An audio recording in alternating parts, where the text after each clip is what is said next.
Let's go, let's move, side to side, let's go. Let's go, let's move, side to side, let's go. Let's go, let's move, side to side, let's go.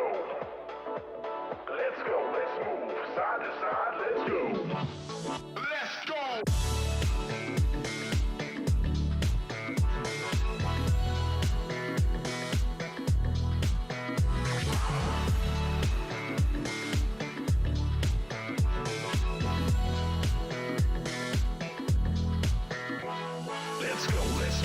Side to side, let's go.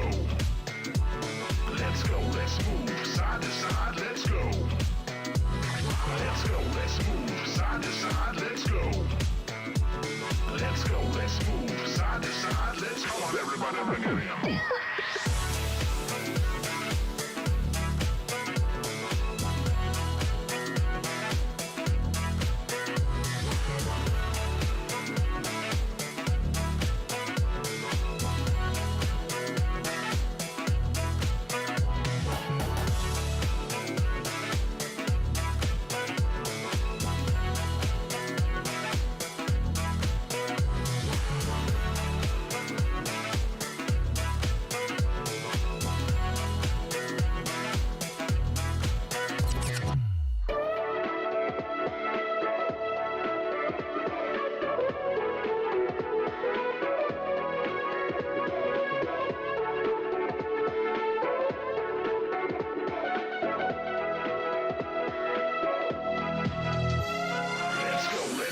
Side to side, let's go.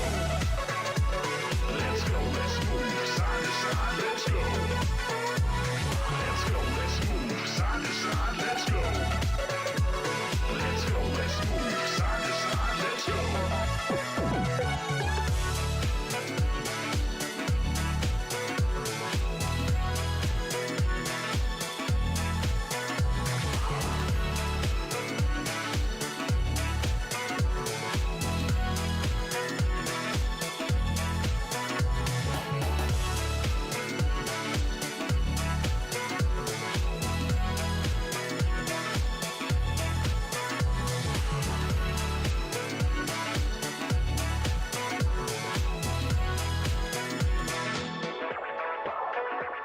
Let's go, let's move, side to side, let's go.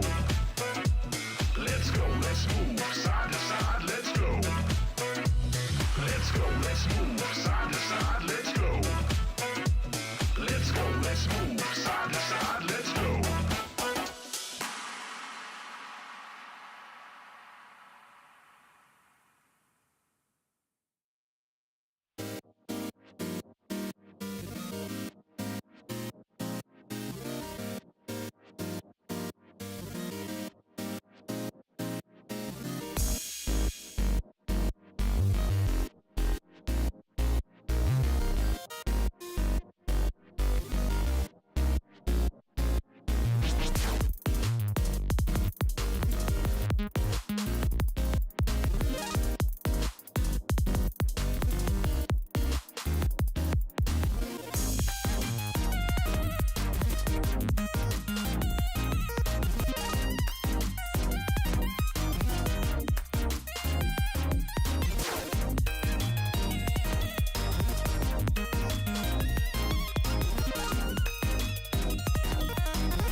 Hello and welcome to the pre-show. It is me, Valdez, with Chroniclowo, and we are getting into this in week 6 already of the LCK Summer.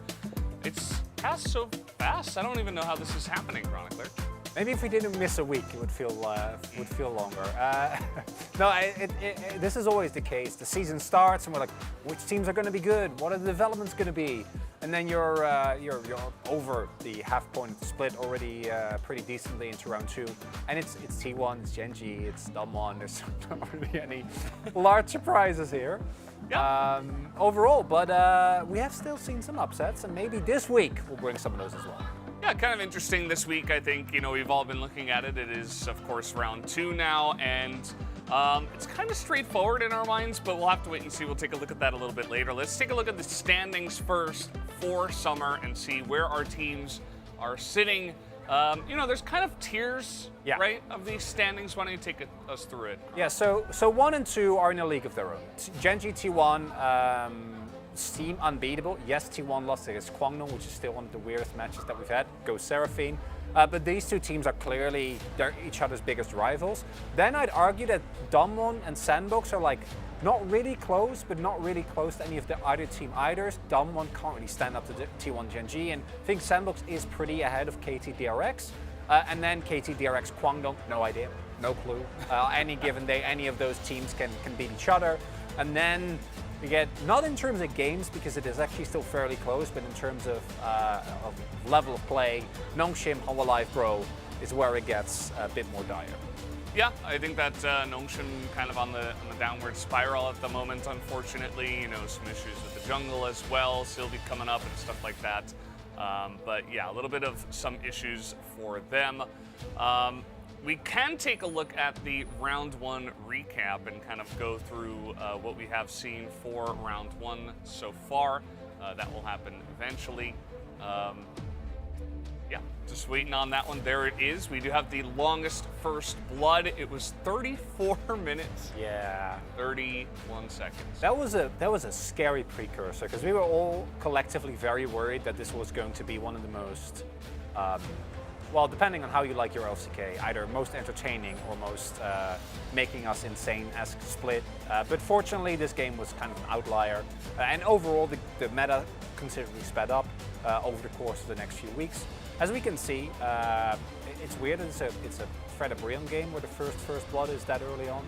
But overall, I think the meta really developed in a way that I actually quite like. A lot of team fighting focus, still some early game dominance from teams like Gen.G and Sandbox, but pretty diverse except the jungle. In terms of meta, it's been fun. Fun? Well, you except say, jungle.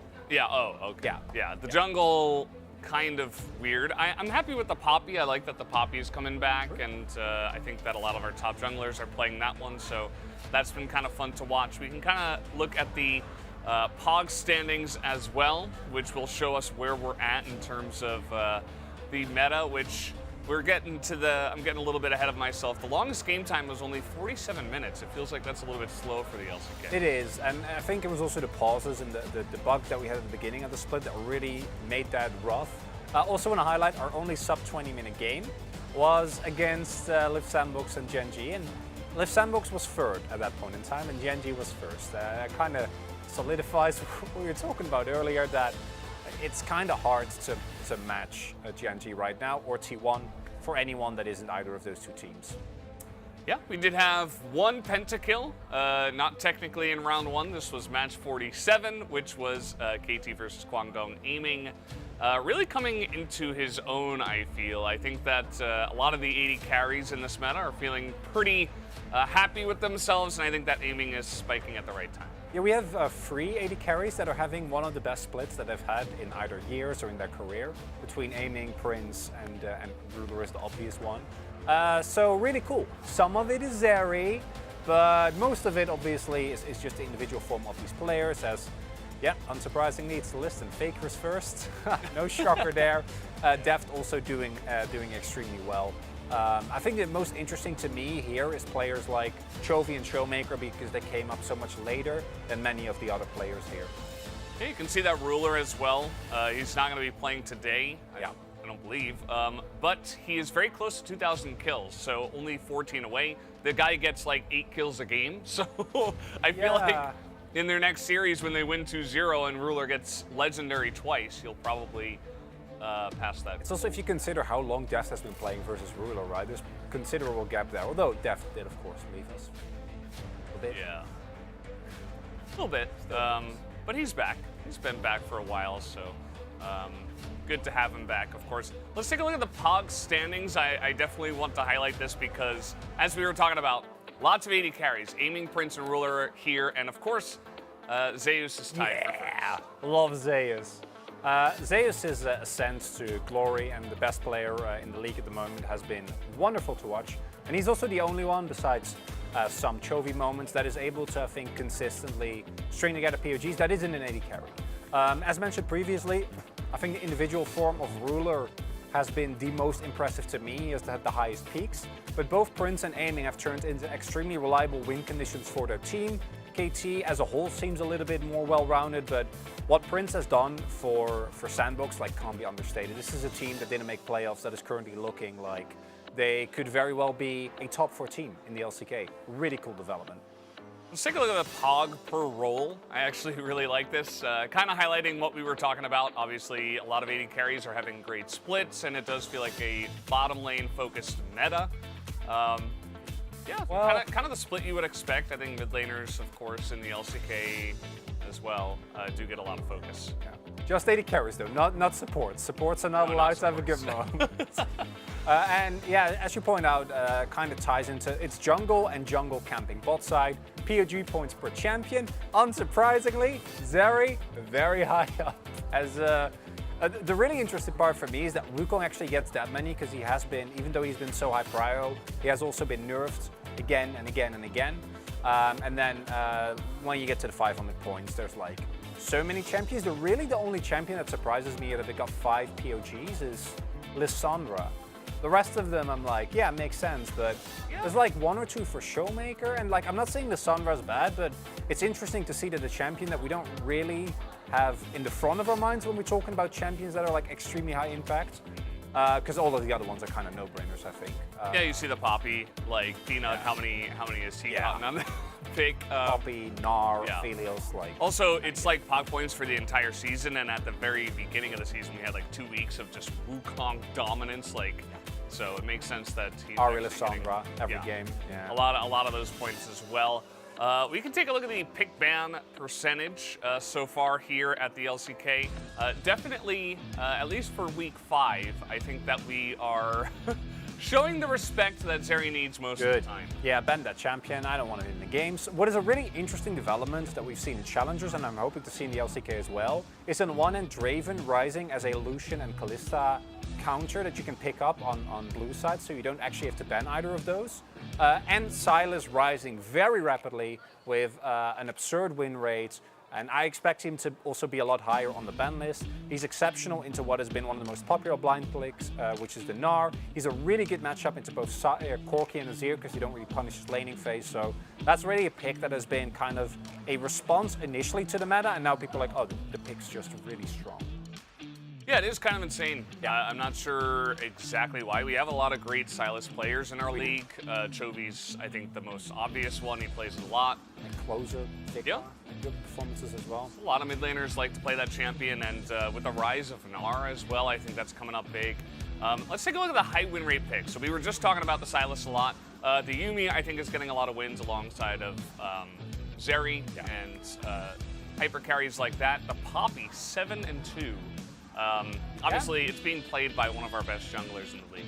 Yeah, that does really help. I think Poppy is still very well situated. The main thing is that Poppy, to me, is still a reactionary pick that is good when your enemy locks in Wukong, when they lock in a Kalista. Unless you're Peanut. Well, unless you're Peanut, yeah. And you just first pick it and you don't every care. time, and it doesn't matter. Because who's going to go jungle counter pick in the LCK? It doesn't exist. We don't do that here. Impossible. We just handshake. Yeah. And the bait picks here. Senna has really fallen off a cliff. Not really sure what happened to her. Just not finding much success at all. Azir also being played a lot, but not finding much success, 3 and 8. Yeah. Just not looking great. The Lucian is most notable as well, and I think it's because, especially against weaker teams, LCK teams have identified that leaving open Lucian Nami is actually beneficial for you if you're confident you'll win 2v2. So we've seen a lot of our better teams leave open Lucian Nami against the weaker teams, and then as a result, well, the win rate's going to drop because you don't get the pressure you need in or out of lane, you don't get fed, and then you can't ruler people. Yeah, absolutely. The Trundle's kind of interesting. I haven't really enjoyed the Trundle. I think it's good for like bottom lane ganks early, but other than that, it kind of does nothing. Xin Zhao is kind of a surprise to see. I think that I actually kind of like that champion in this meta, but hasn't really found too much success. Let's take a look at the roster update that we do have after week 5. There is only one update, that is Sylvie being sent down. And I think it's good. Yeah, it's good that Dread is back. The circumstance, I love challenger call-ups, but not in those circumstances. And Sylvie also had exceptional showing in the last 2 days of challenge. Yeah. All around, I think, good. Sylvie came up, learned a bit, went down, started smacking around some challenger jonglers.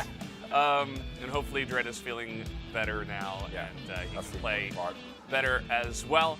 We do have the week 6 schedule, so this is what we are going to have for week 6 coming up ahead of us.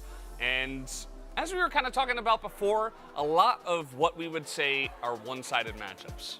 Yeah, well, look at T1 Kwangno. I don't think Seraphine's making it through the turf this time around, and this really is a week where if everything goes as expected, it will kind of solidify a lot of the trends that we have seen thus far. Will solidify KT as an actual contender for playoffs, right?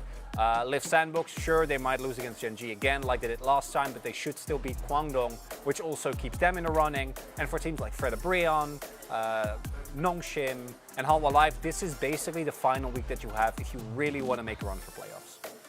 Yeah, just looking at some of the schedules for the teams, you see that T1 kind of has a relatively easy week here. KT as well with Hanwha Life and Nongshim on the way. Yeah. So just a couple of things to look at there. Damwon Kia, you know, in terms of upsets, they have to prepare for DRX. DRX not looking that fantastic, but certainly a tougher opponent than Nongshim at the moment. So who knows, maybe Nongshim can steal a game or something like that. Let's take a look at me and Wolf dominating ahead by 1. As we did, of course, predict KT over Kwangdong. Other than that, everybody was wrong on the Fred Brion versus Nongshim and the KT versus DRX match. Yeah, Fred Brion actually bouncing back, which was quite nice. DRX really continuing their descent, and also, of course, Juon coming through, which hopefully for this week will be a little bit better. And here we're, again, I commend your bravery. Where's Waldo? What's the one difference? I actually really, I think that next week I might spice it up a little bit as well, because I think that there is room for more chaos, as we have seen in the past. But this does feel like a week where anything that doesn't happen is due to upsets. I was talking with Atlas before, and it feels like if it's not this first matchup, maybe Kwangdong versus Liv Sandbox. Like if Liv Sandbox get really boomed by Gen G, and then Liv, they just, you know, Kwangdong has a great day, you know, you never know. Maybe. Maybe? But like that's kind of a stretch, right? Yeah. But it's KT. So. Just in terms of predictions as well, like obviously upsets are plentiful. You know, nobody's getting 10 out of 10s any of these weeks. I think maybe you got it one week, not 100% sure. I think. But other than that, like there will be upsets, but in terms of predictions, it does seem a little bit straightforward for us this time around. So we're almost ready for the show. Got 1 minute. I'm happy to get into week 6. Any other final thoughts you have, Chronicler? I'm mainly going to be looking towards the lower ranked teams. I want to see who actually makes playoffs, right? Like KT, I think, has the best bid together with DRX to actually make it. But a slip up here can mean that down the line, like imagine if DRX doesn't make playoffs. Like after how well they started and with the caliber of players that they have, that kind of be a mind-blowing scenario. But any Liv Sandbox fan, any KT fan is never going to feel any relaxation until they're mathematically locked in. Yeah. And I think this week we'll learn a lot of that. Yeah, you know, some teams are on the up and up, some are on the down and down. I'm curious to see where Damwon will end up. Like, obviously, Gen G and T1 are our strongest, but is Damwon going to break into that bracket? Are they going to be the best of their own Tier 2 bracket in the standings? Curious about that as well. But that's going to do it for this episode of the pre-show. Let's get into the opening and send it over to our casters, Atlas and Wolf.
Welcome, ladies and gentlemen, to LCK Summer 2022. I am Atlas, and I am joined by Wolf here remotely from Lol Park. Wolf, how you doing, my man?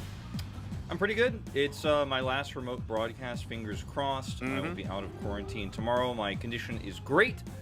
Today's matches, I think, definitely going to be one-sided affairs. That's the expectation, but what's really exciting about it is both teams tonight who are the expected victors will clash on Friday. So we will learn a lot about these teams in their first matchup tonight before they face off against each other on Friday. So feels like kind of an appetizer for one of our big matches of the week.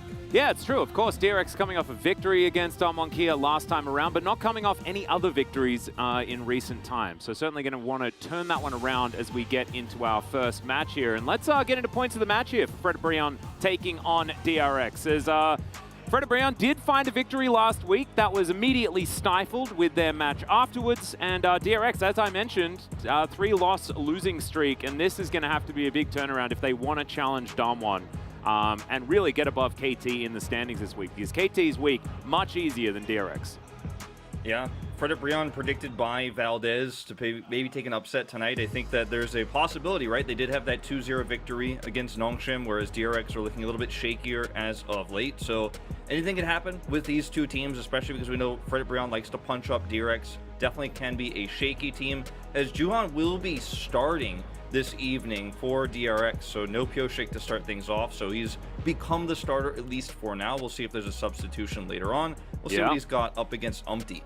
Yeah, I'm actually really excited about Juhan starting. Of course, a lot of people will remember him from MSI, playing on PSG, and him and Bay looked like a massive weak point for the team at the beginning of the tournament, but as it went on, you know, Bay and Juhan really started to get a feel for things. And so now that he's moved over to DRX and is now going to be starting, it's going to be a very interesting moment as we check out some of the assist ratings. And this always makes me so nostalgic, Wolf, as Gorilla.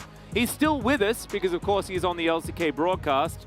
However, this record that he picked up is probably going to last for an absurd amount of time. 4,137 assists. Barrel getting closer to Mad Life. He's got about 75 or so to go. Yep. And, you know, it feels kind of cool, but also sad when some of our big legends like Mad Life are pushed off of this list. But, you know, of course, his record will stand forever. He just will be surpassed by Barrel. So we'll see how he does tonight. Obviously, expecting a shorter series here, so Barrel may or may not hit that 2,500 mark. My money is on not this evening. I don't think 53 assists is going to happen tonight, but it might happen this week. Who knows? He'll need some pretty absurd games, though. Yeah, as we take a look at these team stats here, notice that the red side win rate is very high for DRX, so something that could come into play here, considering Frederick Brion has been prioritizing blue side themselves. Yep. And otherwise, you can see the stats in terms of game time here, pretty similar. Very slow season for DRX, despite a very dominant start to it. You can see even in losses, though, they hang on for quite some time. So it's potentially going to be, even though one-sided, a longer series on our hands here. Yeah, exactly right. I think it's about time to introduce our players to Lol Park, though, so we will start off with our home team. This time around, Frederick Brion will be able to grab themselves some side selection. We'll keep that as a bit of a mystery for now.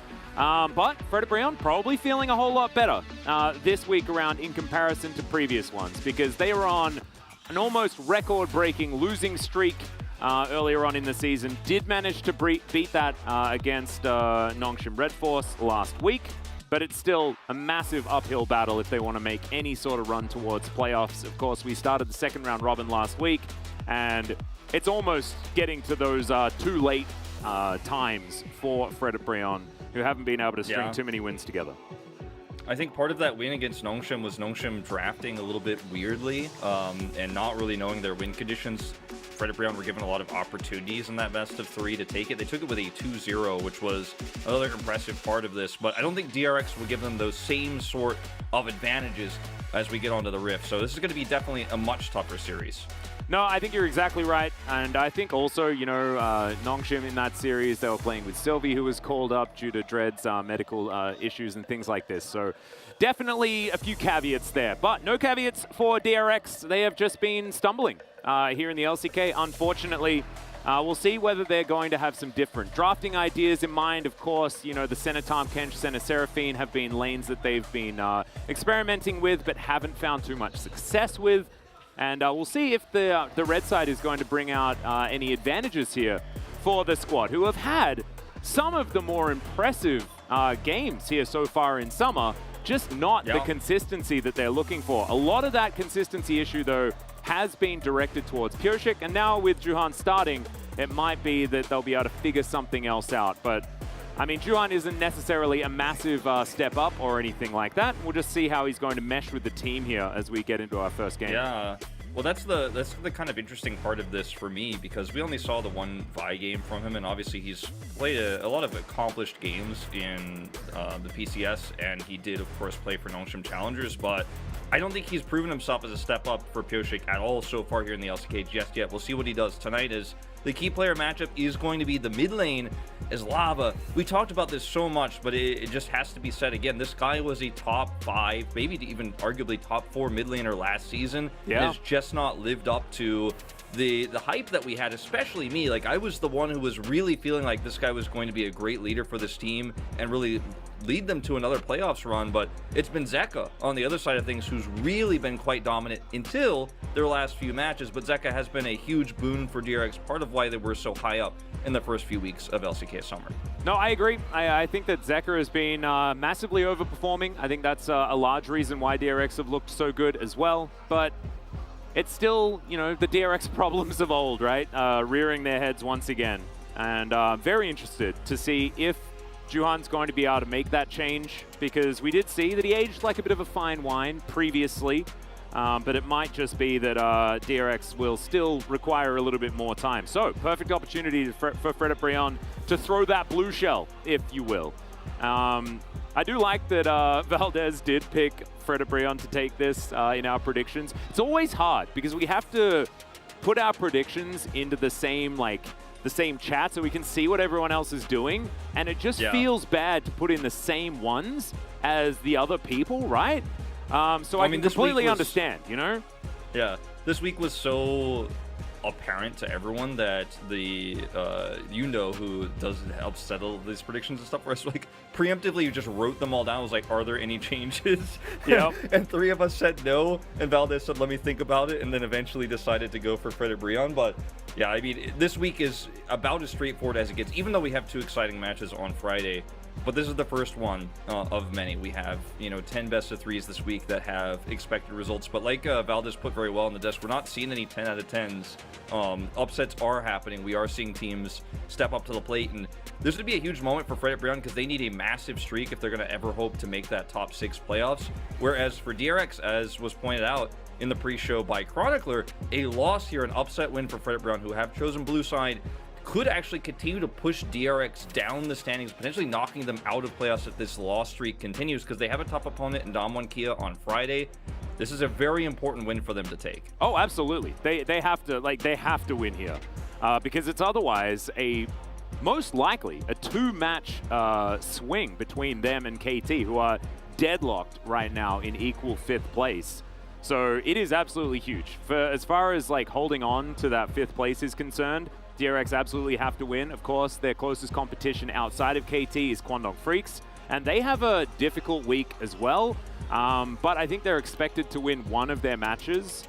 Probably not going to win against T1 twice this season, but we'll have to see. But let's get into the draft here and see whether DRX can pick up this one, or whether Frederic Brion's blue shell power is going to come out swinging. They will be on the blue side. They selected it. Of course, we did see that DRX have a decent red side win rate, but we'll see what Frederic Brion have in mind here, as the Lucian is going to be the first ban on blue side, which I think is kind of interesting.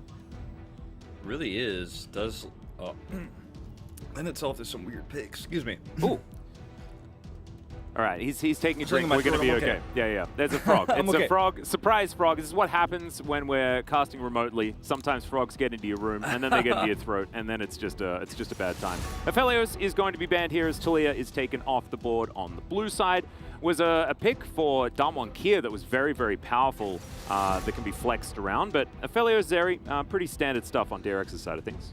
Yeah, did it just feel like a first pick of an AD carry coming through here for Frederic Brion? And that B1 Slash, I'm still recovering, but I'll get there. Yeah, no. You I got think this, that was you got what they're this. Power fishing through.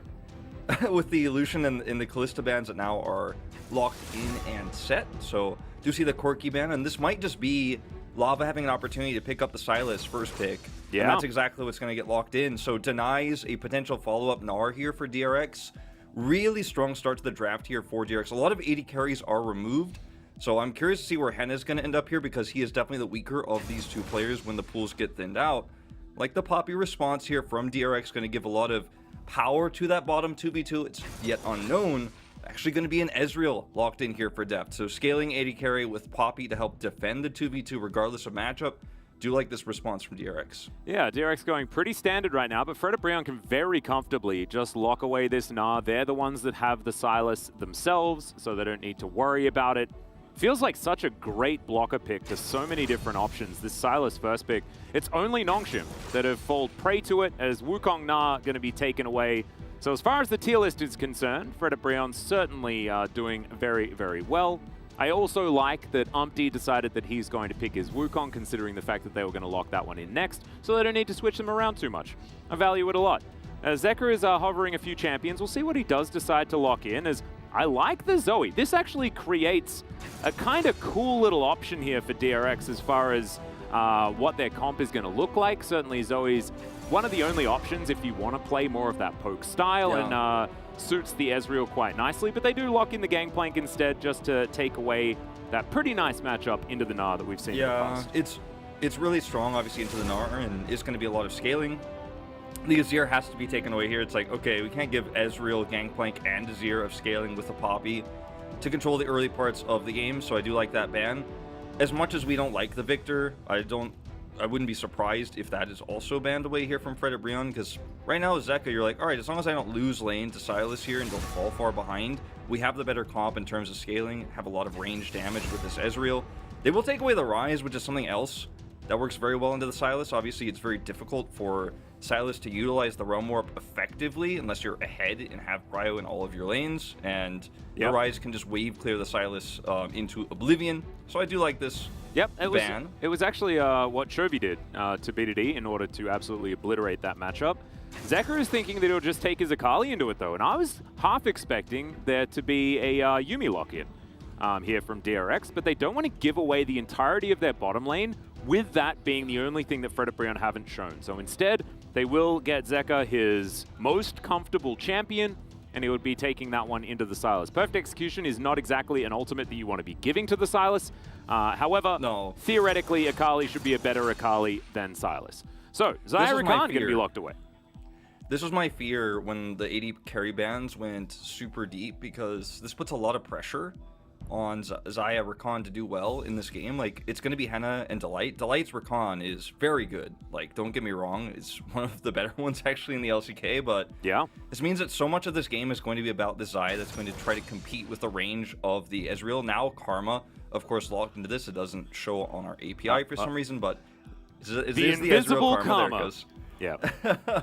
The one that we saw coming, and I like this wait here for Beryl to be like, all right, let's see what the matchup is first before we just blind lock into Yuumi. Yeah. It's going to be a strong lane. It is. And also, Rakan has historically been a pretty good pick into the Yuumi as well. So being able to utilize that in order to dodge it.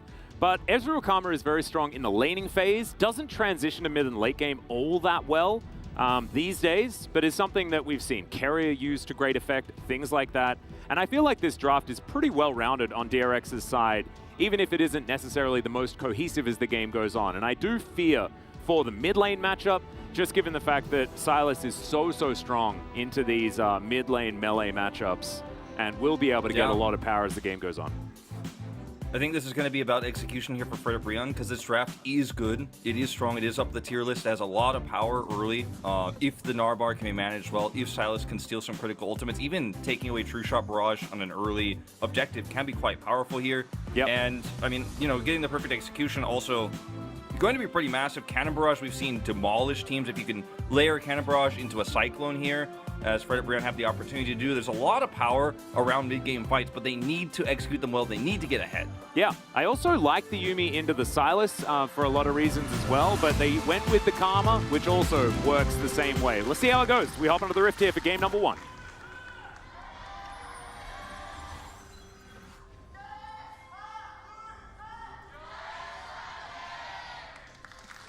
I really do like that the Fred Brion fans are always so passionate, even if there aren't necessarily as many of them here at Lowpark.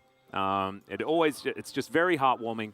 I think the team themselves, we've quoted, you know, the power of friendship and things like that many times. This ward is, I believe, going to get a fair bit of value. As you can see, DRX all just going to walk over it. As Beryl gets the bad news, as Juhan, don't do it! Don't do it! Oh, God! Okay, that's first blood. Okay, never mind. They do manage to get the flash out and the heal. Chains are going to connect as there's the first blood. A little bit delayed. As now Kingen is flashing after Henna. He's going to go down. Umpty picks up the kill onto the Karma, though, as now Zeka's trying to get some 5-point strikes in. This is an absolute catastrophe for DRX, who are down 3 kills at 1 minute in. Yeah, this is a massive amount of value for one ward, and then a level 1 here for Fred Brion that is favored. And when Juhan is way far away from the rest of his team at the front, like, yes, he does have Hex Flash, he's Poppy, so even if he has to flash away, it's okay. But still, I mean, no ward drop here, and so much CC at level 1 means he's basically dead. And then look at Lava just go, all right, let me just guarantee a kill here at level 1. So we're going to get a massive edge here. And yeah, they do trade 1 back.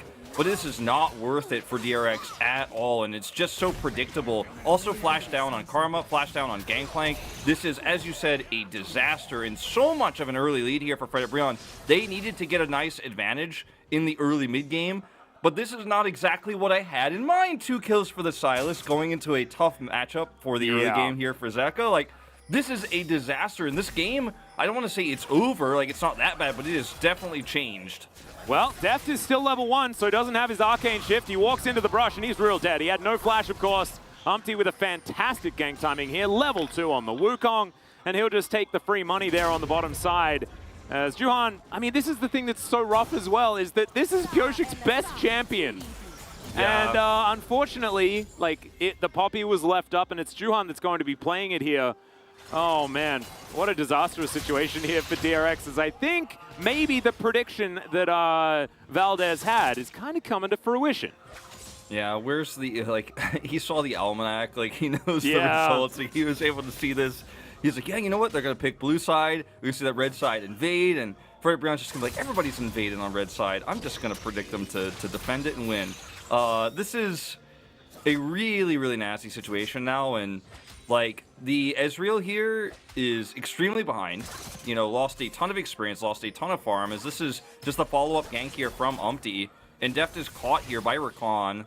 Super aggressive positioning here that is punished now. Another kill going over to the side of Fred Brion, so Henna's picking up money here. He's now 1-1 and 3. He did, of course, die in that level 1 exchange, but now has a kill and 3 assists worth of extra money. Picked up an early tier, has double longsword. This bottom side is free for Fred Brion, whereas otherwise the Ezreal Karma could have been a big issue for them trying to find power here. Yeah. Just no longer going to be the case.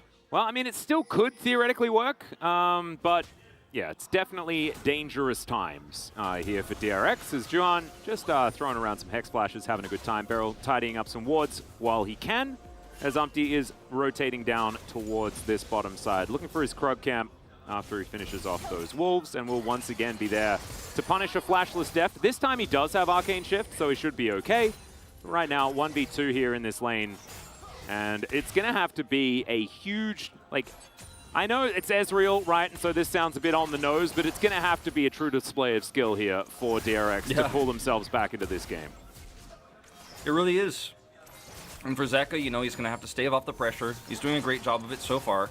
You know, it's not his laning issue that has led to this lead here for Lava, but it's an issue he's going to have to face regardless. Obviously, on the top side of the map here, Kingen picked up a kill and is going to be able to continue to win this top side matchup. So if the resources for Umpty are put top side to try to punish the Gangplank, that's a great opportunity for Deft and Beryl to get back into this. I just don't think that's going to be the case. So Kingen needs to push that top side lead very hard. They will come over here, clear this ward. The dragon is spawning in 10. They have some extra prio here. And it looks like they were considering it here with that ward clear, but will not actually fully commit without knowing where Juhan is. Yeah. And you can see that so many resources still, though, like, for DRX here are not really, like, they had the power to try to push in bottom side. Not really easily done anymore. Juhan could have also tried to duel and put pressure down there. Not so much the case anymore. And we'll see if you know, Morgan could just play weak side Gnar, because that's another thing about Gnar, even in matchups like this, where he's so powerful right now because he can do a lot of things. He can win against tanks, he can actually push lanes, he can, of course, take plates out, but he can also play an extremely strong weak side where he's unkillable, ungankable, and that might just be in Morgan's game here in Game 1, and that's okay. That's the versatility of Gnar. Yep, and it's also the versatility of Morgan as well. We know that this guy is a fantastic punching bag. He's done it on almost any champion, and you mentioned playing weak side. That has certainly been his MO ever since Halma Life Esports made that run to Worlds last year, largely to do with him playing a lot of weak side Camille in that moment. As Morgan's going to push this wave towards the turret. No demolish this time around for the Gnar. Going with the fleet footwork that we've seen raised to prevalence here for a lot of our Gnars.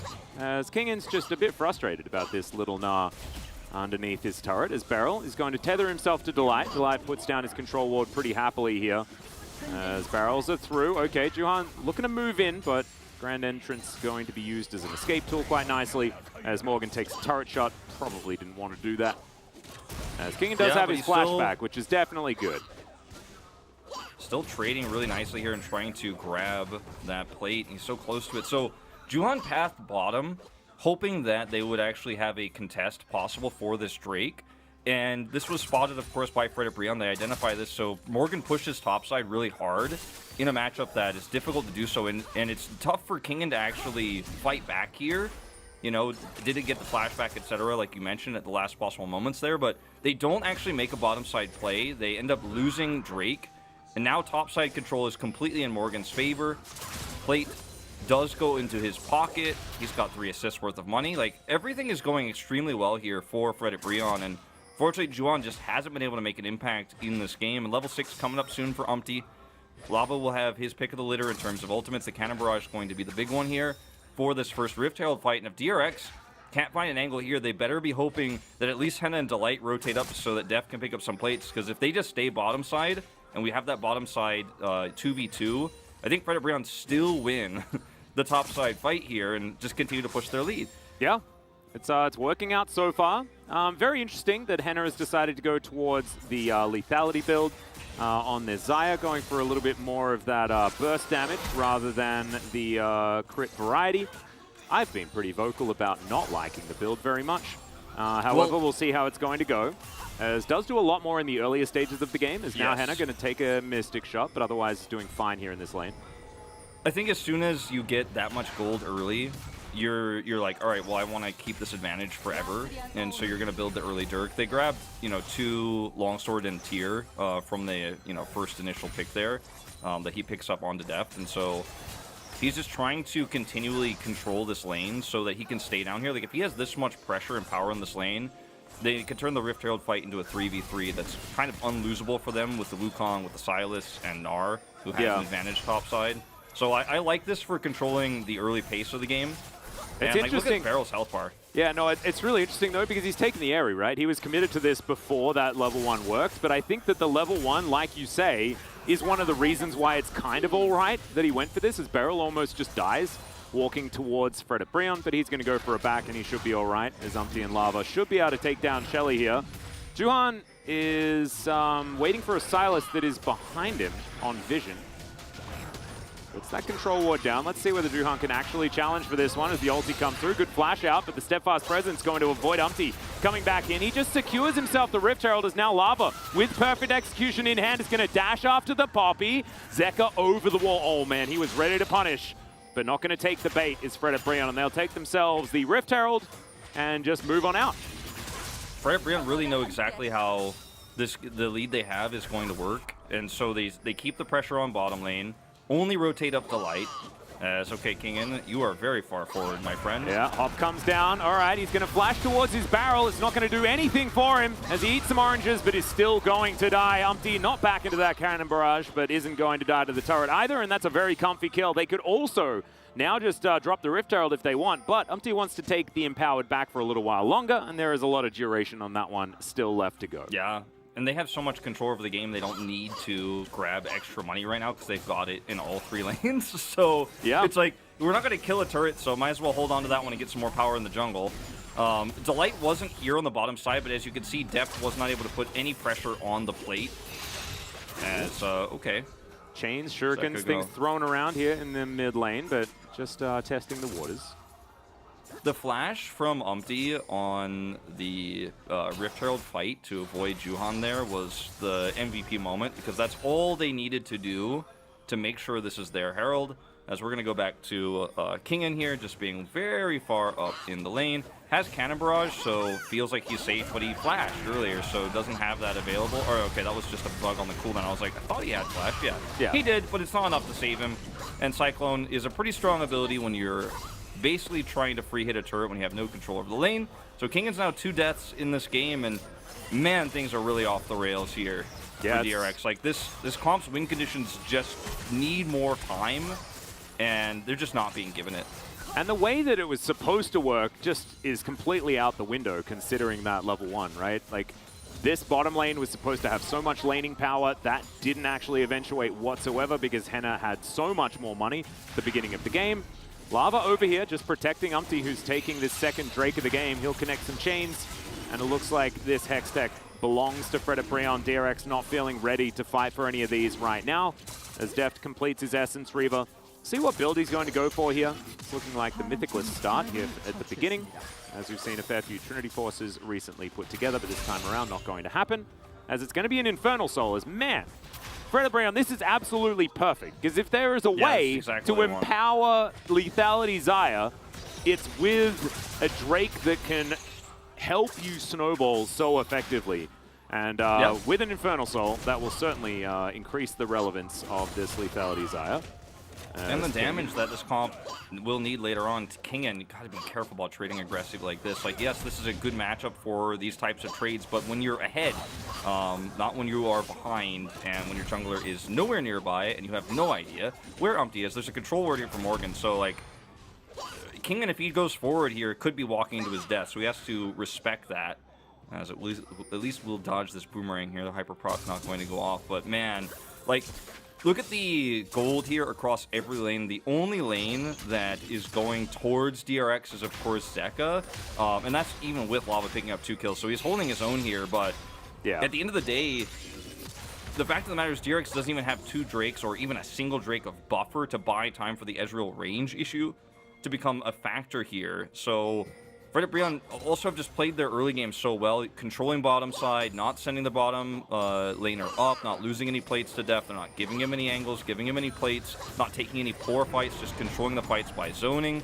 And now we're finally going to, at the final moments here, drop this Rift Herald just before Blades fade. But Juhan is here, so the Poppy Copter is available. We'll see whether he's going to get rid of this. No, he's not going to. So DRX just going to have to like clear out the minions where they can, but that plate goal goes over to Fredit Breon. Juhan had the ult, but he just decided not to throw it down. Yeah, which is kind of puzzling. The whole point of him rotating up there was definitely to do that, but I guess he felt like he didn't have the angle he needed and was scared of the damage at this stage. But yeah, I definitely would have probably wanted to see that one placed, especially because there's no objective fight coming up here for at least another minute and a half. So would have had it back off of cooldown. Yeah, okay, well, here's a bit of a fight as Juhan chasing after Morgan. There's the Cannon Barrage. Morgan wants another hop, but he's not going to get it. There's the flash that comes through. Guys? What happened? Okay, well, it gets the speed up, and he's out of there. They just did not commit. They thought it's a done deal. It is not. Narget's going to get that speed up. He has the Hearthbound Axe, or whatever it's called, that gives movement speed with auto attacks, and that's all he needs. He gets out. This is a disaster. Storm, all right. Okay, Beryl taking a fair bit of damage here, but is going to tether to Henna. Battle Dance gets Delight over here. There's a decent little push there from Fredit Breon. Yeah, that seemed like massive miscommunication there. I thought Kingan was like, Juhan, you just like finish him off, take the kill, and Kingan backs away. That parlay would have been back up and would have been pretty close to lethal, but still. Yeah, Kingan had flash. I mean, that's a punish gone completely wrong, so they don't stop the Rift Herald, they don't get that kill. As the observers are showing us what Lava can't see, which is the entirety of the bottom side here around the Drake. Umpty wrapped around.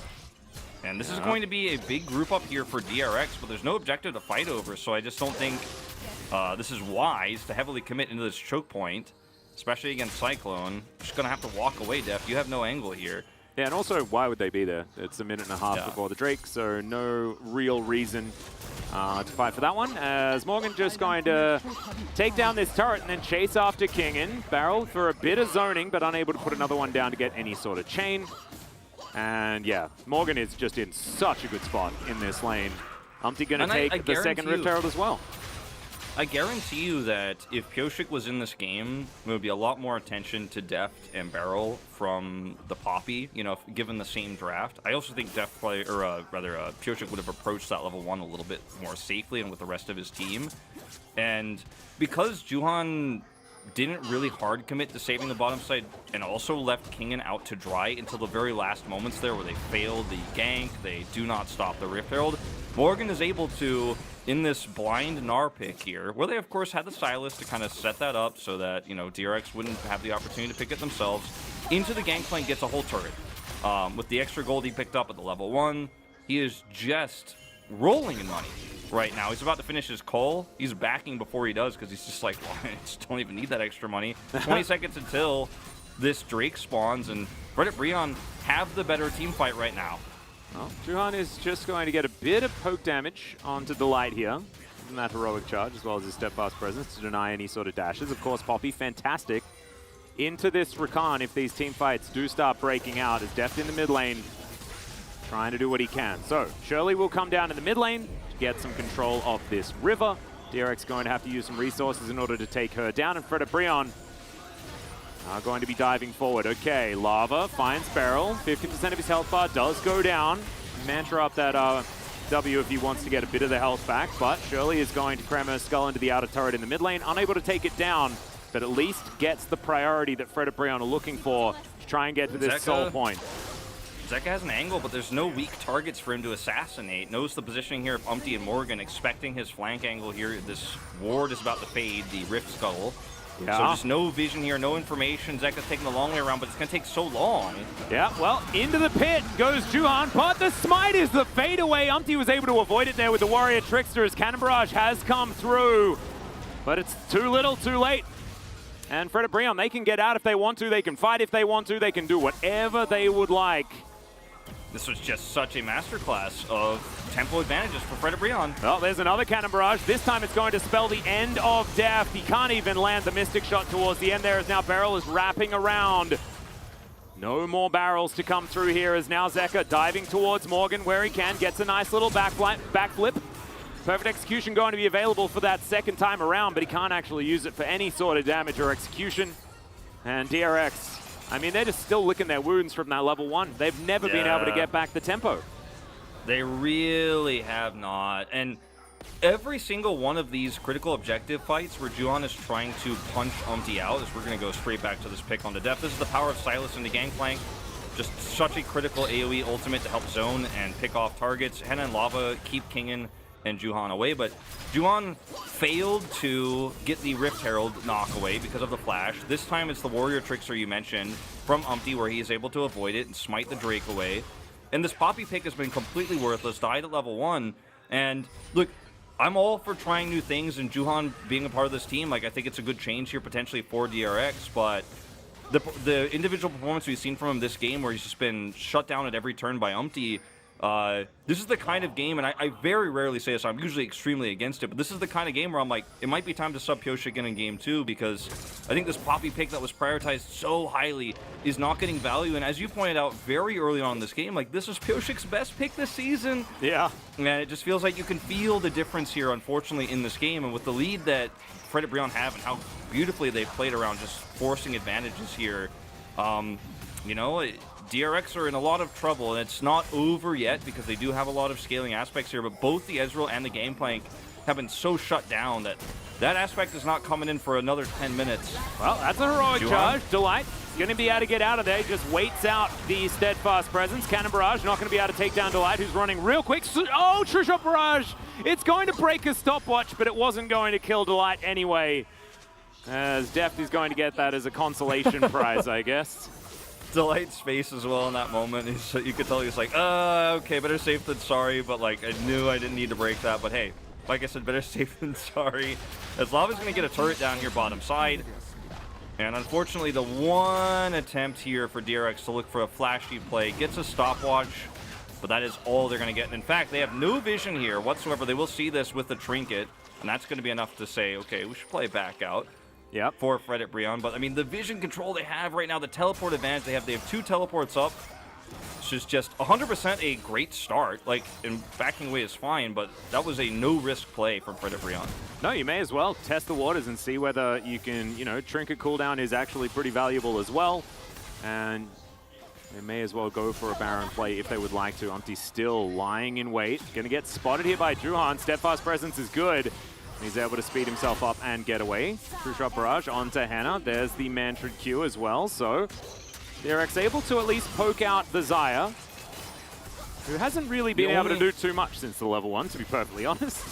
Yeah, I mean, she stayed in lane and helped them get the first Herald, but yeah, otherwise hasn't really been involved literally in any kills since that first pick onto Deft and the level 1. So yeah, hasn't been the greatest, but the way that DRX wins this game is through Deft and Zeka, but mostly Deft. And Deft, Zeft in this case, so Zeka can flank and threaten. Hannah and Delight push them away, and then Deft, while that is happening, will have to be hitting Mystic shots and poking away at Lava, at Umpty, and at Morgan, try to bait out the Narbar.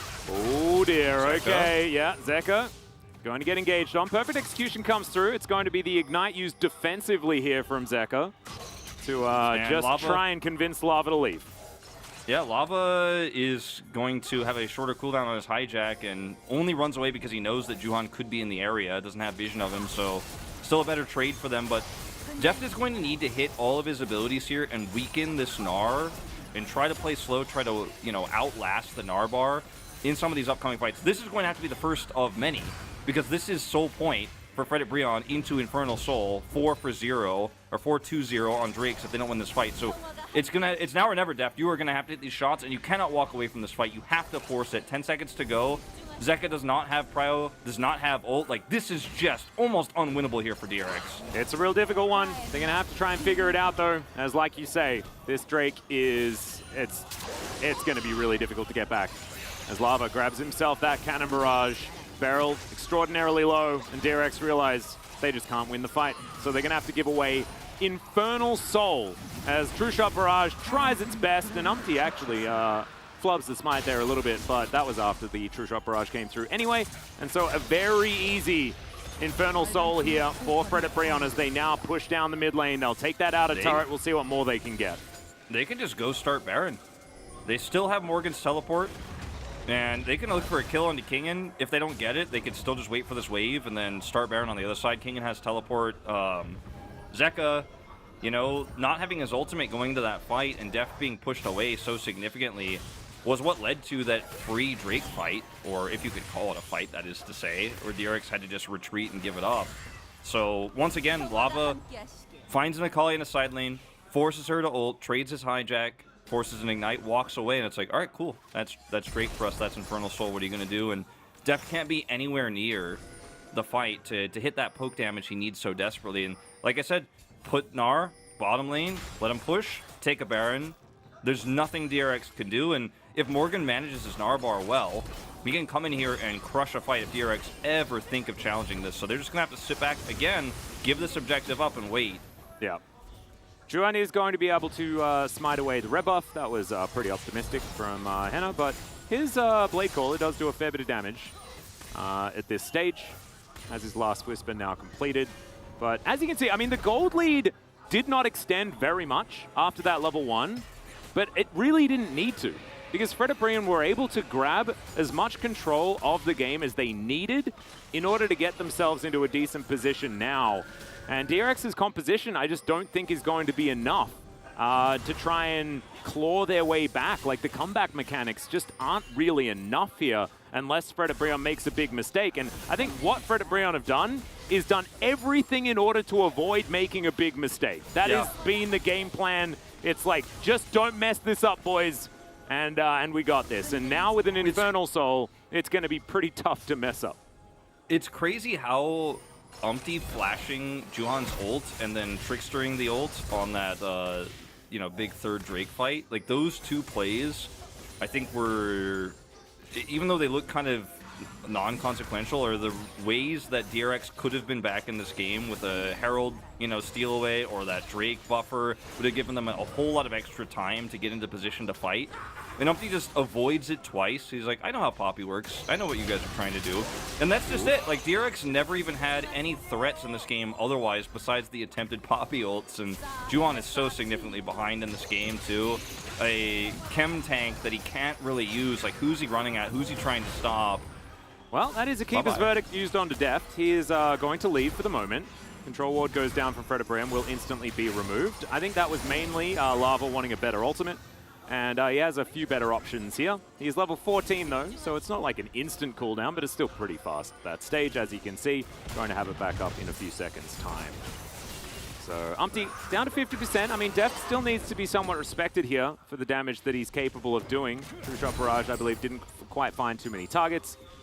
Kingen just eliminates the last minion. He's successfully holding onto this lane, but the amount of pressure here from Fred Brian and the fact that they're able to farm out all of DRX's jungle at will makes things real dangerous. These barrels are starting to do some work, but let's see what they can actually make happen here. As Umpty down relatively low, they get the cannon barrage, and that's what they were looking for.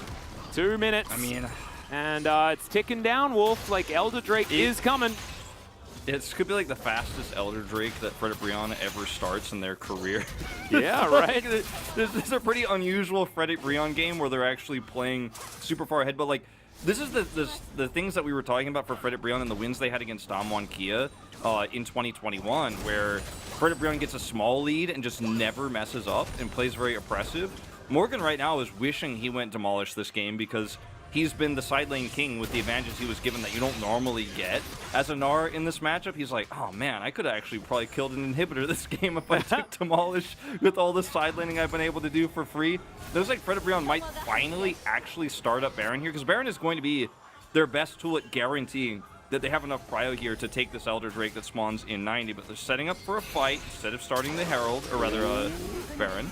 That was really interesting. Lava decided to steal a Mantra. It's not the greatest, as Umpty going to take a lot of damage here. Okay, he'll be forced to go back. That's going to buy a bit of time here for DRX. Nicely done. Fred Brian need to start making some plays, making things happen. I was commending them for, you know, playing it slow and steady, trying not to mess it up, but you also have to kill the enemy Nexus, guys, and that involves moving forward and finding yourselves some wins. They had so many times where they could have, I think, done the Baron. Like, they have the damage at this stage. They had a Gnar pushing down that inner turret that DRX committed 5 people and a cannon barrage to defend. I think there were definitely some angles here for Fred Brian to actually grab Baron. And I was trying to argue the point that maybe they wanted to wait a little bit longer so they could make sure they could time it with Elder, but now Elder is just going to spawn. They still have prio without Baron. Ooh, okay, Cannon Barrage comes down. It's going to be traded. Kingen is going to have to get himself over to the side. Lava goes golden. The barrel chain going to miss there as Lava does manage to escape. Barrel not going to be so lucky. Does have to flash to get out of the way of that grand entrance.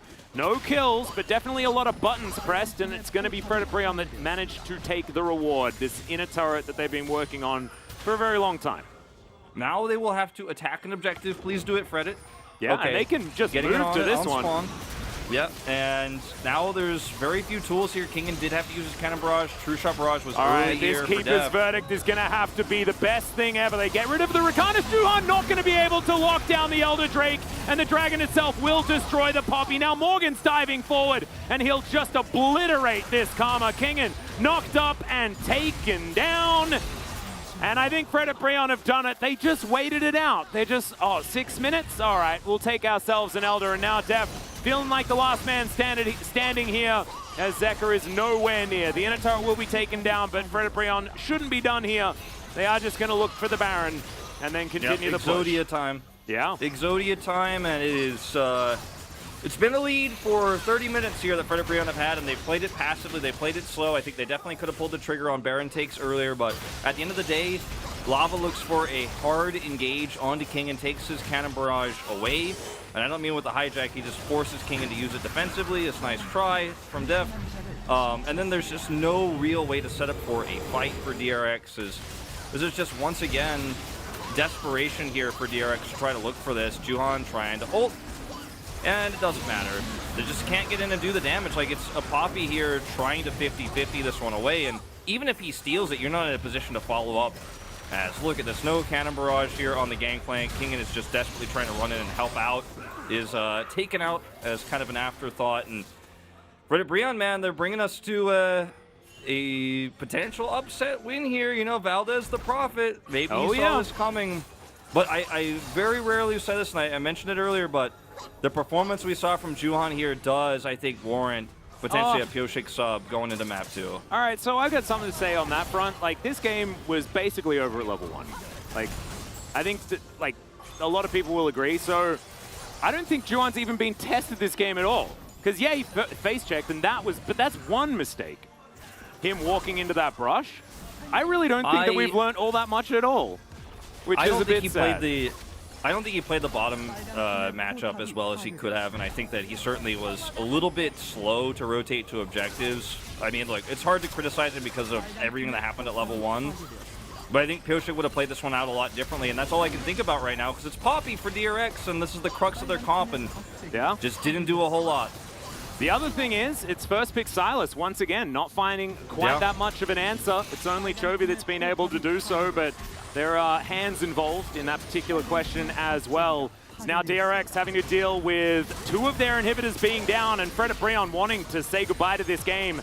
Close to 32 minutes in, Zeka is going to almost just die to a Cannon Barrage that this Silas put down. My goodness, the hijack version just doing so much damage here as DRX run out of turrets. Henna gets hit by a barrel, taking a fair bit of damage here. Now you've got Zeka diving into the backline. He goes golden and will just be knocked up. Henna's actually able to get his revenge there, as well as Def does manage to buffer an arcane shift, but he will not be able to save his Nexus, and Fredit Brion will win game number 1 against DRX. A performance that, you know, we have come to expect from Fredit Brion when they are ahead, right? The slow and steady wins the race, a very methodical push of their advantages, never taking a risk even a single time in this game. They win the level 1 fight. They set up defensively, expecting the invade that we are seeing from so many teams, almost every game now on red side. And I guarantee the carpet space is going to be breaking that level 1 down, and you get an advantage like that on top side, mid, and bottom with this composition that already needs to be ahead and is strong to early mid. And then they just win every single Drake fight. There were some attempts to knock Umpty away, but he would not. He would just not be knocked away. He flashed it the first time, Warrior trickstered it the second time, and there was no third time where we got to see Juhan contest. Yep, just wasn't an opportunity. I do want to go back and give a bit of credit to Fredit Brion, because yes, this game was largely over at level 1. The advantages that they got were absolutely massive. But from that point on, it was basically a perfect game for Fredit Brion. They take every single Drake, they take both of the Rift Heralds, they don't suffer any more kills, as of course there was 1 kill that was picked up by DRX, but that was in that level 1 play. And despite the fact that Def does the most damage in the game, none of it was relevant. And as you can see, this gold never dipped, really. It was just that level 1 play, and then Fredit Brion are like, well, we'll play the long game. We're just going to take every single objective, deny you anything that you want to do, and we will eventually win. And that's precisely what they did. I am really curious to see if DRX here on blue side put Pyoshik back in, or if they're going to stick to their guns, try to look for a stronger draft here, and not lose a level 1. I want to see a real game of League of Legends between these two. Yeah, no, I agree. I'm with you on that one. Looking forward to seeing what the carpet spaces are going to give us for that one. But we'll need to go to a short break first, and when we get back, we'll find out exactly what they have to say.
우리. 여기 포킹해줘.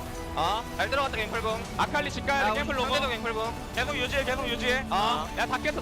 천천히 해봐. 하자. 한번 싸우자 얘들아. 시원하게. 내가 웨이브 바꿔 할게. 나 2, 4초. 아칼리 들어온다. 아 뽀삐 도구. 아칼리.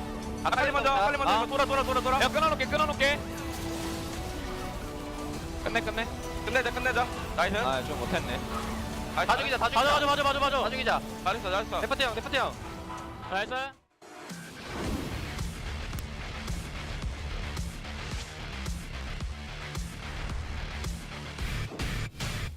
갈아버렸습니다. 메가나루입니다. 네, 세라핀 국보 뺏었고요. 네, 순간적으로 네, 먼저 먹고 아래쪽으로 앞거라. 뭐요? 스트레스. 오너 터졌어요. 네, 지금 월각 포화. 지금 뺏은 상태에서 활용도 좋았고 그러면 처형 나오면서. 아니 하나 생명. 하나 생명의 잡죠. 이 뺏어. 아타. 가라. 아, 세라핀 역으로 뺏은 공도 대박이 잘 터졌어요. 세라핀공 뺏어 한번 볼게.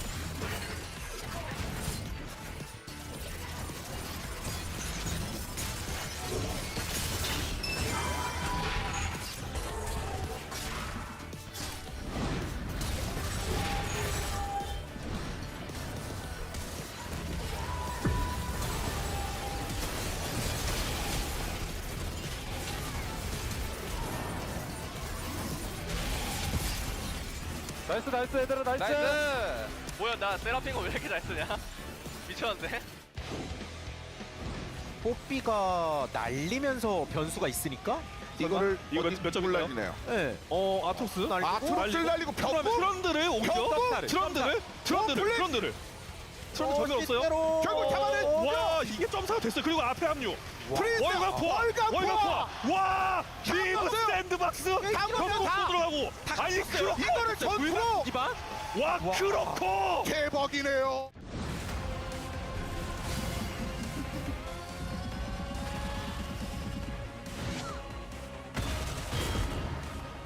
안녕히 계세요, 여러분.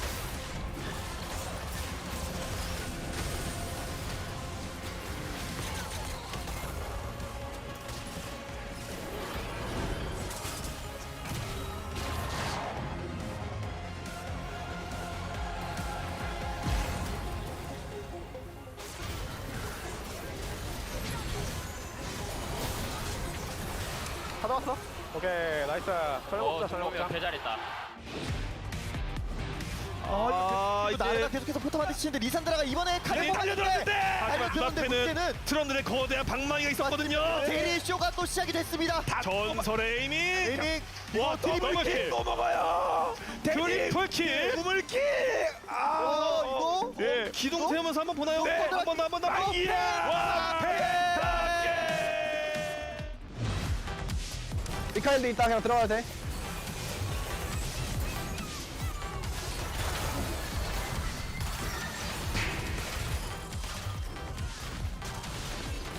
나 펜타 각이다.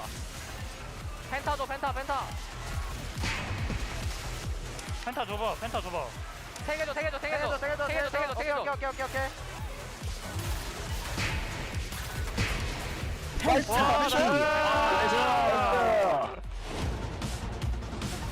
예, 매운맛 그게 리셋이 돼가지고 저기 문제가 1대5 마비가 왔다 마비가 그리고 냈다 돌리고 다음 턴 그래도 그쵸 잡았어요. 저희 먼저 수염했다 고스트 그리고 저거 네 신나 있는 괴물입니다 트리플킬 신나 있는 괴물 와요 그나마 루나 어떻게 되지 비디디 아 젠지 다 죽이고 있습니다 젠지 안 좋아 보이긴 해. 안 좋아. 볼만한데 나지.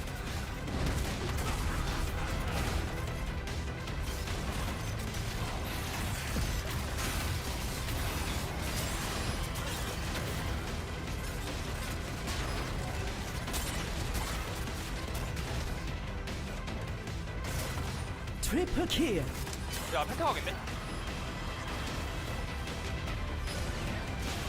적을 처치했습니다. 아니 그게 아니라 아씨 이거 살려야 될 것 같아서. 야 들어가.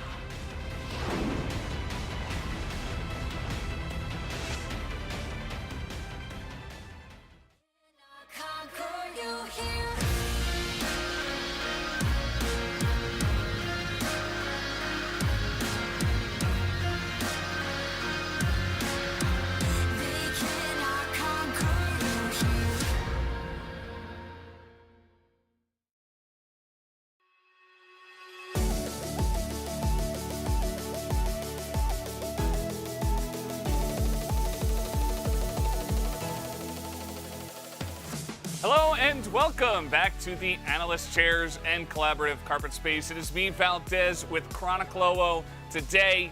And that was a Fred at Brion victory. Not expected, except by one person.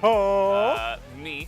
Although it was a little bit of a mean prediction. I think it all starts with the draft here, Chronicler. What do you think? Does it start with the draft, Valdez? Every game starts with the draft. Does it start with the draft? Yep. Is that really what was the game decided?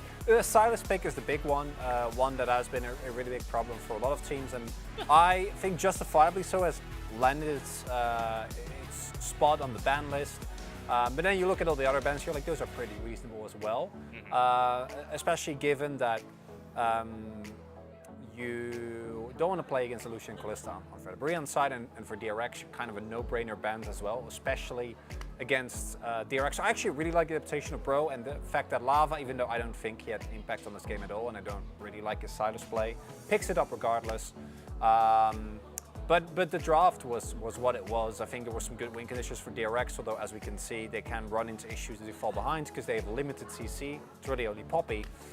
But the draft was not the deciding factor in this game at all, because if you watch the game, you know what happened. Exactly. I think, some of the stuff you were pointing out, like a lack of CC, a lack of real engage on the side of DRX really hurt them, right? There were a lot of plays later on in the game where Bro were ahead and they weren't really playing the lead that amazingly, but DRX at the same time were like, well, we still can't do anything. So it's kind of the way it wins. Let's take a look at highlight number 1. It all starts here, actually. Yeah, I am baffled. If you do know what happens here, then please add me, because I've gone over this a bunch of times and I just don't see it, right? Because the moment that you spot this ward and you don't have any intel, there is no way that, one, you face check, two, like even walking up is risky, but like you have a ward. Place the ward. Like he is so far away from his team, and then this turns into an absolute disaster because your level 1 is considerably worse. You have some power with the Karma and the Gangplank in good situation, but like you're playing into Rakan that gets an early knockoff. You're playing into Silas that has 2 skills available. It's just a really bad time. And after that, there is a monstrous gold lead, and more importantly, a lot of summoners are used. And then Fred and Brion, I don't even necessarily, as you said, feel like they played out the game very well. They still had a lot of that kind of Fred and Brion inertia where they're getting stuff, but it's also because DRX keeps digging the hole deeper and deeper for themselves, with, of course, one shining exemption in Umti that kept trying to really keep things going. Yeah, Umti did a great job. He will be the star of our second highlight, which is basically him ganking the bottom lane. That's our second highlight. Yeah. And I don't know if it's ready yet, but you guys know what I'm talking about. He ganked the bottom lane. There's no summoners here. It's a level 1 Ezreal. He's just dead. I mean, there's I don't even know if there's vision. It doesn't look like there's any ward or anything because they probably used it. And that's it, because that's the game. That was the game. Carlos just pointed it out. That was the second highlight because there was no more. From that point on, they had a monstrous gold lead. Easy. Yeah, insane. We do have the POG ready to go. Let's see who does pick it up. I have a certain jungler in mind. It will be Umti, who when I saw in the draft, I'm like, you're picking Wukong into Poppy? Interesting. Ended up deathless and didn't do a whole lot of damage, but there wasn't a whole lot of fighting and, just essentially ganking the bottom lane is what he did, and that's all he had to do. As per usual, a Fred Brion with a lead is a Umti that goes in and a Delight that follows him, and it's that 1-2 unit that got this team to playoffs last time around. I think individually, Umti and Delight are at the level that they were in spring. I think Lava, most notably, is still not quite there. His builds were a little bit suspect. Love this play. Yeah, he was just playing, again, it's that 1-2 unit, right? Like every time you see them together, you know good things are happening for Fred Brion. Let's see how many votes we get. 5 out of 13. 5 out of 13. Do not really understand that. Lots of votes for Lava. Love the Delight votes. Yeah, the Delight votes I'm okay with. The mid votes, not 100% sure. Very strange build as well. Either way, guys, we are done here on the analyst desk. Let's go back to game number 2 and the casters for that one. Thank you so much, gentlemen, there on the carpet space, breaking down that level 1 to level 2 in that game. Because, Wolf, there wasn't much more after that. There really wasn't. Is it a Pyoshik sub. It doesn't look like it because usually we have those shown instantly. So my guess is no. Looks like Juhan is sticking around for this second game, and you know, this is a fine decision. Like, I think it's totally okay here for DRX. Like, I'm usually, like I said before, pretty against mid-series substitutions unless there's something really specific you've pre-planned based on individual performances, because that just takes away the trust of the players, the coaches. It leads to a lot of problems. So we'll see if Juhan can play this one out a little bit better, but it was pointed out, and we got to see that level 1 replay again, where he just is so far away from his team. They know they have a ward there. He doesn't drop his own ward. Yeah, it was a mega flub. Yeah. Let's see how he plays in a real game. Knock on wood here in game 2. Yeah, exactly right. I think that DRX are now going to choose the blue side. It's not necessarily the side they've found the most advantages on. However, you saw as far as the bans went that it is difficult for them to avoid that Sylas first pick situation. They're going to ban the Taliyah themselves this time. Taliyah was banned on the blue side last time around by Frederick, and this time it is double jungle ban is kind of what it feels like. But of course, Taliyah is flexible as well. As Frederick, if they don't ban Lulu here, I think as Frederick, you can pretty comfortably ban Sylas, actually. I think that's a pretty reasonable call. Take it away from Zeka. Yeah. We'll ban the Aphelios. So now you can be like, all right, well, we have the Lulu angle for the Lucian, and so if you pick Lucian, we're happy about it. So they can ban the Sylas here, and they're like, all right, we have the answer too for the Lucian lane. Now Corki is something that, you know, I know Valdez is like, no, back on the desk, but like Corki's still an angle here that DRX can take, and I think probably I would be much happier to see this come through rather than Deft's Lucian, because I think Deft's Lucian, even though he's a very good Lucian player, this leads to a lot of variance in the game, whereas DRX can just kind of put the Corki on the table and say, all right, we're playing a slow game, we're scaling up, your move, Frederick. Well, actually, it's kind of perfect from DRX, because if the Lucian Nami's locked in, DRX can 1-2 punch with the Kog'Maw Lulu, because the Lulu, like you mentioned, isn't banned. It's actually kind of genius, because now DRX, they can pick Lucian Nami, and you can only get one of the two of the Lucian Nami lane, and then the other one instantly will get banned if they do try and pick it up. So Frederick have to go with a more standard, more comfortable type selection here with the Na and the Wukong that was successful in game number 1. Sejuani here going to be picked up into it, and it's going to be the Viego. So both teams foregoing the Lucian, foregoing the bottom lane entirely, and we're going to see 100% bottom lane bans here as the top side of the map has been locked away for both teams. So once again, it's going to be Frederick who has to get a tempo lead in this game based on the drafts we're seeing right now, and we'll have to get ahead and control just like they did in game 1, but this time they're not going to be given it for free at level 1, so we will see the Lucian banned away. Remember, guys, DRX love putting Deft on control 2v2, and then Corki mid, Azir mid, so the Kallistas, the Lucians, like, this is DRX's comfort zone to have the Corki mid and just have a powerful 2v2. So I like Frederick saying, I still don't want to deal with this. I don't want to play around this. Kaisa also extremely strong with the dive setup that Frederick have put together here. So I do like that ban a lot. Both of these teams really playing this draft out so well. Yeah, I think DRX probably a Rakan ban, just to take Delight off some comfort here, especially without Poppy available. It is going to come through. So, Frederick, if they lock away Xayah, I guarantee Deft will Draven it. I think that's going to happen. So instead, Nautilus will be the pickup here. Frederick, I mean, this is the most cookie-cutter draft. Like, these are probably some of the most common champions in their roles over this season, outside of the Nautilus, I guess, which was more the spring season. As Deft was thinking about Senna, I think a lot of people probably collectively groaned as, Senna will be locked in, so it's going to be Senna Kench towards that bottom side. With a Corki, I am kind of okay with it, because you're just basically dodging the lane. The Tom Kench is going to be so valuable for the Corki too. Can save him, of course, and he's going to pick a GA up very early on into the game.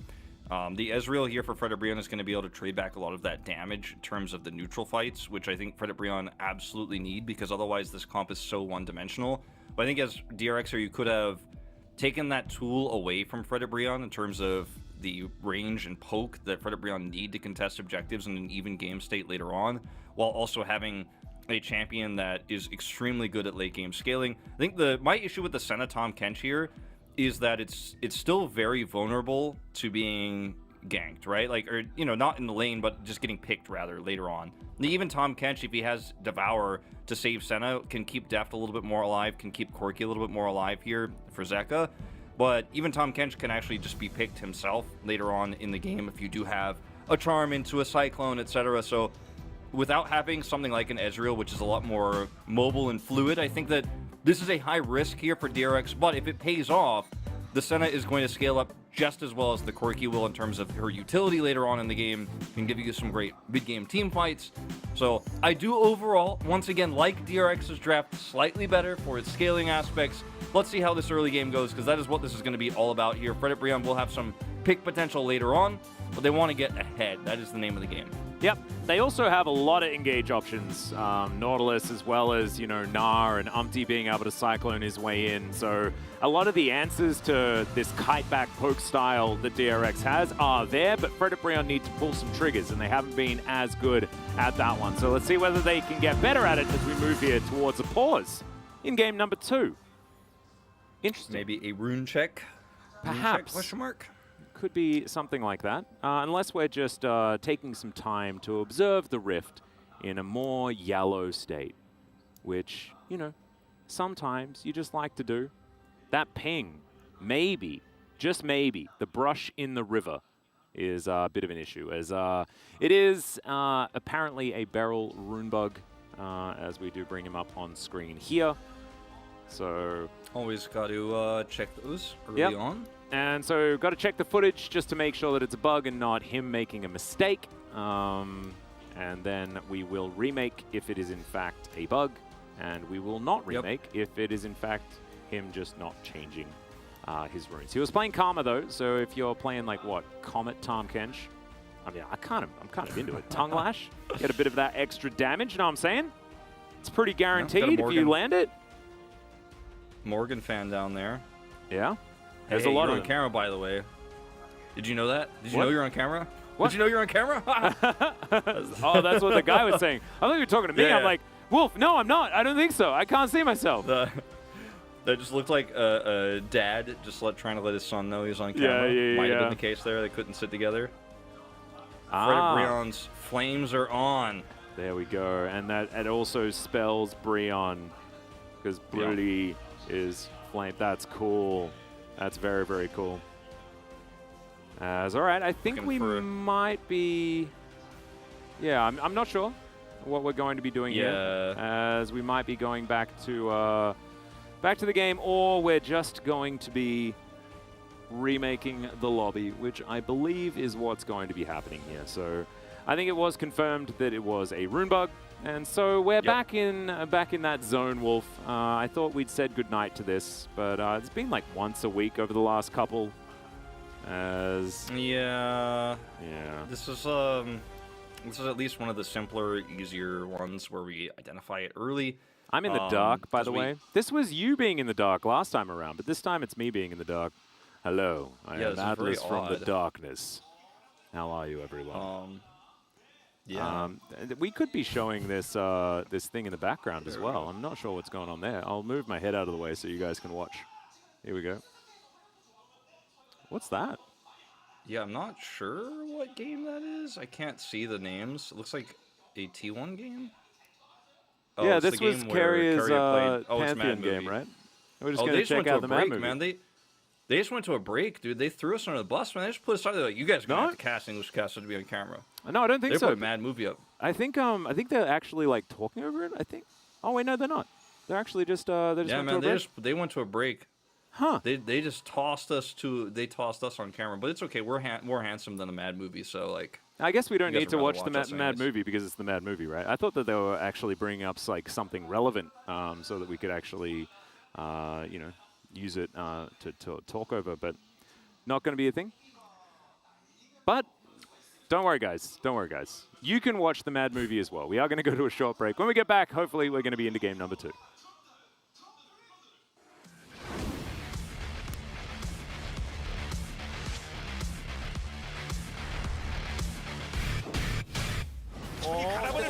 제가 나눕니다. 네, 세라핀 국뽕 뺏었고요. 네, 순간적으로 네, 먼저 먹고 아래쪽으로 앞거라. 했어요. 스트레스. 오너 터졌어요. 네, 지금 세- 월광 포화. 지금 뺏은 상태에서 활용도 좋았고 그러면 네, 처형 나오면서 아니 하나 생명. 하나 생명 잡죠. 이 안타. 가라. 아, 세라핀 역으로 뺏은 공도 대박이 잘 터졌어요. 세라핀 거 뺏어 한번 볼게.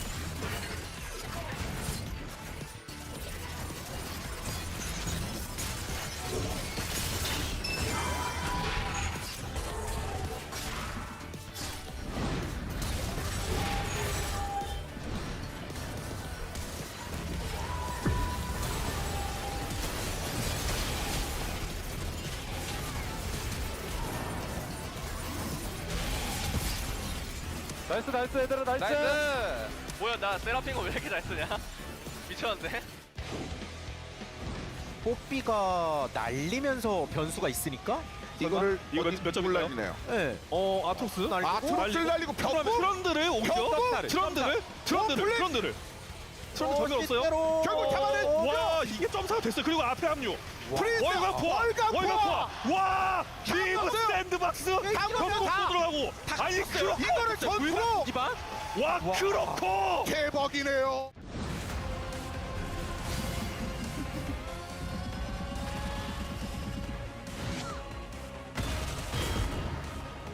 안녕히 계세요, 여러분.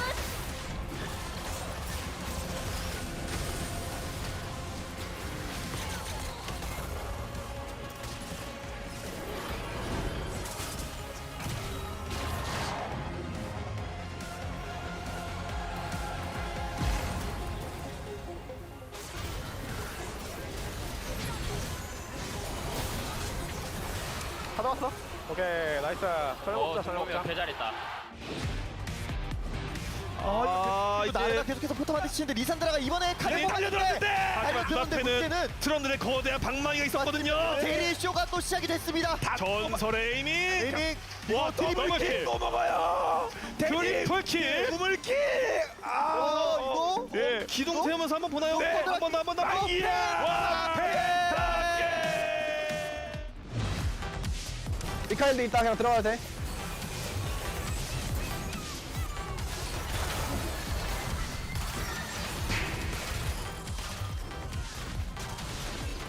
나 펜타 각이다. 펜타 줘 펜타. 펜타 줘봐. 세 개 줘. 오케이.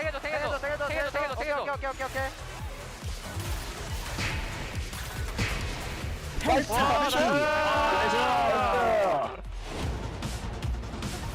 예, 매운맛 그게 리셋이 돼가지고 저기 빠졌어요. 1대5요. 어디가 왔다 어디가 그리고 냈다 돌리고 다음 턴 그래도 그 저희 초에 살았어요. 아이고 저희 먼저 고스트 그리고 아이고 네 신나 있는 괴물입니다. 트리플 신나 있는 괴물 와요 그나마 루나 어떻게 되지 비디디 못 막았는데 젠지 다 죽이고 있습니다. Welcome back, ladies and gentlemen. We are getting into game number 2 very shortly here, as we're having a look at a DRX fan sign here that I unfortunately cannot read at this point in time. It was like, I only saw part of it, but it was basically like, all right, let's end this really quickly and go home soon, and then they crossed that part out because they lost game 1, and then maybe also because we have a rune swap bug, so nobody's going home fast tonight. Nope. But it looks like we are probably going to be getting back into the game here pretty shortly, pretty soon, I hope. Yep, this guy I Fingers think is going crossed. to the army pretty soon. Yep, 5 days. 5 days. Very sad. But yeah, we should be very quickly towards this game, as I believe the players are almost loaded in. So that means that we've probably got the right runes, and we're probably ready to go. Which is absolutely fantastic. Hopefully the rune situation will not last too much longer, guys. I know it's a frustrating point for everyone. But here we are, onto the Rift for game number 2.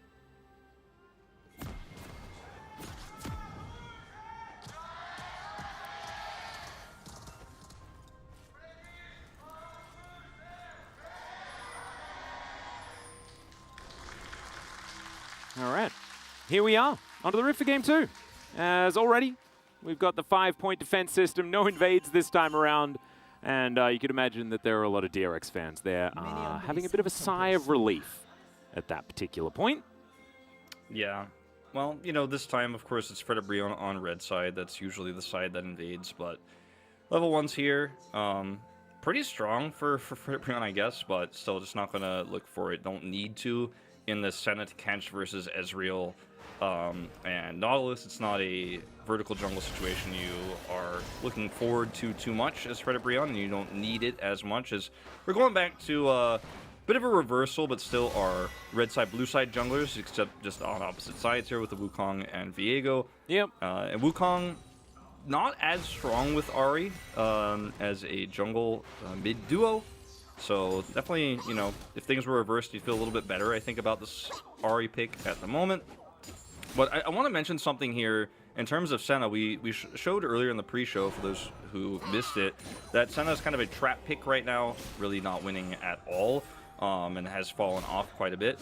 Deft also has played it almost more than anyone. He's played 7 games, but he is also 2-5 on the pick here. So it has not been a successful one for him, and I'm a little bit worried about that pick in general here into all the pick potential, the Cyclones, the Charms, etc. So his positioning is going to have to be really good, and if he can manage to do that, then obviously there's a lot of power in this pick later on, but still, just want to kind of set the stakes here. Even Deft isn't winning on this pick right now and hasn't been doing it majority of the time he's played it this season. Yeah. The hook is going to connect here on the bottom side, but you can see with Piercing Darkness and the fact that Beryl is going to be pretty tanky, there's not going to be too much that comes from it. So the Senna Tom Kench, I agree, I'm not really a huge fan of it, but it's into Ezreal Nautilus, which isn't exactly the greatest, as Juhan is going to find Umpty, or has Umpty found Juhan, as Morgan's going to rotate over, King doing the same thing. And it is just going to be gentleman's agreement. He's going to be backing away here as Winter's Wrath not going to find the target either. And Morgan just back to had farming. he had a great laning phase in the previous game. Was given obviously a lot of extra money from that level 1. As this is the loss streak here. Teddy also, not having a great time. We won't talk about Ghost until the next series, but I do want to mention that Morgan's in a matchup here where you have a lot of power as the Gnar, especially if the jungle attention is elsewhere. So. Okay, Beryl. Yeah, you can see Deft doing a fair bit of damage here to Delight, as soon as he walks out, it does mean that he just gets poked down. But Henna farms quite nicely there underneath the turret, just one behind Beryl, as you can see, as he's going to get some vision here on exactly where Umpty is, just to try and deny that one. Great little snare to stop Delight and Henna from being frustrating. I think this... This laning phase for the Senna Kench is pretty amazing, actually. It's going to be super powerful. It's going to, outlast the Ezreal in a lot of ways. The heals from Senna can make it very frustrating. They're playing it very well. They turned that hook trade into a positive one for them, got control of the lane. It's more later on rotating towards objectives, and when we get to neutral states on the map, that I'm worried that Deft could end up being potentially picked, or Beryl might have to devour early, and then the team fight becomes a lot easier for Fred Brion. The laning part of this is absolutely strong. On the other hand, so I just wanted to point that out. Is up here we are going to take a peek. King having a much better time this time around. Yeah, demonstrating the good old Sejuani and Dinar matchup that we've seen get better for the Sejuanis as time has gone on. But it's certainly a good thing to note, the fact that DRX are laning effectively. And as far as in even the 2v2s in the games that they lost, Deft and Beryl's Senna Tom Kench has been very, very strong.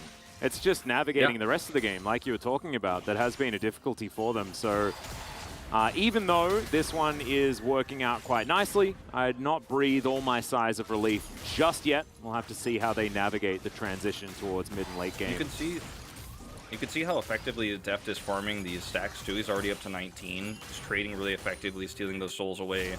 Just really putting the pressure on early. And unfortunately, Umpty pre-6 on this champion in particular, the Wukong, isn't going to be able to do a whole lot, right? If he was on something like a Poppy here or a Trundle, then maybe you'd feel a little bit better about the lane here as Henna and Delight, because you'd know that pressure would be there and Deft wouldn't be able to just simply free farm those souls. But that's not the world we live in, and unfortunately until 6 is hit, they can just continue to be aggressive like this. So I like how they're playing the laning phase out here. Top side of the map here still looking good for Kangen, as Deft is looking for a plate here. 3-6. This is actually insane how hard they are winning this lane. And Beryl also has Demolished, so this could be 2 plates. And it will be, because Henna has no friends in the area. So that's just 2 plates already picked up, basically a Rift Herald. as there's still 2 minutes before the Purple Lady will be popping up in the Baron Pit. So DRX are just absolutely smashing this lane right now, and Fred and Brion don't have too many answers. And one thing that I want to talk about, Wolf, is the fact that Wukong was nerfed, right? He's clear, not as strong, but that was entirely mitigated by the level 1 in game number 1.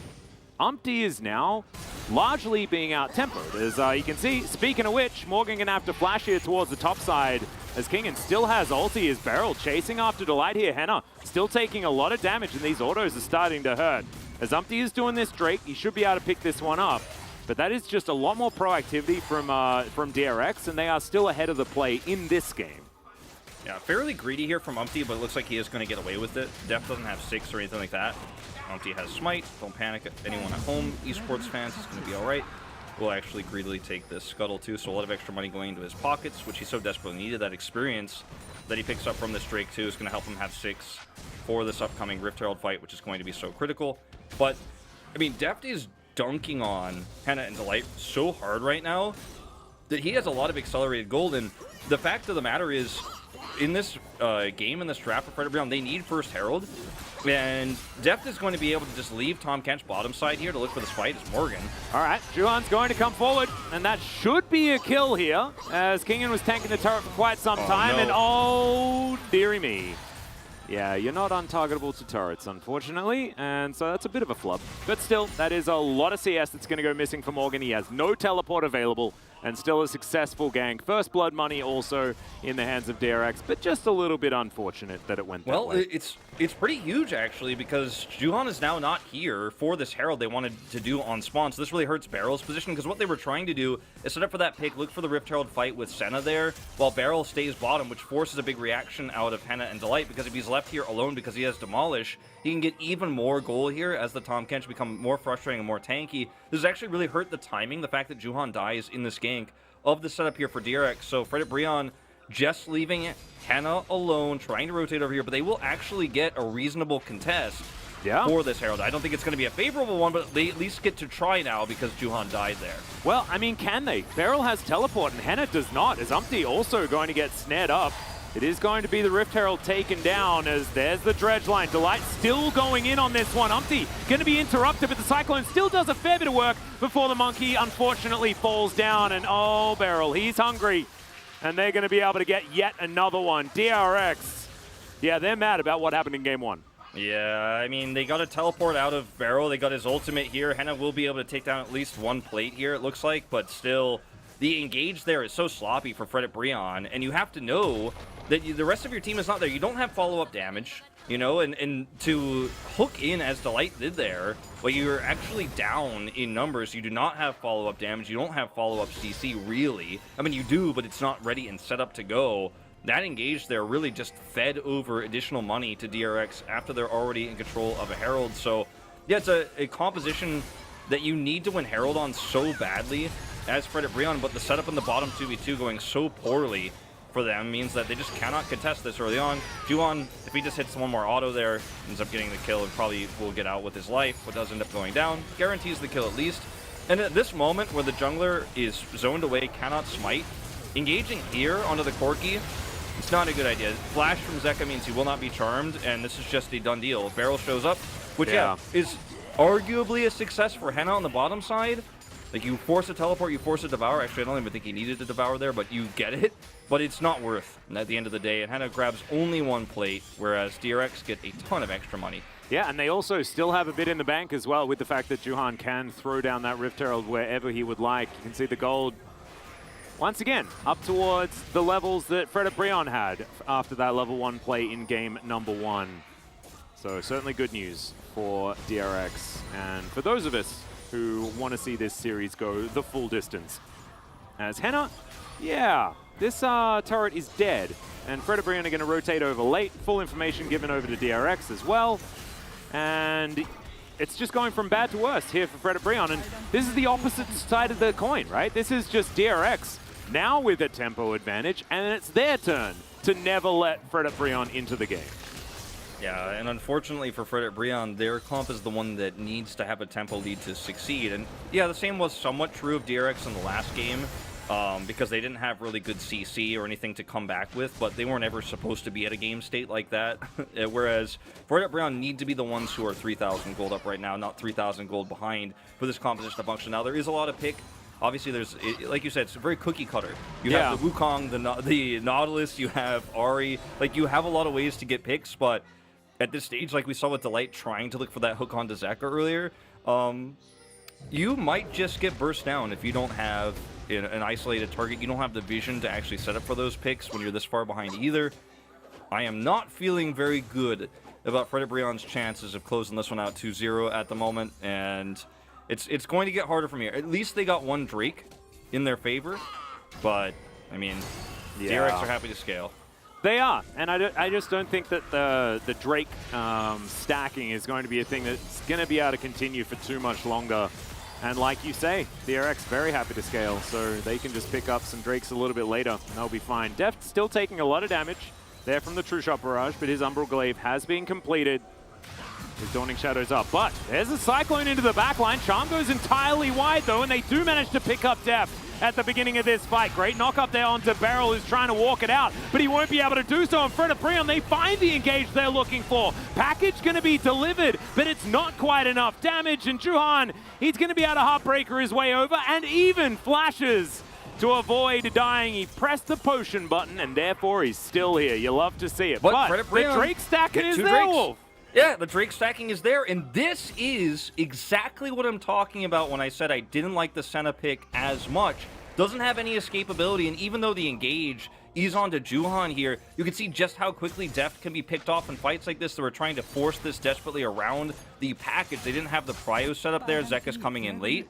And so as a result, DRX end up giving over several kills here to Fred Brion. Still hold a gold lead, but this is actually a pivotal moment where a lot of money is given over to these carries here for Fred Brion that were so significantly behind. Now, Fred Brion have a fighting chance. They have win conditions they can operate around, and the Senna just so easy to pick off.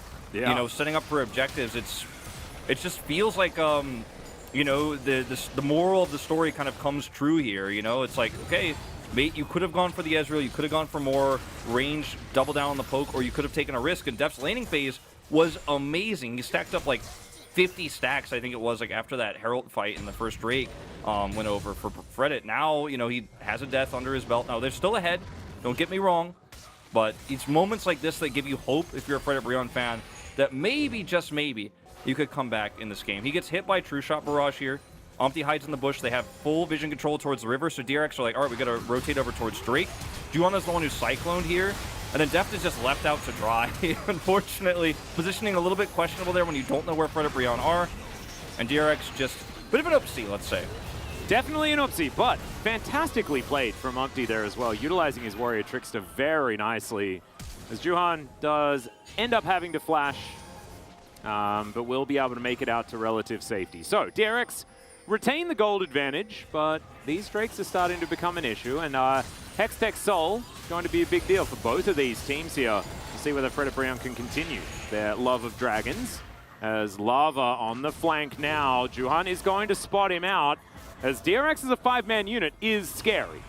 But Fred Brion, they have options, and Morgan's Nabar is in a good spot as into the backline goes Umpty yet again! Now it's Zeka's turn to be in trouble, but the Glacial Prison comes down. DRX are trying to collapse, but they collapse into a Gnar. Juhan's going to be taken down first. Umpty managing to escape for now, and Zeka is zoned entirely. Now it's King and Deft and Zeka versus the world, but Kingan's going to get charmed up, taking too much damage, and the power of friendship, it's working out, Wolf!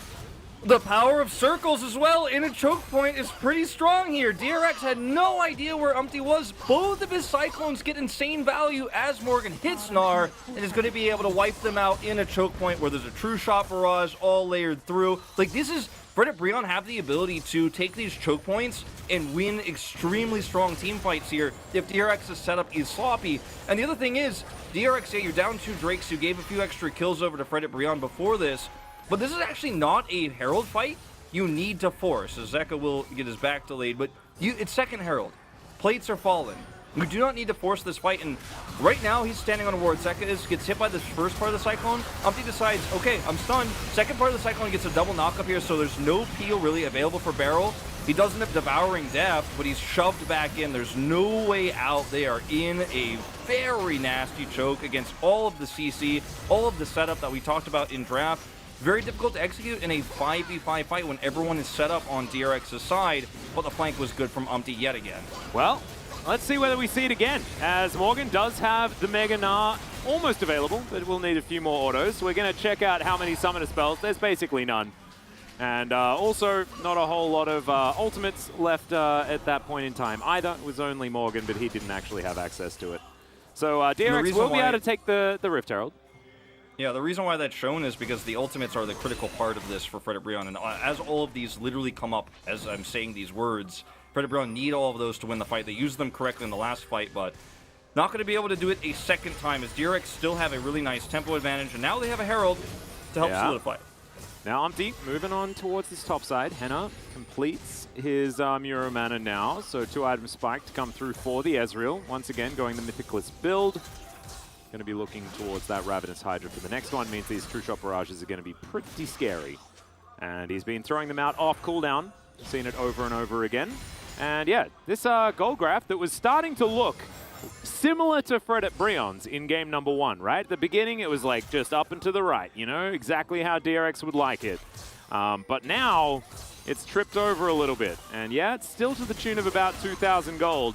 But we've seen Frederick Brion not afraid to pull the trigger. Delight's able to hook his way in there, get some things done. And Umpty's flanks have just been amazing. He's once again behind enemy lines. It's the same greedy build here. Okay, Deft. Oh man, when I see Deft clearing wards like that, I'm always nervous when they show the vision toggle. Because Umpty is again on the flank. Okay, he's going to find Kingen, or is Kingen going to find Umpty? As Morgan's over the wall. Okay, package going to be delivered, and Umpty's just dead. Sometimes you overstep the mark, as Morgan is going to have to hop his way out, and DRX should be able to get their first Drake. Frederick Brion, this is a 4v5, guys. This is a dangerous situation. Charm goes entirely wide. Nah, onto 2 into the wall, though, as Juhan has to ult to get himself out. Spirit Rush is going to be enough to get... or is it? Juhan actually dancing around lava beautifully here. The flash does eventually come through, and they manage to take him down. As Henna's True Shot Barrage doing a whole bunch of work.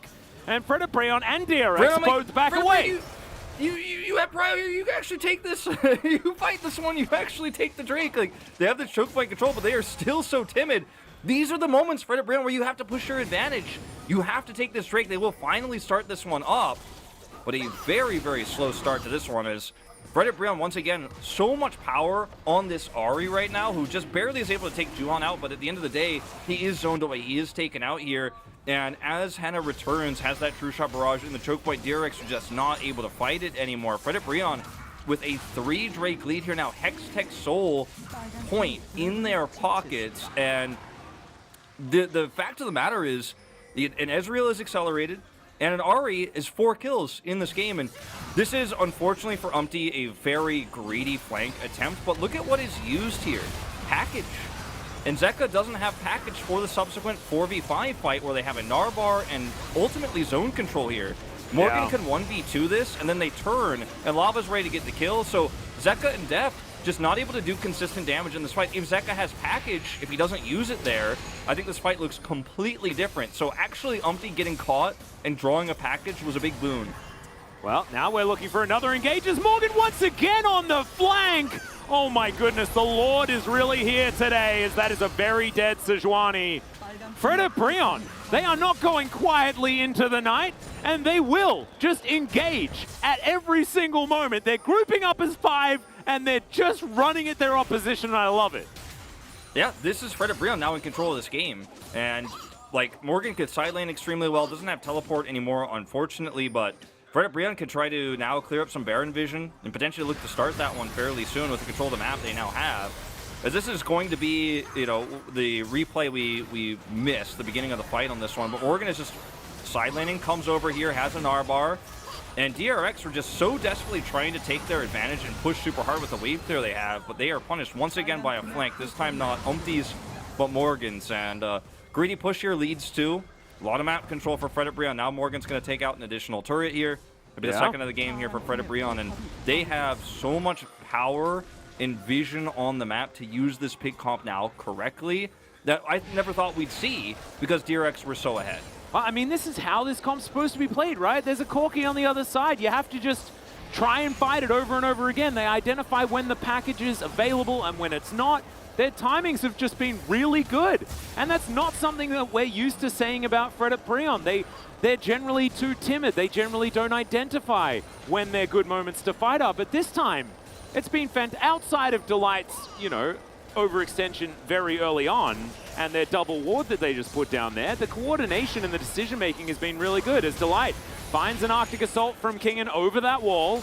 As DRX grouped up as 5, this is dangerous, but the hook is going to connect onto the Tom Kench.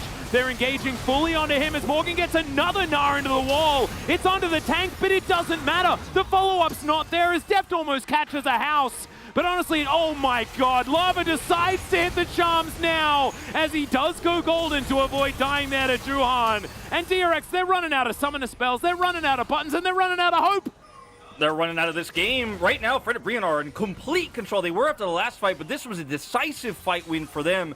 And Lava is so fed. He's fully stacked on his Dark Seal. He's got 10 out of 10. Zonia's there, keeps him alive, and now they can just group up here and look for some objective starts. Morgan is going to go straight to a side lane. They want to take the small advantage and push it fully. Notice Zeka's half out of rockets when this fight actually breaks out. And look at the follow-up Wombo combo engage here. Untouched is Deft, but he's not able to do enough damage at this stage of the game. He's not a traditional AD carry. He's a utility AD carry. And once you get that pick on the Kench, there's no tanks, there's no front line. It's really easy to just run forward here as Fred Brion because the Corki rocketless is not really a threat. And they have so much front line here as well. Yeah. Fred Brion not able to pull the trigger here on the Baron just yet. Rather would take a reset because they were extremely low after that fight. But they are very close to actually taking that gold lead back here. But their comp also scales really well when Ari is 4-0-4 and has a fully stacked seal. Like, yeah, this comp actually can compete with the scaling of DRXs, even behind in gold when it is on the right players. And that's also, exactly right, yeah. Yeah, so I was just going to say, like, they have the hard engage required to deal with what DRX are doing. Like, DRX are trying to sit back and throw rockets over and over again, and they can find a single target and lock them down. Their frontline in King, and if they do need to fight, is going to be there. However, the amount of hard engage options plus the flanking that's been going on from Umpty and Morgan has just been fantastic, which is exactly what you need. They're just ticking the boxes, Wolf. Yeah, I mean, Umpty, what I was going to say is Umpty is 0-2 in terms of kill death, but he has 6 of the 9 assists because his Cyclones have been incredible every time they need to be. Yeah. So, I mean, now Fred Brion have control over this Hextech Soul, which is amazing for their composition. They are a pick comp against a Corki package. They're not going to bait this one out first, so DRX will actually have that package fight they've been looking for. Kingen off to the side here, and like you were talking about, the package is available. Fred Brion have to be very, very careful, and they may just want to give this one up, to be perfectly honest. The package shouldn't be available for the next Drake, and then they can take the fight on that one. But this is Fred Brion, and maybe they just want to start the fight. It's Delight dives into the back line, another Cyclone, but Umpty is just going to get popped immediately. Delight's able to try and trade one back, but it doesn't work because there's a Devour. Now Lava's running away, and Fred Brion, you didn't need to do it. You just didn't need to fight it. Yeah, and that's a massive shutdown onto the Ari. That's going to be given over to Deft. Huge kill from him with the ultimate coming through. Look at those Dark Seal stacks now halved. Yeah. And that's a ton of money into Deft's pocket. And like you said, Fred Brion did not need to force this fight, and they were so close to pulling it off regardless there. They forced the package to be used defensively from Zeka, but they still followed through. They're trying to fight through a choke point. As this True Shot Barrage is going to go wide, it's just going to leash this Baron for them a little bit harder, and DRX now back in the driver's seat of this game. Yeah. In one poor overcommitment, Fred Brion have lost control once again. Could have been backbreaking, to be perfectly honest, as this Baron is going to get taken down. DRX will secure it. Hasn't been a pretty game. However, the amount of farming this Corki's done is absolutely absurd. As we have a look at this one more time, like, Delight, it looks like heroism, but like, it's a Corki with package. Of course he's going to be K. They just turn onto Umpty as well, as Umpty flashes for the Cyclone. He's just not in range. And you can see with Morgan's Narbar also just a little bit further away than it needed to be. Great shutdown here from Deft. Picks up the 600 and half of those stacks. But I think if Umpty doesn't have to flash there, he's closer in and can engage faster. And if Morgan has a Narbar, this is an amazing fight for Fred Brion. But those three things, you know, were a little bit disjointed. Like, together, great, but apart, just slightly separated there. DRX is just able to pick off Umpty first, win a 5v4. By the time the Narbar is complete and Morgan can actually look to turn the fight, it's already over. DRX, happy to take a fight they need to take, whereas Fred Brion could have just been happy to sit back and scale off of the lead they had. And, like, yeah, you don't want to give DRX more time with Senna Corki, but this was not the fight you had to force. You still have time. It's only 26 minutes in for a fast soul. Would have felt amazing to get it, but now you've lost control of the game. Still a lot of vision. They're taking away bottom side here, and DRX still have to respect the pick potential. This game is still anyone's to take. I did not expect this series to be this interesting, Atlas, tonight. It definitely is. And now you've got DRX with 4 members over here. Sejuani's there. She does have teleport, and she is going to dive on forward. So it's a 5v5 here for Fred Brion into DRX if they want to take it. Good charm connects. But there is, of course, a Piercing Darkness. Now Beryl is just chasing after Lava. Does manage to get the Tongue Lash. A little bit worried for him there. He'd gone a little bit AWOL, but that's fine. Henna taking rockets, and this is how DRX want to play out this game. They want to sit here in a siege, have their disengage at the ready.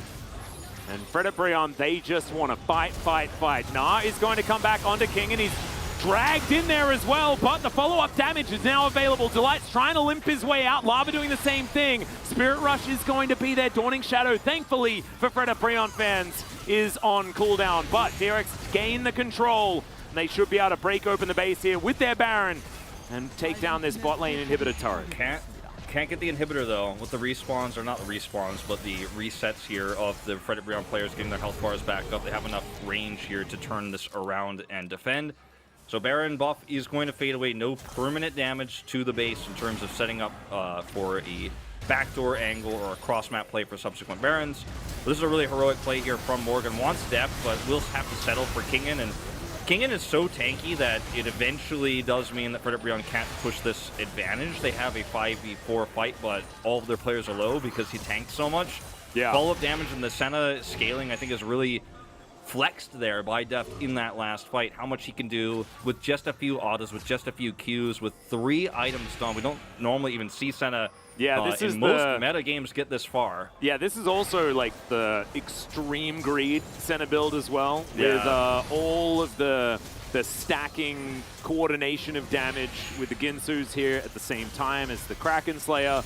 You just get so much value from all of your stacks, but does mean you're extraordinarily squishy. And now his flash is on cooldown, his heal's on cooldown, and he's going to have to be very careful of his positioning.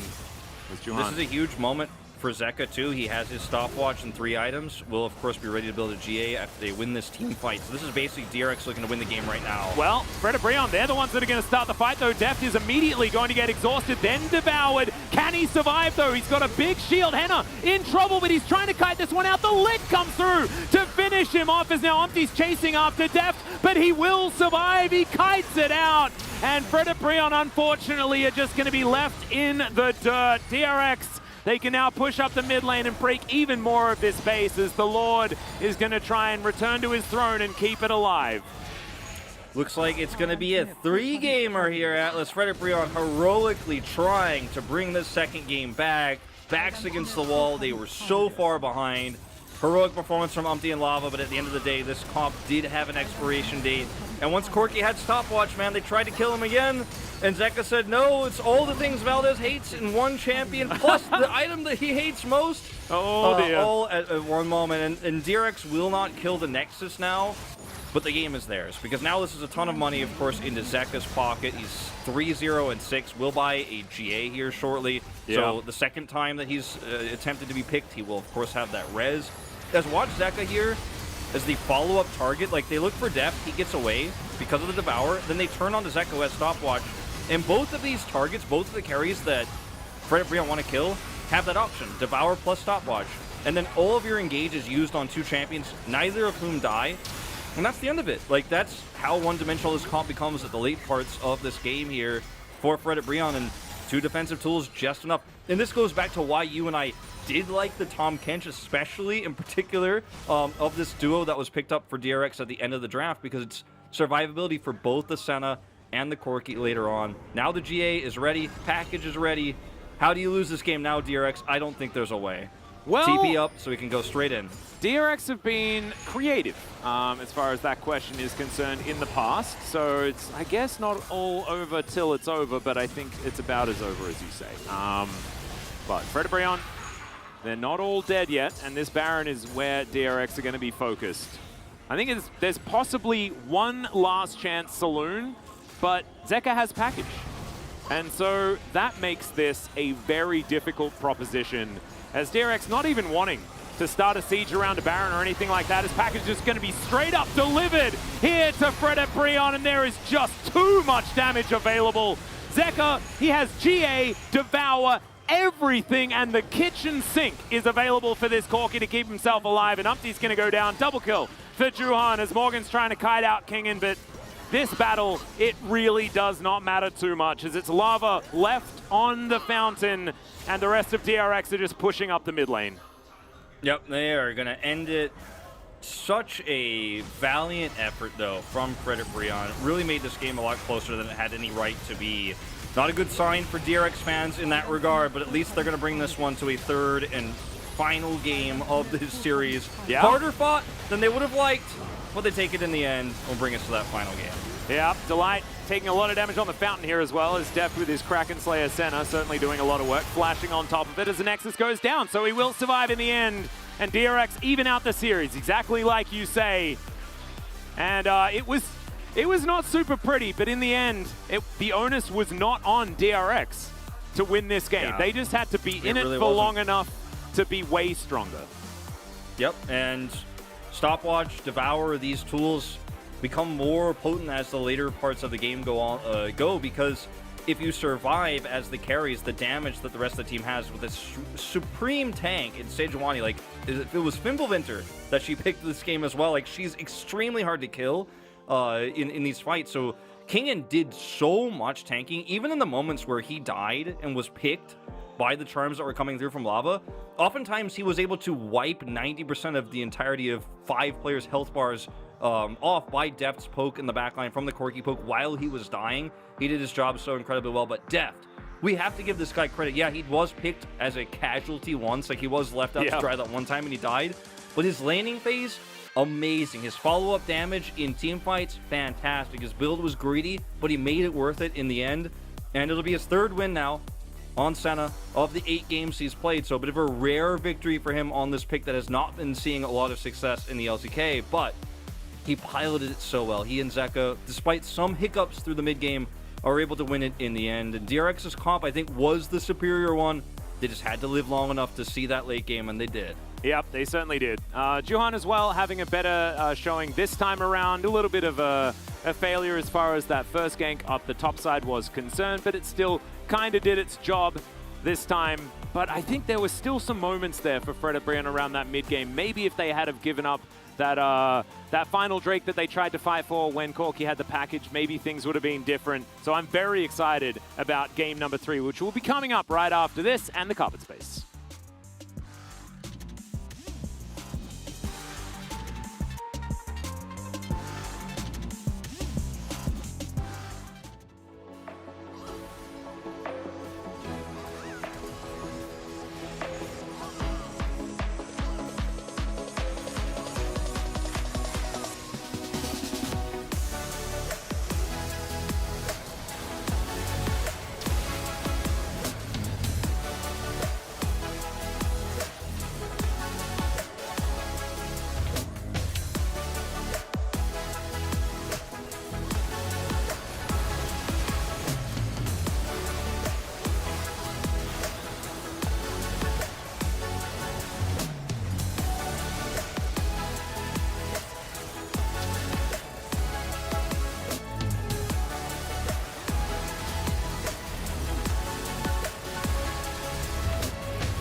보자.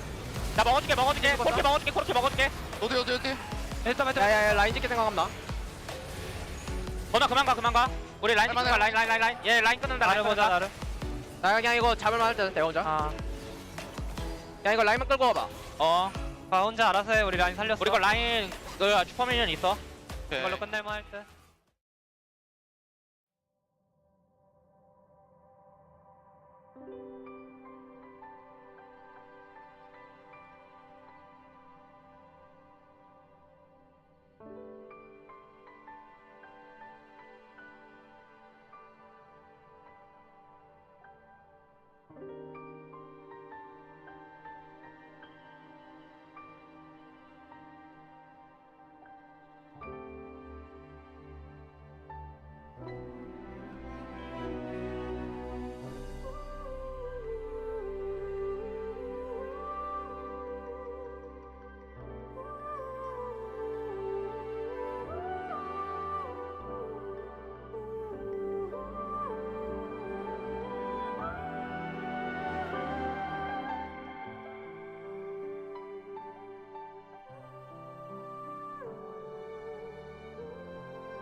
Hello and welcome back to the Analyst Carpet Space. It's me, Valdez, with Chronicler, and that was a game 2 that DRX were able to take. There was no weird level 1 shenanigans. We did have a little bit of a tumultuous time, though, in the beginning of that game. Despite DRX, their best attempts to lose, they won the game, which was great.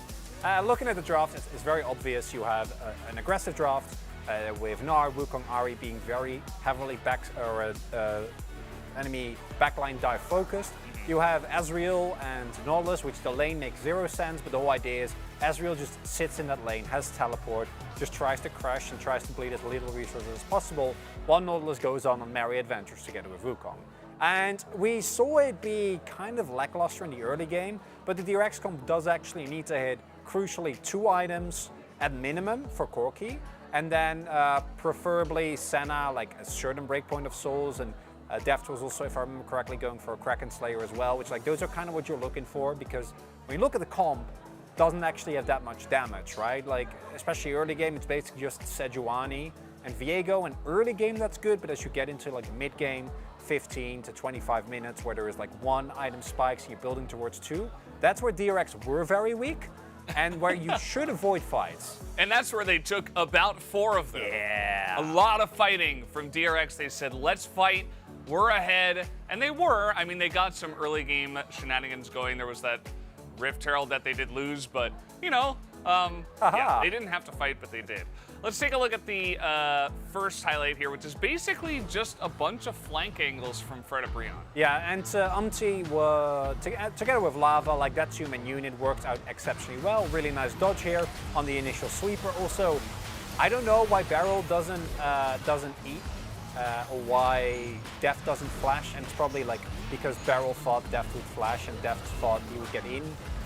But this type of backline dive is really, really good, because what it does is it makes sure that the DRX comp never really gets to the point where they want to be. And like pushing up this far without proper side lane control and without having a good vision line set up behind you is just really risky, and it can backfire. And despite all this, I'm pretty sure that, like, in terms of actual gold, they never really fell behind. I don't know if they were always ahead, but it was always, at the very least, extremely close, or they were ahead. But DRX really not showcasing a great form here.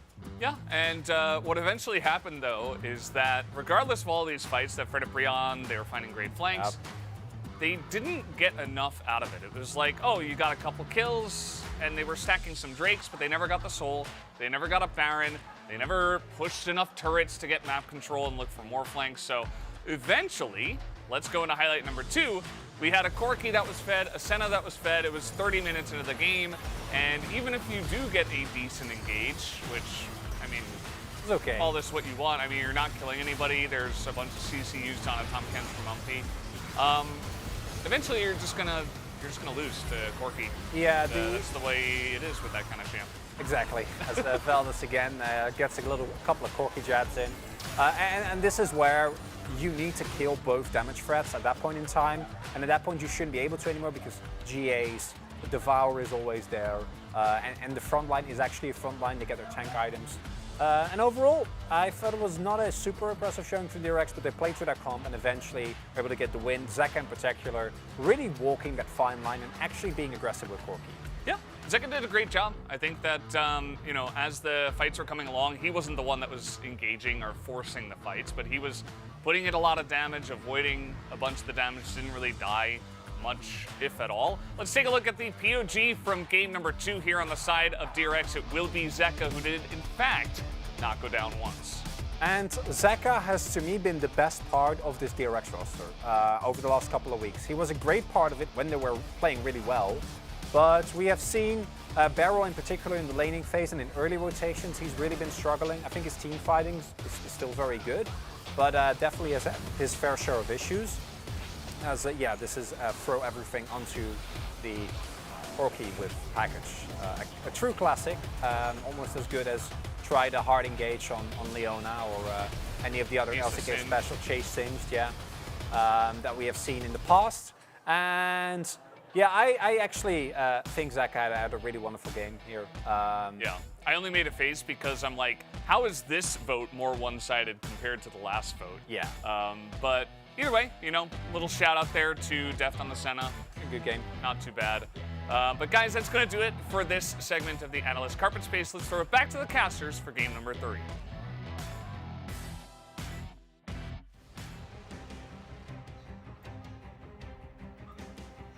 Thank you so much, gentlemen, there for the breakdown of that game number 2. Yes, don't fight, don't engage onto a Corki with package available. Wolf, would you have any other instructions here to Fred Brion? I mean, no. I think that obviously the game was so far gone, even though Fred Brion had a really nice turnaround there, that it's hard to win that once the Corki gets the stopwatch, gets the GA, etc. Pioshik is back in, as we can see here on screen. So that is a development I did not necessarily expect to see here, especially going into a game 3. I thought after game 1, if you're going to make this call, make it. As a huge round of applause comes through, I think not because they wanted Juhan out, but just because the Korean casters were shouting out the substitution. Pioshik is very famous. Yeah.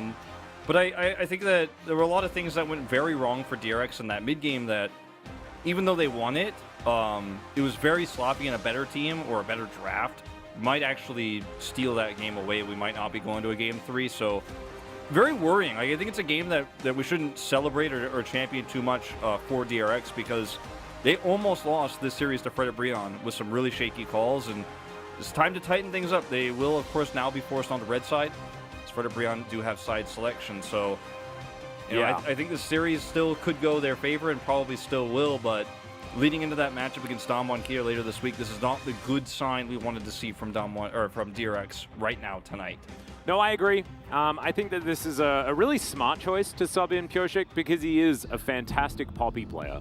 And DRX were able to pick up the Poppy in game number 1, but after the face check and all that sort of stuff, it didn't quite work out. Plus, Juhan didn't really represent himself as, you know, a fantastic Poppy player that we know Pioshik is. As Talia is going to continue to get banned. Of course, it was Lucian, Kalista, and Talia banned away in game number 1. This time, the Talia moves up to the first slot, but still could be the same bans as Zeri is taken away. And yeah, it looks like we're going to have somewhat of a repeat. Looks like it. I think that Pioshik will be happy to play the Poppy if it's left open again. Oh yeah, that's part of the choice here. And you know, obviously Juhan's Viego performance wasn't very good in game 2 either, so they make the call. I think there's some nerves obviously here at play, as Corki will not make it through this draft. Nope. That one is going to be removed again here. Poppy gets banned this time, so good adaptation here from Fred Brion. See what ends up being the first pick. Silas also banned this time for DRX, so it's going to be a very completely different blue side bro than what we saw in that first matchup in game 1. Yeah, and so the Aphelios makes it through for the first time. The Lucian, once again, still available, but there's the Gnar lock-in, as Morgan's like, I had a great game 1. He had a pretty good game 2 as well, found some of those angles. It's just the fact that the game ran away from Fred Brion towards the end that things really became a problem. As King really hovering this lead. Yeah, I truly believe the 3 strongest champions in the LCK right now in our, you know, regional meta are the Silas, the Gnar, and the Corki. And you ban away the Silas and the Corki here as DRX, but you can't let the Zeri through.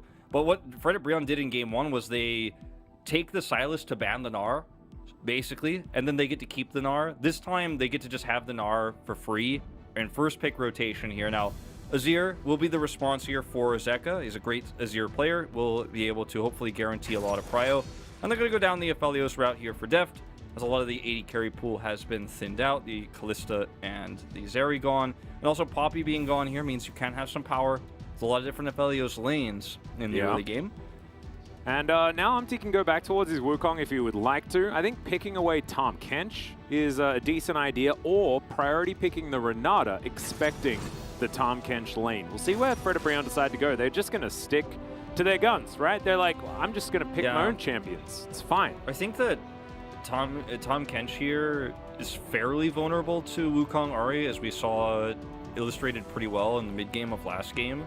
And I think Fred Brion are trying to double down on their win conditions, because last time they picked this into the Tahm Kench, like they clearly like this into Tahm Kench, and it almost worked out for them last game. I think for Fred Brion this time around, as long as they don't fall too far behind, they could still feel pretty good about this draft here. And Lava on that Ahri, his comfort, will be the Lucian ban to come through here for DRX. Not a huge fan of that, considering I don't think Frederick are going to try to win the early game and then try to pop off on this pick later on against Azir Aphelios. But just keeping it out of the hands of Henna just to be safe. I mean, you can't hate it. No, Not a big fan of I it. like it personally. I think that, you know, a second round Lucian Nami would be pretty silly, as Rakan's going to be the ban. I was expecting the Renata ban, but instead, like, DRX just don't seem to mind about Renata being picked up at all. So Henna and Delight can play a Renata lane if they want to. They can also just play Ezreal here. Ezreal Karma coming to mind. Obviously having a lot of range against the Aphelios. The Tahm Kench pickaway we could have seen instead of the Ahri could have led to a Jinx lane here for Frederick. That's kind of where I was feeling like Frederick could have taken this draft, as they will remove the Ornn.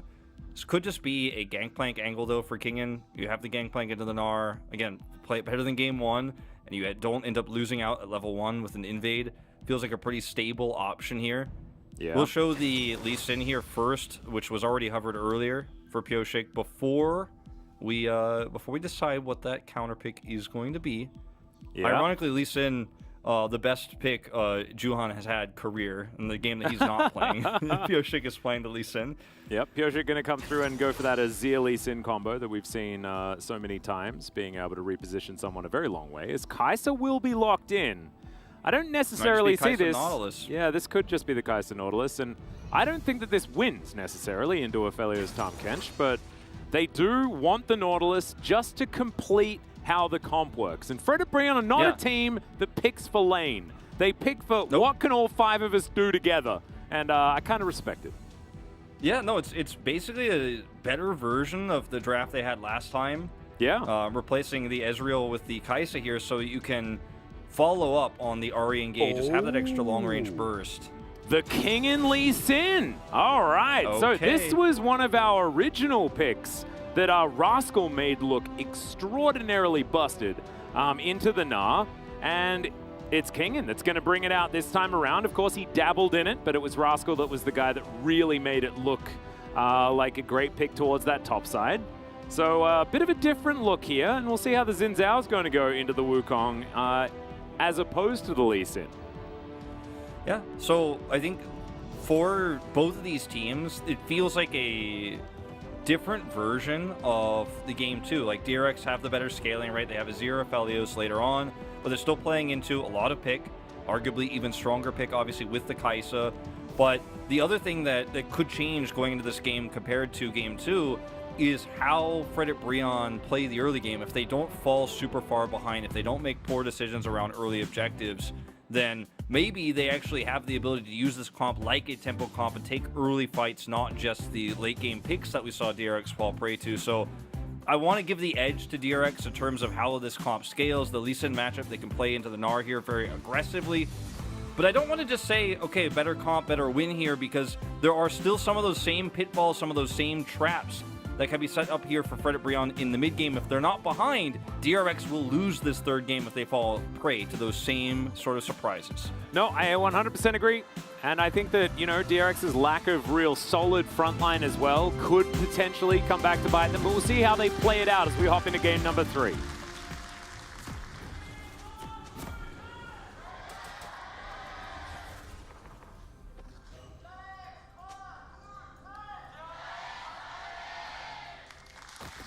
DRX fans pretty loud as they look to see whether DRX can at least pick up one victory this week. Remember, their next match is against a Damwon Kia that are looking for revenge.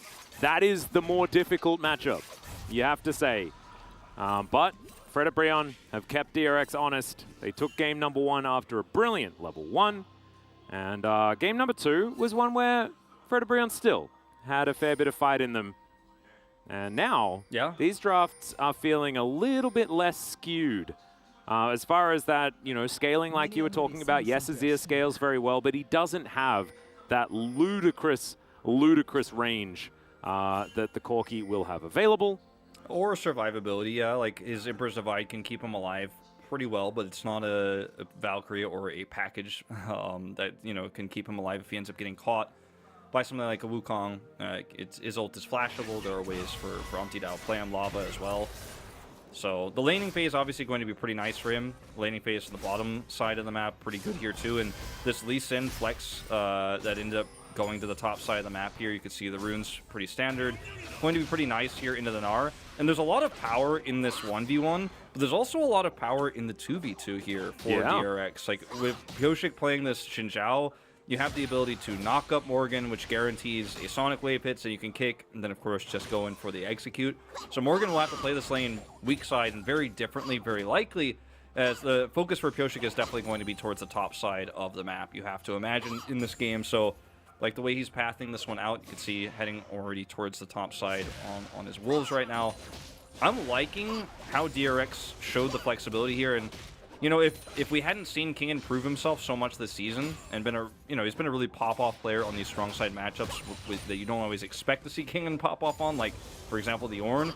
If we hadn't seen him do that, I would be a little bit worried about this pick because I wouldn't trust that Kingen would be well versed enough on it in a game 3 draft like this, but he's shown us otherwise so much this season that I think we just have to trust in this Lee Sin pick for now. Yep, we'll see how it is going to turn out. As you can see, Umpty on his blue buff right now, and is actually looking for an early gank onto King, and he'll get up here first because Pyosik is going for a full clear, prioritizing, you know, getting as much money from the jungle as possible. So not going to be the case though. Umpty is actually going to move back towards the mid lane. And with Zeka relatively low, he might be able to pick himself up a flash here. Devastating blow comes through, but Zeka is going to hold on to his flash button.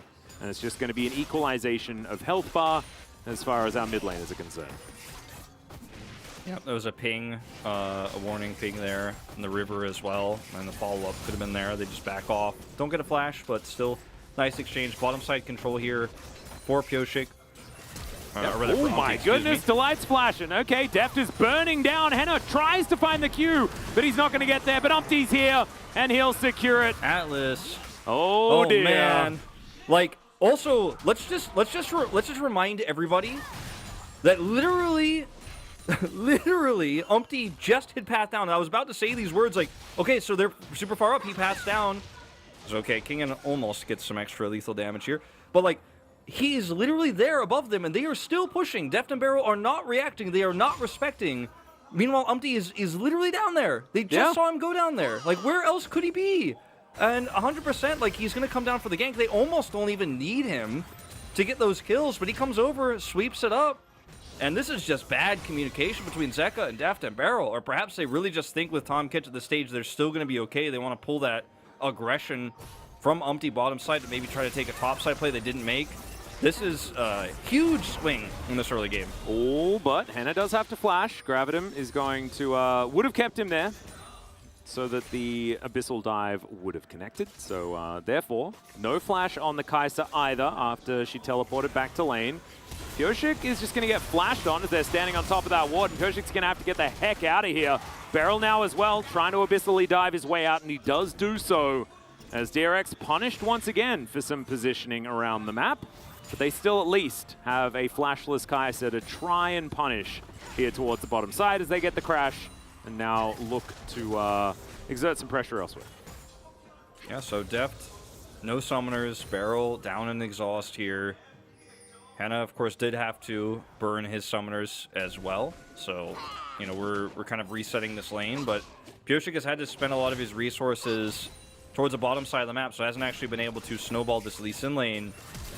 And, you know, we see how this engage goes. Deft is pushed back here. Of course, does have to flash.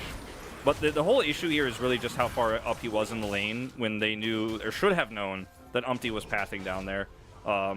Maybe just hoping that the Scuttle was going to buy them enough time. I really want to argue this for the bottom 2v2 that had such a good game in Game 2 between Deft and Barrel, but this time kind of an inexcusable positioning there. Yeah. The Lee Sin still ahead on the top side of the map here for Kingen, but the Gnar is going to be way more valuable later on in the game in terms of damage scaling and utility. Obviously, Kingen's always going to be a kick button, which can be very scary, but when you're playing a dive comp as Frederick Brion, you're not that worried about a Lee Sin coming onto you. You're kind of the one who's going to be making the calls to engage, etc. So Kingen not getting the advantage he'd like. He has a 6 advantage. Yeah. Also, you know, does have 11 CS in the lead, as he's going to try and deny as many of these creeps as possible, but that wave is still going to push towards Morgan, who is just trying to hold on as best he can as Yeah, just hunting for Q after Q after Q to try and get the advantages that Kingan's looking for here in this lane. And so far, weak so side good. Gnar. Yeah, weak side Gnar playing it out right. Kingan gets small advantages here. And obviously would have liked to have a little bit more attention up here, maybe even get a kill onto Morgan.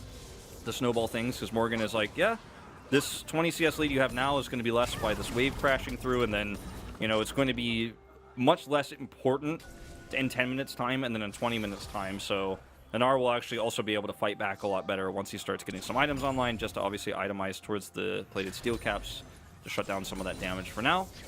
Ooh, Pyosik. Pyosik's here. Yeah, Wind Becomes Lightning, not going to connect there onto Delight. But I think Fred and Brian are probably kind of okay with how the situation is going. Def did hold the wave, and as you can see, it's in a not great position here. As you can see, Void Seekers coming through to try and clear out these minions as best they can, but that is going to mean that Deft holds on to a decent CS margin, I think basically from that wave manipulation almost alone. Yeah. Yeah. And so definitely a good thing for DRX. Fred and Brian want to try to set a trap here. Umpty does not have 6 critically, though, so I just don't think this is going to work. You could see he was pathing down to try to punish and look for a 3v3 fight, but without 6, he's just not able to do it. We'll take the Raptors, but this means DRX have prio for this Drake. Zeka has mid prio. Gonna look for a pick instead of starting this Drake up. Yeah, not prioritizing the early dragon whatsoever. As Pyosik just going to transition over. Rift Herald spawned 10 seconds ago, and that seems to be on the minds of DRX here as Delight and Henna moving up towards that topside river, and we may get our first big battle. As you can see, that ward that we just panned over got a lot of information here for Fred at Brion. Yeah, it's not going to have this choke point controlled, though. Henna does not have 6, can't engage from far away. This is not a good fight here for Fred at Brion unless they can set up a Charm Cyclone. Yeah, but Morgan's Narbar is in a great position. Beryl has to devour very early. Delight flashes away, will keep himself alive. Emperor's Divide more defensively rather than offensively, but still, it does do the disengage that they were looking for. Morgan aggressively positioning as that Narbar is charging up. Q connects there onto Lava, but I don't think Kingan wants to go aggressively onto that one. And now Delight looking for a back, wants to get that health bar up so that he can run through another round of spells against DRX, but I don't know whether he'll be back in time. Yeah, Morgan just not able to get his Gnar here, and I think DRX have basically secured this. Teleport does come through for Lava down to the bottom side of the map, so they're just going to concede the point, try to slow this down, get some extra side laning done here for the Ahri, but I think this is the right call to make as Fred at Brion. You have a very slight lead, obviously, with that first kill. Going into your pocket, you can stave off this Rift Herald pressure. You don't need to all in and lose a fight here and lose control of the game. And I really respect the patience, as this is the follow-up engage that you really want here as Fred at Brion. The Cyclone comes through, but there's Devour, there's Emperor's Divide, all these defensive options here for DRX in these early fights, which is why I was really hoping Fred at Brion wasn't going to try to force this, especially without Narbar. And I think better of it. They do, of course, try the fight. Doesn't work out, they give Herald. Yep. You just saw as well that Delight sidestepping that Sonic Wave is the only reason why no one died in that exchange. He would have definitely been dead there. Could have been a kick option for Kingan as well if he had have got the execute on the Nautilus and then kicked back a priority target. It could have been a big swing for DRX. So lucky for Fred at Brion fans that that doesn't happen, but still, everything is working in DRX's favor for now, especially considering, you know, the Aphelios Azir angles. Still going to have to see them make good decisions as this game goes on, because Fred at Brion, it's like game number 2. Like, they have a comp that you press all of your R buttons and hope that they line up right, as that is a flash charm, and Henna's here as well. Lava secures the kill, and Deft just overstepping one more time. No heal, no flash, doesn't use him, as I think he just knew he was dead. Yeah, and he 100% was, even if he flashes there, I think. It's just too quick. The reaction time, you know, even if you have it, isn't going to be enough to save you. That's just so much burst damage. The charm goes through. He doesn't have cleanse. If he has cleanse, you know, different story, but he's running flash heal. As Morgan is like, yeah, come at me, bro. Yeah. This matchup here on the top side is getting better and better for the Gnar, as we pointed out earlier. Starting to actually be able to trade really nicely here against Kingan despite the CS deficit. And Lava, once again, sets up a play, sets up a kill here. The follow-up damage Henna has is going for the Kraken Slayer. Has it early here. Means they have so much damage at this stage of the game. A lot of the gold lead is going to be shored up, of course, by this Rift Herald crash here. Yeah. But Fred at Brion, if they put their money on these carries again, remember last time they had a much bigger deficit than this, and we're still able to set up really nice picks. They have, at the moment, a slight gold lead, in fact, a 2-kill lead. And it's moments like this that you can just bet that Fred Brion are going to be able to pull the trigger on. And this is unlike Fred Brion of Spring, where they were just super passive and slow and scaling. They're being aggressive, they're looking for picks, they're finding them. And after watching this pick here, watching last game, you know, it's believable, it feels feasible that Fred Brion could actually just continue to get picks all game long. They have a slight, very tiny advantage at the moment. But really, it's about DRX playing safer here, because a few more picks like this, and then suddenly, Fred Brion are in full control. Yep. DRX need to rely on Beryl a lot in these moments as well, because as soon as Fred Brion do go for their engages, a lot of it is single target. Of course, Morgan notwithstanding, as well as the Cyclone. But if a Charm connects, right, and they use that as an engage option, if they go in with a depth charge or something like that, then a lot of this CC can be waited out, Devour can be used, and then DRX can go for that re-engage or the disengage. Whatever they would like to do. Of course, they have so many different options when it comes to... They even have kick. Yeah, they have kick. They also have the Crescent Guard from Pyoshik as well to once again manipulate the battlefield and the Emperor's Divide. So there are a lot of ways for DRX to counter-engage against Fred Brion if things can work out, but bros still need to go for these big engages because there is only a Devour for one person. So when Cyclone gets multiple knockups, when Morgan finds multiple people and smacks them into the wall, then Beryl's going to be like, well, who do I prioritize? Which kid do I choose? You know, and it's not about having favorites here. Sometimes you need you need everyone to be all right. It's a fine line that DRX have to walk in terms of being grouped as 5 on objectives, but not too grouped to where the Gnar is going to get a lot of value. Obviously, the Cyclone is going to get a lot of value. So they have to make sure that no one is isolated, no one is out farming too far forward, like Deft has been caught doing twice now this game. They need to protect him. Like you said, Beryl needs to be there, but he also needs to be staving off pressure elsewhere. So, again, it's a fine line to walk, and it's a complicated comp to execute when Fred Brion are non-stop pulling the trigger and actually skill-checking you every 5 seconds, which it feels like is happening this game. Yeah. So, this is also, again, the Gnar matchup turning. And I said, like, yeah, Kingen, he didn't get as ahead as he wanted to because Pyoshik had to be bottom side, and that's just been so true. Like, yeah, he has a 200 gold lead, but didn't get any kills, couldn't snowball this lane, and now side laning is also slightly becoming a problem here for Fred Brion because they're going to have to deal with Gnar, they're going to have to deal with Ahri, who can side lane extremely well, can escape any gank attempts while she's out there doing so. I feel like Fred Brion, I mean, this game is as even as it could get, and we all favor DRX because they have the scaling comp, and they're the stronger team. But I'm just laying out the ways this goes badly. I just watched game 2, and I'm kind of like still nervous for DRX here.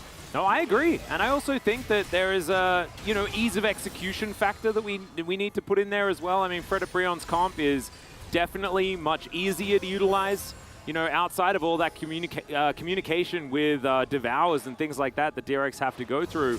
There's also the fact that like Bro gets a pick and there's no Beryl there. Like, then Henna's on top of them. You've likely got Umpty waiting in the wings. His positioning as far as flanks have been concerned has been fantastic so far this series.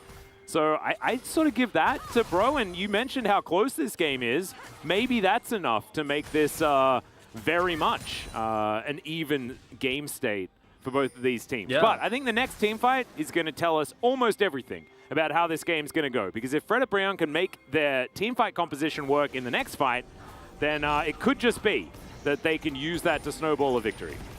DRX have double Gore Drinker for this fight. They have a Gale Force for Aphelios, so lots of survivability between those 3 mythics. They have Devour available, Emperor's Divide, Crescent Guard, all the things we've talked about. I think Fred Brion, since they don't have an angle here to pick, I'd rather them just leave Kai'Sa bottom, grab a turret here as they are doing, and then just kind of slow this Herald down, threaten it, but don't actually commit to it. And I think this is exactly what Fred Brion want, and that's exactly what they're doing, is just not giving DRX an opportunity to accelerate these late game carries. Just try to get advantages elsewhere. It's second Herald. This mid turret is more than half health. Like, they shouldn't be worried about losing control of this. Yeah, Beryl, you can see, was actually looking for Umpty, but it's Umpty that's found him. A Charm's going to connect there as well. You can't devour yourself, Beryl! Oh, no! Now Pyoshik looking for a counter engage, but the Cyclone's going to have another charge. And yeah, Shirley, she got a headbutt off, but it doesn't actually do anything here. As Umpty is going to disappear, his Playful Trickster is going to come on through there, as that's not the name of that ability, that's Fizz's E. As Lava, he's going to get engaged on. There's the kick flash, and Lava does go golden. That's going to buy a bit of time as Umpty goes for the re-engage. Henner into the back line, but he's going to get divided and destroyed. I'm not sure about that particular decision, my friend, as the Drake is still alive, and now DRX might be able to take that one as a trophy. Yeah, they need to take this one, because without that, I still think this is a superior trade for Fredit Brion. One small mistake here ends up leading, from Lava's positioning ends up leading to Henna's death. But man, they got 2 turrets in the interim. They got 2 outers, top and bottom. Were able to, as 3, defend and grab a pick onto Barrel here. Like, this was actually Fredit Brion trading up in every single way. As Barrel looks for an engage here and is now out in no man's land. He's even hitting that ward super greedy, hoping there's going to be a follow-up. Somebody's going to save him, while Kingan's on the other side of the fight, dropping Herald. Then Lava ends up being out of position here, has to stopwatch after he's kicked, which means that, Henna tries to follow through, and they're like, okay, we can turn this fight, but they don't have Cyclone. Crescent Guard is really nice here. The follow-up, Empress Divide, sent Henna from one side of the map to the other, and he is picked, so small error here will lead to the Drake going over to DRX, but the moments leading up to that were so Fredit Brion favored. Yeah. And still a very scary situation here for DRX, so you cannot continue to be picked like this. This is really reminding me of that Kwangdong series we watched just last week, where they had all the right win conditions. They had the late game comp, and they just didn't know how to play it out correctly, and so they ended up losing, even though we were like, oh, 100% they win this draft. Feels like that in this case too, and DRX are still getting caught. They're still out of position, and I give them a better chance than I gave Kwangdong in that series where they had the Gangplank utility build and stuff like that. This time just really feels like they need to tighten it up, and I'm not sure if they're going to be able to do that this game. Like, making an adaptation on how they're positioning, playing slower, playing safer is what they need to be doing right now, that they are not. Yeah. Feels like this game is still anyone's to take. It's a difficult one. I do feel like the vibe I'm getting is that Fredit Brion are more hungry in this particular game. But Kingan found a great kick angle the last time around. His Lee Sin has definitely been passing the eye test for now, but he's likely going to get caster cursed by Atlas right here. But no, they're not going to close in. Thank you very much, Fredit Brion, for not making me look like an absolute jerk there. As Lava testing the waters, trying out the spacing. As all right, Charm is going to connect once again. They're going onto the Tahm Kench, but into the back line goes Umpty. It's an Emperor's Divide onto only one. The Gnar is into the wall, and Beryl is taken down. The target selection from Fredit Brion, fantastic once again, but they're diving a turret. Delight went too far forward. Umpty, his Warrior Trickster, is going to get taken down, and it's a 1-for-1 in the end. I mean, Fredit Brion, they want to push this advantage super hard. They want to take this and say, I don't want just Barrel. I want actually Zeka. I want depth. I want multiple kills. I want to keep this advantage so big that DRX can't come back. But they overextend here. They end up losing Delight. DRX getting some extra gold back. And, a 1,000 gold lead here is not enough to say, okay, I feel really good about Fredit Brion's chances to close this one out, especially when the follow-up engages have been so sloppy. I don't think you want to fight this one, King, and he's going to look for it. Cooldown, but he's still going to have a fair bit. Foxfire, of course, is going to be enough to deter Kingan for the moment. As Morgan comes down towards the bottom side. Everfrost, Zonia's, I was really worried for a second there. But yeah, this is when you see so much coordination here. Look at Umpty on the flank over the wall, and look at Morgan. He's building a Narbar while trading with depth, and Emperor's Divide knocks Umpty out. But Morgan's got this choke point locked down. Zeka is not hit critically by that Gnar. If he is hit, this is actually a kill onto him, and they don't dive the turret. They don't end up losing Delight. So just barely escaped there. The flash there on the Azir. Zeka gets out with his life. But man, Fredit Brion are just so good at setting up these fights and forcing them. And in the past, when we run this composition, Ahri without a Viego, a Gnar with a Kai'Sa, very few teams have been able to pull this off, so much so that we're like, ooh, we don't really like Ahri right now. But Fredit Brion, they are really pushing the envelope. Now, still, DRX grab a turret here, have Baron control right now, still have the better scaling comp. But I just want to give credit where it's due here for Fredit Brion with how well they are setting up these fights. No, I agree, 100%. Beryl also has just been picked off, and you can see Fredit Brion want to deny the value that you can get from the Devour. And with the amount of AoE CC that they have available, as well as very deliberate pick CC from a couple of the members as well, it means that they can just decide to kill Tahm Kench first, and then these team fights are looking so much better. But DRX, I haven't really seen a fight on their terms just yet. Yeah. Some of the Emperor's Divides have been good, but oftentimes it's just hitting Umpty and his clone, right? And sometimes to a play-by-play commentator, they look exciting, but that is just 2 Wukongs, when really there's just 1 Wukong in the game. That's not the high value that it can necessarily get.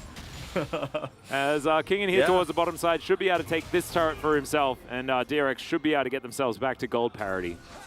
For me, the Emperor's Divides have been really good at keeping Zeka alive and setting up for longer fights for DRX, but after the Emperor's Divide protects DRX, after the Devour protects DRX, Beryl doesn't die, then they have a great front line for the carries to actually do damage. Zeka's autos. Yeah, okay, Umpty going in yet again, but he's taking a lot of damage. Lava hunting for a charm as Beryl still sitting at 50% as now DRX on the re-engage. But Morgan, he's got other things to say. The Devour going to be used onto the Xin Tower, but Beryl is down so extraordinarily low. Kingen diving into the back line, but immediately he's going to get CC'd, and 2 have already been picked off. The Emperor's Divide secures 2. The bottom lane has been taken out, and DRX have outlasted them this time. They are now going to look for this Drake as well as Umpty. He can get behind here. He can go for the steal, and he's going to be able to do it. Gets into the pit, steals it away, and he's going to die, but he's going to do so after typing worth in all chat. I still think this is definitely a huge win for DRX. They win the team fight swimmingly. Nice steal from Umpty will at least make it feel less bad. You know, it's 1 Drake away from the Ocean Soul here for DRX. But the point I was going to make before you saw the engage is, if you can disengage here against the comp of Frederibrion, it matters when Deft and Zeka can free hit. Because this is the first time that the 2 carries are, yes, knocked up in the end of this, but they are at full health, not afraid of anything. And Kingen tries so desperately to look for a nice kick play here. It doesn't matter.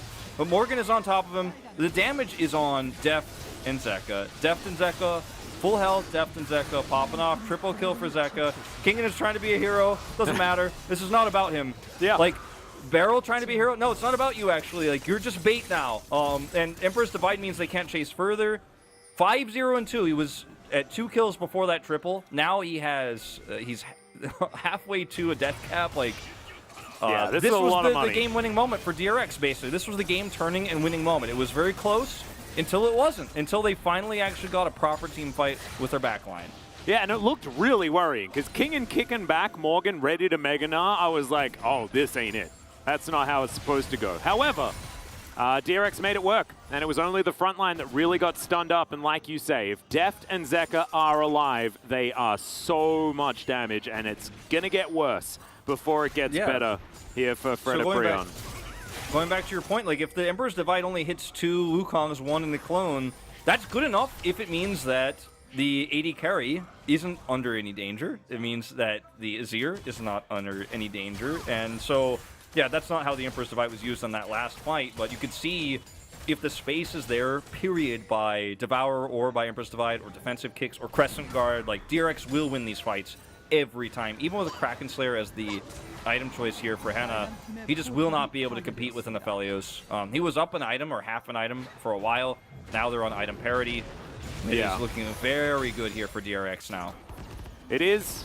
However, if Frederibrion still managed to find that priority target, lock him down, you know, then you've got Henna doing all that consistent damage, right? If it's one of Zeka or Deft that die after Beryl is immediately blown up, which seems to be the Frederibrion game plan, then things look very different. But if DRX are able to disengage enough in order to get that the re-engage rolling, then as we just saw in that last fight, it gets so tough. However, they weren't able to get themselves a Baron, and that means that this game is still pretty up in the air. It's only 1,000 gold, kind of means nothing here at 25.5 minutes. And Bro do find themselves some control of this topside river, sort of out of nowhere. Catching Deft on a reset might be part of what did it, and he's looking for his 3rd item. Should be coming up relatively shortly. Well, Dominic's was where he stopped off before he goes towards his Infinity Edge this time. Still with some brown bags, but that should be upgraded relatively soon. The ways in which Frederibrion win fights and get picks against all of this disengage are much stronger in the early mid because there isn't enough damage to punish them. So even an Ahri who gets a charm forward in this game state onto even an Azir, the follow-up damage from Deft and then Zeka once he gets out of the charm is so strong that he'll be burst down. The same can be true of a Kai'Sa. Kai'Sa ults, there is no cancel button. There's no, I'm getting out of this. Like, you ult in as Kai'Sa, you will be exploded by all the damage here of DRX. All of the disengage tools on Umpty, the kicks, etc. We've talked about it a million times. I'm not going to list all of them. Oh. This time you have the damage to follow it up at least. Deft has no idea. This is very dangerous. The hook is going to come through. The Devour is going to be there as Deft Beryl had to flash for it. Emperor's Divide comes through as Deft stays alive for way too long as Umpty is trying to get himself out of there. Lava to do the same as Kingen flashes forward immediately, picks up the 2 low health targets. Beryl is taking a lot of damage. He'll get gnawed into the wall, but Morgan is going to get taken down as well. It's a triple kill for Kingen on the follow-up, and I guess Deft was just bait. I mean, he certainly was in this case. Fred Brion committed so hard to this, and they had a nice angle. They had a nice idea. Zumpty does not have flash. He is not going to look to try to steal smite this one away. Look, I mean, the ways in which Fred Brion need to win this game are based on picks like this one, but they're doing it on the enemy side of the map, so deep into the jungle that the response time there for DRX is so fast. They can get over and punish so quickly. As we're going to watch this Baron go down to its dregs and actually be completed before we go into the replay. But watch how far into the jungle they are. Look at the mid lane. They know that Zeka is here very close by, and they still hard commit to this. So much CC has to be used. He's so tanky here with the damage. And this is what I was talking about. When you're a 2-3 item Aphelios, or 2.5 item, I guess, in this case, look at the health bars of Fred Brion. He dies, but he kills everybody's health bars down to half while he does so. And then suddenly Zeka shows up and he's like, well, I'm also a lot of damage. And these types of picks don't work out as well when the carries can actually just turn around and take your health bars half, as we saw there from Deft. And also, they were fighting into a brush that was control warded by DRX. Like, Fred Brion weren't able to get any sort of control in that area, but I think Kingen was just an absolute hero in that moment. Like, if he doesn't manage to find the backline there, then that's just Fred Brion finding a pick and forcing a reset and possibly just getting themselves a Baron. Like, this was very, very close to disaster for DRX. Yeah, for sure. As Kingen has a hero play. They got a ward, so it's fine. He's playing Lee Sin jungle as a top laner. He's just going to take out the Drake. He's going to put DRX one step closer to that soul. Oh, Kingen's completely seen here. And Wukong is still in the fog of war. Deft, as long as he doesn't get isolated here, they still are in a nice position. DRX not really in danger. That Emperor's Divide was so well timed. Zeka knew. He must have known that it was a possibility as Hen is going to get knocked back. He does go golden as Fred Brion trying to regroup, reconnect. Kingen just going to kick him in the head though, and Deft has the follow-up damage. The Aphelios completely untouched in this fight as Zeka is fighting Morgan, and I just don't think the Lord is going to... Oh, never mind. He flashes, he crushes, and picks up the shutdown.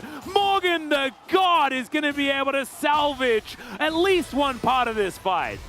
Yeah, one part of it, but it's a 1 for 3, and DRX trade up so much money here on their carries. Zeka grabs a 6th kill here, and we'll be able to put together a Zhonya's very soon. I mean, right now, DRX are frustrated by the fact that there's no game-winning objective on the map for them to take with the amount of power and control they have. They had the Baron buff, obviously trying to set up for this fight. And you can see there's just no realistic way to actually stop all the disengage. And Zeka's like, cool, I got Emperor's Divide. And he just waits for Henna to come on top of him. I think that's somewhat of a coincidence. I don't think he perfectly timed this. By the way, the response is the same. Yeah. The response is the same. Like, and the timing you're looking for as the Kai'Sa is to go in exactly with the Wukong, and he just unfortunately gets bopped there. And this could have looked different without Zeka here, but at the end of the day, it's really a team fight that's won by all engaged tools being used on, or 2 of your biggest ones being used on a champion who could just self-peel and has so much damage at the stage. As you watch him stopwatch here, had that available for the dive onto himself as well, so he was never really in any danger. But because he used it at this point, he did seal his fate against this Gnar.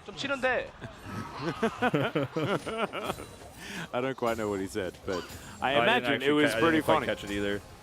But yeah, either way, he does go down. He's having a laugh about it because he knows that was a team fight that was essentially won by his self-peel, regardless of him dying at the end of it. Yep, and also, judging by his reaction time, I think DRX must have had an inkling as to the fact that Umpty was capable of flanking them at that particular point in time. As you can see now, DRX going to move to about a 4,000 gold advantage, but still things are pretty dark towards the north. As Kingen is looking for a bit of a back timing. He will go back, but I believe Fred Brion know that the Lee Sin isn't in the area.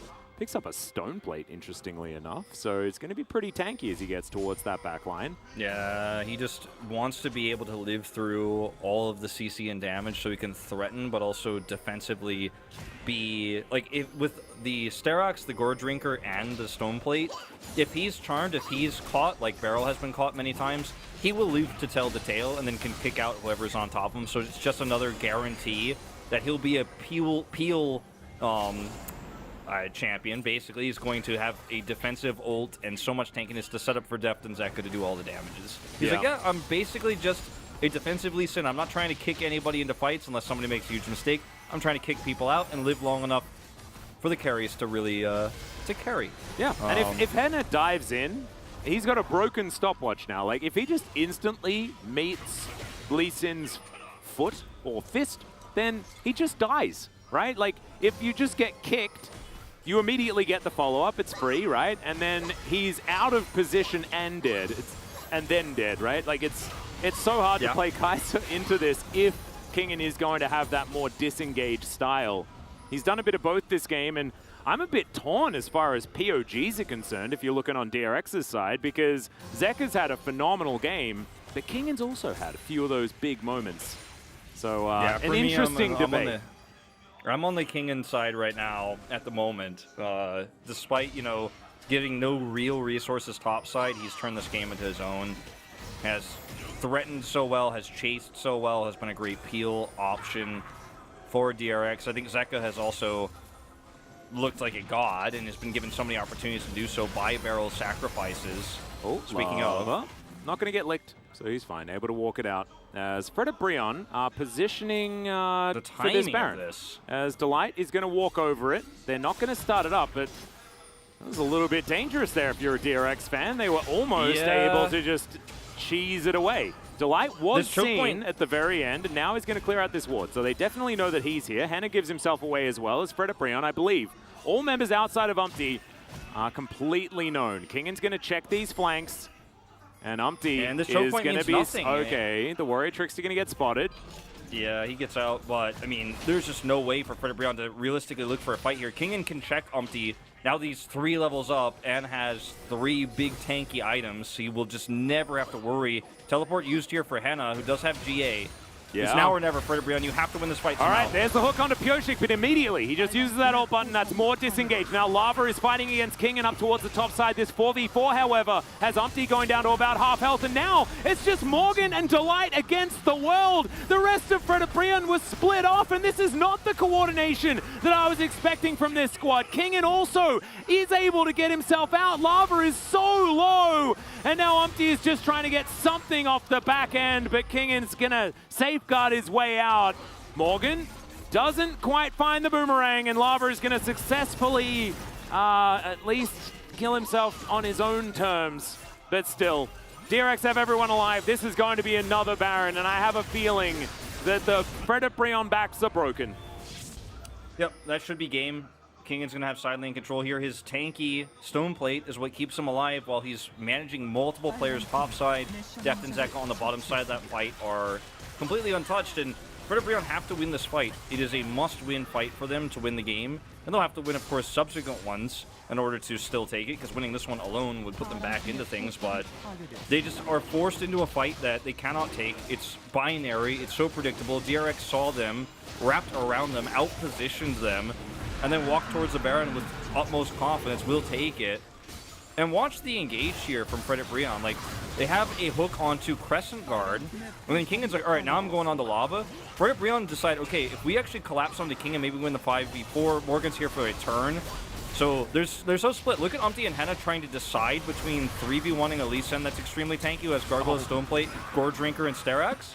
or turning onto the fight with an R-bar. They make the choice to go top, but I think they lose the bottom fight as well. I think it was a lose-lose scenario, but just watching them struggle to choose which losing option they wanted hurts the most when Kingen is just so incredibly tanky. Yeah, I think that was what it was. I think they were kind of okay with the situation if they were able to take out the Lee Sin, but he made use of those item choices so extraordinarily well. Now he has another stopwatch to augment the build as DRX are looking to close in on some of these turrets. They want to break open the base at this moment in time.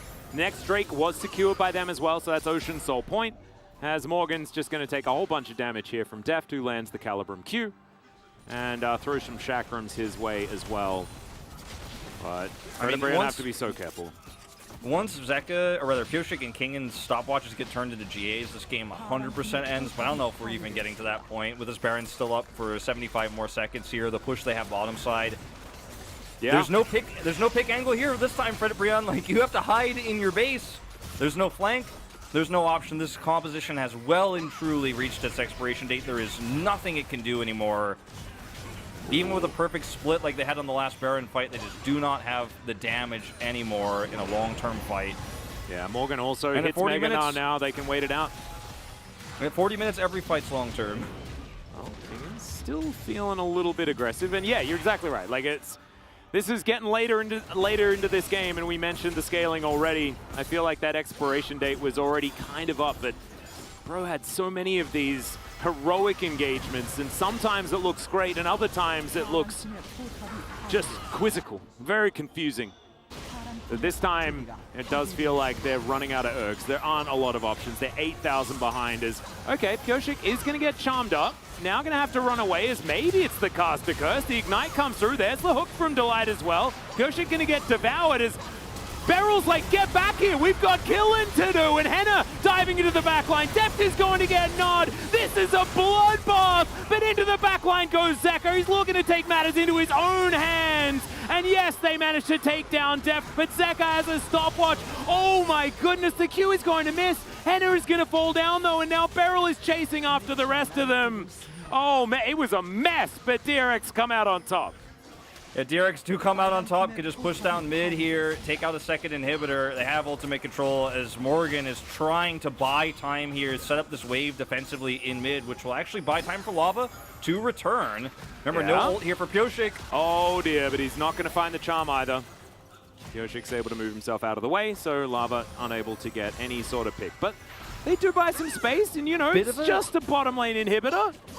Yeah, bit of a sloppy engage there from DRX, and I think you play-by-played it perfectly. Beryl was like, no, like, we actually killed them to win the game. And it was not the right call to make at that moment in time, as a teleport here is, like, it's not canceled, actually, because Pyosik blocks the charm. So he's out of this fight. So without Zeka here, Morgan and crew are like, okay, we can continue to chase this. And then Deft hits a really nice ultimate here. Then Gale forces forward. Then follow up, stunned, knocked up, then wall. So, like, he's, Deft doesn't do a whole lot in this fight. Then Zeka's trapped on the wrong side of his Emperor's Divide and does end up going down after his stopwatch here. But, like, this fight for DRX, if they had just played it a little bit safer, a little bit slower, they crush it. Instead, they barely win it. And as a result, there's still, I guess, technically a chance for Fredabreon. Because they live to see another day, another team fight, no Elder just yet. So we're getting closer and closer to Fredabreon's comfort zone here. But I think DRX are, I mean, this is a series win for DRX, but it is not as clean as it needs to be if you're hoping for that upset to continue against Damwon. They won last time, but you know, this is like where I'm at right now, where the only thing interesting to say here is, like, DRX have won this game, but it should have been a lot cleaner, and it should have been a lot prettier. It should have been a lot more amazing. No, it should have. It should have definitely been cleaner. You're absolutely right. Last time these two teams clashed, it was a 2-0, and it was pretty comfy by DRX as well. So definitely showing that either they've been focused entirely on studying for Damwon Kia and didn't put enough thought into this series, or that this is just Fredabreon getting better over time and DRX finding that there are still some issues here with how they're getting things done. in this, like very similarly to what we've seen over the last couple of weeks as they have picked up loss after loss. Remember, it was 4 in a row. They haven't won in the last 2 weeks of the LCK. And even if they win here, which they definitely should, it is not super convincing.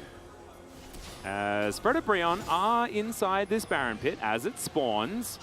And DRX are unable to get too much positional advantage. Control Wood in the back of the pit, though, gives them full information. King has DA, and he's on the edge.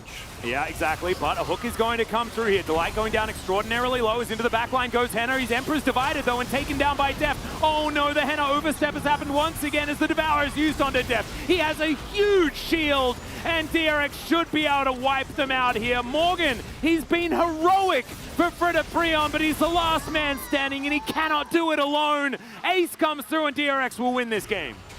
Zeka teleports bottom, and that is going to be the end of this series. Again, tonight is supposed to be the barometer, the temperature gauge between DRX and Damwon Kia, both the favorites in their series. We'll see if Damwon Kia has the same struggles against Nongshim later on. But DRX, they won it. They played the scaling comps. They are able to take out the Nexus in the end. But the path we took to get there over a rocky level 1 invade in Game 1, Game 2's mid-game, which was extremely shaky, and then an early to mid here in Game 3, where Predabrion had a pretty nice lead, and it looked like the game could tip one way or the other for so long. And that's credit to Predabrion. They played this composition basically twice in a row to great effect. But it does mean that we have to criticize DRX very heavily, because until just recently, Predabrion was a team that had no wins, had very few game wins even. So the trajectory DRX is on, which is very downward right now, nearly passed by KT Rolster, is scary considering they have that Damwon Kia opponent later on this week on Friday. Yeah. And this was not the clean win that they should have been able to take. So it's a win, you'll take it, but I think you're a little bit unhappy about how it happened if you're a DRX fan. I think so as well. I like to hope that, you know, with my rose-tinted glasses on, Wolf, I like to think that this is Predabrion finding themselves a little bit of momentum, you know, a bit of hashtag bro memento. And it's, yes, it was always going to be a very difficult match.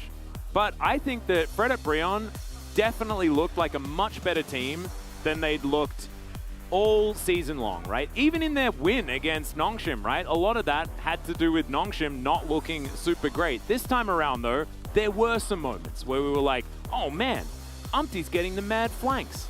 We have sometimes these flash charms working out for Lava as well. I feel like a lot of these are ideas that need to be reinforced for Predabrion. So I think that's definitely good news, and to all those Predabrion enjoyers in chat, I think those Giga Chads are absolutely warranted. Just wasn't quite enough against DRX here today. Kyoshik coming in and having a deathless game on Xin Zhao. Definitely another good option here, and utilizing a great flex for Kingen on the top side with that Lee Sin. He was just amazing today in this particular game. I think we saw two trajectories in opposite angles meet. We saw Predabrion trending upwards, right? They're looking better and better week by week, especially in the last few games. Whereas DRX have looked a little bit shakier. Their meta read advantage that they had, like, I think we can all agree that DRX had a fantastic read on the meta early. They were playing Kalista. It's one of Def's best champions. They were playing around Kalista, bottom side control, and then mid scaling. And after they got figured out on that, it hasn't been as smooth, it hasn't been as clean, it hasn't been as fun to be a DRX fan these last few weeks. So upward trajectory Bro on downward trajectory DRX. We get a 3-gamer. It's very exciting for Predabrion, and it's still a win for DRX. But I think this changes, depending on what we see in the next series, which is the expectation again is that Damwon Kia will dominate, but it does change expectations for that Friday match. So yeah, I think see if we DRX all can win it again. Indeed. I think we all predicted Damwon were going to be able to take it last time around as well, and DRX just, they're a weird team. Wolf, I still don't know how things could necessarily go, as in this team fight, it was also a little bit difficult to understand, as Umpty and Lava actually avoided that Emperor's Divide. That's why Zeka wasn't able to get super value, but the wallets were pretty heavy, which I think was a large reason why this worked out, because I need to give a huge shout out to Morgan. He was just so good in this game. He really was. He really was. He set up so much for him. If Henna doesn't get caught there too, this fight could look different. but I think they're still just so far behind, and it's a Fed Aphelios up against, you know, Kraken Slayer Kaisa, so even if he doesn't lose half his health bar there, he's probably doomed. 버려야 될 듯 이거. 그냥 Yeah. 포템 말고 그냥 우리 할 거 하자. You can see the, well, you know, I'm not going to translate all of this, but definitely some frustration with how close the game was. Yeah, I was listening kind of some for communication. that. Yeah. Because like everybody's kind of like, let's play our own game and let's do what we plan to do. Like we could definitely do better than this. Is kind of the, and Deft is like, oh man, like what a shame that game was. Basically, like I think that the frustration that I was talking about DRX fans should feel in this win, all 5 players were echoing in those final moments. Like this should have been a cleaner series. This was a rough series. It should not have gone down this way. A win's a win. But it really hurts to win like this when you should have expected it dominant 2-0, as we all did. Yeah, this is definitely like one of those similar moments that we used to talk about when Deft was on KT. You know, it's clean 2-1 here, nothing to see here. That's that sort of situation, and it precisely was not. And Fred Brion, I like talking about the fact that they have been good, but I think a lot of it, is correct, Wolf. I think a lot of it is some disappointment on the DRX side. But let's see how our gentlemen on the chairs feel about this one as we throw it over to them for some breakdown. Thank you, caster people, for the wonderful cast on the day. That was Game 3. DRX did take it. It was not an easy trudge through Fred Brion today, but they did get the win. And it absolutely all starts with the draft here. I have a very strong opinion on this one, but Chronicler, why don't you go ahead and start? You know what, fellas? Let's throw it back to you, because if you have such strong opinions, I kind of want to hear it. It's very obvious. Hit me. Yeah, I've been telling you this entire time. Basically, I just feel like if you're going to play dive as Fred Brion, you have to get ahead earlier. You're just going to lose, right? Because there's the Lee Sin kick, there's the Crescent Guard, there is the Emperor's Divide and the Shifting Sands, there is Gale Force, there is Devour, multiple flashes, multiple ways to get away from this dive. It's just, you're not going to kill them after they get enough damage. The Kaisa was totally worthless because they got behind and Henna didn't have any damage. There was no way for them to actually access the backline, and when there was Devour. So it's like, if you do not get ahead, you lose. Yep. And that is what we saw. Fred Brion was engaging time and time again, and DRX didn't even look that good. They were getting caught, and they just were not able to do anything. I'm glad I gave you your moment. I agree, not only just in what you just described in terms of utility, but also in terms of items finishes, because once those GAs come through, once you get stopwatches, once you get King and Did, Guardian Stoneblades, once you get through the burst and your carries have enough items, you're just gonna win every fight, which is what happened. I don't think DRX looked amazing, but Fred Brion just didn't get enough done in the early game. Yeah, so absolutely the way it was, you know, we were saying if that was Genji with Fred Brion's comp, maybe they just win in the first 10 minutes and then we don't get to see any of the scaling. We don't get to see any of the disengage matter just because, you know, but it was Fred Brion. They weren't able to get far enough ahead. So let's take a look at highlight number 1. This was the 16-minute mid-fight where Beryl, you were talking about this a little bit of tactical running it down. This is an MSI 2021 Beryl moment right there, as he goes in very aggressively. Fortunately for DRX, Henna has a similar moment in just a wee bit, as he gets a little bit heavily tunneled on one of the health bars, most notably Kingen, who actually tries to set up a play very nicely here. The key issue, as you have highlighted already, is that if you are skirmishing on even footing with the DRX comp at this point in time, it's bad.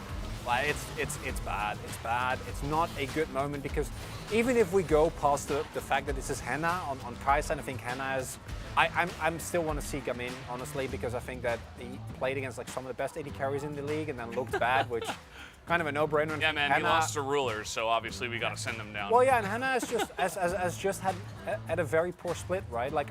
Henna last split was a very serviceable AD carry, and yeah, if you don't win the fights at this point, it only gets worse. Yeah, absolutely, and the fact that they did not win that fight did spell some issues, as we will take a look at highlight number 2. This was about 22 minutes into the game, I want to say, and even now, you can see that even with decent picks and plays, you're just going to have the front to back eventually come through and all of the disengage happen, even after a Gnar into the wall. And what's really important, what's really important here is look at Zeka and look at Deft. Because you look at this fight and yeah, Barrel goes down, you know, oh, unfortunate. None of it matters. This is the fight that's completely put Zeka over the edge, as like, he was already carrying really hard, he was already in a great position to carry the game, but after this, was unplayable. But again, like, DRX actually showing, even though I think their rotations and their macro pretty meh, the way they played those fights I think was quite nice. Yeah, absolutely. And Zeka, I really liked his item build as well. Just full, straight up damage, Lumen, Shadow Flame, and Rabadons. You are just chunking people, even if they do have MR. So let's take a look at the POG. It's either going to be Zeka or Kingen we were talking about, and Zeka will pick it up 1,110. Yeah. And that is without Leon Vries, because Leon Vries is often picked and then your damage stats look really... No, this was just Zeka having a extraordinary game, and it continues the trend of Zeka being, by a large margin, I think the most consistent performing member. Shout out should also be given to Kingen, who I saw the Leaf Flex and I was like, you're not Rascal, and this is not, what are we doing here, what's going on? But it actually works out very well. I actually think that Kingen also had a great game here, but to me, Zeka was the MVP because the amount of damage that he was able to output in every single fight, in addition to a couple of really high impact shuffles, is great. No. I think it's a good Kingen vote. I'm on board with it. He had a really high impact game, but Zeka's damage output was just unreal. Absolutely. You know, this one totally fine. Kingen with some great plays in this game. But yeah, DRX pick up the win. We do have an interview as well. Let's hand it over to Ji-sun for the translation. Thank you very much, guys. This is Ji-sun for the solo POG interview joined by Zeka from DRX. Congratulations! DRX finally broke the losing streak, a well-needed victory for DRX. How do you feel, Zeka? Yeah, recently, you know, 3-match losing streak was not the one we wanted, so we were kind of feeling small and losing confidence. I hope this could be a huge momentum boost for us, and I think this will allow us to prepare for the upcoming match very well. That was exactly what I wanted to ask, you know, how did the team manage to kind of cheer up and prepare for this match? Mostly our coaching staff told us, you guys are doing great, so stay strong, you know, keep your mentality strong, and you guys will be able to get the win. And today you guys are able to get that comeback victory. Yeah, same thing they said about game number 1, you know, they were able to help us stay strong even though we dropped game number 1. Looking forward to seeing more of confident DRX in the future with this well-deserved victory. Game number 1 started off with a very sloppy invade. So how did you prepare for game 2? What was the communication about heading into game 2? So the first game, you know, the game was pretty much over in the get-go, but our draft, we thought it was fine. So we wanted to go for the blue side again and go for the same draft and kind of adjust our play instead. So game number 2, the first pick, the blind pick Corki, was so powerful. The Corki was the menace of that game because once you try to dive onto the Corki, you get just melted down by the damage from Corki. Tell me about the strength and weakness of Corki. Well, Corki is so weak in lane, so it takes a lot of time to kind of scale. However, he can do a lot of damage in the late game in terms of poke damage. But Zeka, you managed to win lane on that Corki and remain uncut in that game. Tell me about that play. Somehow I was able to get the lead early on in lane, so I was able to keep that going. And then Pio6 subbed in after DRX won game 2. Tell me about that strategy too. So Juhan in both game 1 and 2 did a great job, but we wanted to also give Pio6 a chance because he's also a great player, so we trusted him, we wanted to give it a shot. Game 3, we had a very intelligent draft by DRX. We had actually Lee Sin rotated towards the top lane. So tell me about that pick. Lee used to be a really good pick into Gnar, so Kingen has been practicing that into as a counter into Gnar. I guess that kind of preparation finally paid off in this matchup. Game 3, Azir did more than 1,000 damage per minute. You were the main damage carry for sure on the side of DRX. Zeka, how are you able to step up so much recently? I think while I play, I always try to, keep my mentality strong despite the losing streak, I just wanted to keep working hard, then my teammates will trust me, and that will help me get bigger confidence with my play. And your next opponent will be Damwon Kia. This is gonna be the match of the week. And you guys were able to take them down in the first round robin. We started off our, I hope we can start off our winning streak after getting this first win after a long losing streak. So I am going to do my best in that matchup. This will be the end of the interview from Zeka. Back to the Spacemans. Thank you. Thank you, Ji-sun, as always, for that awesome translation. As she's back. She's feeling much better. She's here at the office, and yeah, great to have her back. And let's take a look at the standings here. We do have, of course, the victory for DRX, which puts them at 6-5, one step ahead of KT for now. Really important win for DRX, really can't stress that enough, because a loss here puts you very close to Kwangdong, puts you possibly behind KT, and especially against what is one of the weakest teams in the league, like a loss here, and the fact that it was a 2-1 victory as opposed to a 2-0, that's got to be a little scary, because if you're already struggling this much against a team that sure is on the upswing but is having this much of a tough time, well, brace for what comes ahead, DRX. Yeah, I mean, Zeka was pretty positive in his interview, but we heard on the comms, maybe even the team not feeling too good. Hope they're looking up after their victory. But guys, we do have a second match as well. It will be Nongshim up against Damwon Kia. Will start at 8:30 KST. We'll see you for that match a little bit later.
LCK 팀들의 불꽃 튀는 대결 스트릿 롤 파이터 강다니엘을 보내고 제가 다시 돌아왔습니다. 단다니엘입니다. 반갑습니다.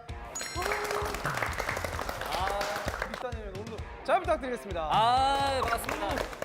지난 대결에서는 KT가 결국에는 우승을 하게 되면서 명예의 전당에 본인들의 사진을 올릴 수가 있었습니다. 굉장히 또 영예스러운 일이에요, 정말로. 그럼요. 네, 네. 그래서 오늘 또 새로운 두 팀이 도전장을 내밀기 위해서 그렇습니다. 이 자리에 찾았다고 들었습니다. 먼저 여러분께 소개합니다. 스루파 Bring It On 프레디 브리온입니다. 사나이 울리는 매운맛으로 스롤파를 접수하러 왔다. 농심 레드풋! 확실히 다르네. 포스가 달라요. 그렇습니다. 자, 그럼 본격적인 경기에 앞서서 상대에 대한 어떤 그 도발 멘트들. 우리 엄티 선수. 또 라면으로 유명하잖아요. 라면 다 부숴버리겠습니다. 라면 부숴먹겠다. 요거를 부어버리겠습니다. 자, 그러면은 지금부터 프레딧과 농심과 프레딧의 스트릿 롤파이터 바로 시작하겠습니다. 본격적인 대결에 앞서서 여러분들의 어떤 좀 긴장된 모습들이 보여요. 그래서 이 긴장을 풀 겸해서 저희가 몸풀기 코너입니다. 몸풀기 코너를 준비했습니다. 이름하여 참참참 지켜 리오! 그렇습니다. 한 명은 참참참 대결을 각 팀에서 하시는 거고 나머지 한 명은 공격 방어를 담당을 해 주실 겁니다. 자, 그러면 이제 대표 두 분을 팀에서 선정을 하셔야 됩니다. 둘 나와. 탑정글로 저희는 막아도 때립니다. 저희는 막아도 때려. 때리기만 하면 되는 거잖아요. 자, 가위바위보로 그러면 첫 번째는 선택을 하도록 하겠습니다. 알겠습니다. 자, 두 선수 실비에나 가위바위보. 네. 자, 가보도록 하겠습니다. 참참참. 참참참.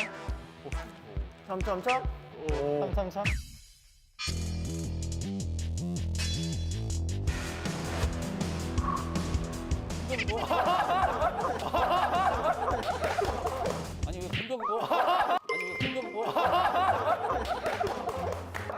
죄송합니다. 쌍둥아 냄비 뚜껑으로 때려. 냄비 뚜껑으로. 참참참.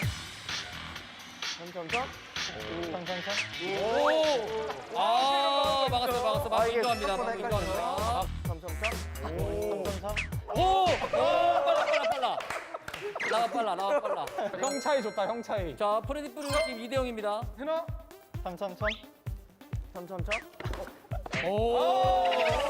라바는 때릴 생각밖에 안 하네. 이게 막을 생각을 해야지. 해나를 지켜줄 생각이 없어요. 그러니까 라바 정신 차리세요. 네. 갑니다. 참참참. 좋아. 참참참. 좋아. 라바 안 막을 거야? 이제 때릴 생각. 안 막을 거냐고 지금. 너 일부러 안 막지? 갑니다. 마지막에 될 수 있어요? 마지막일 수도 있어요. 참참참.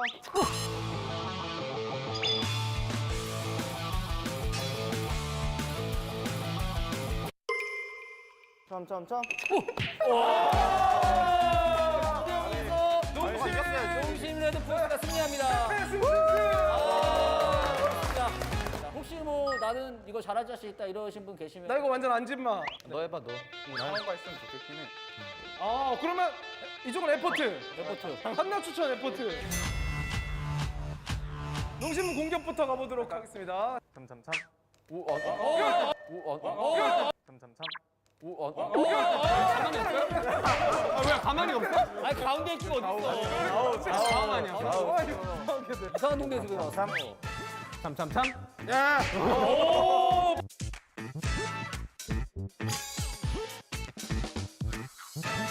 자, 1대1. 딜라이 빨라요. 참참참.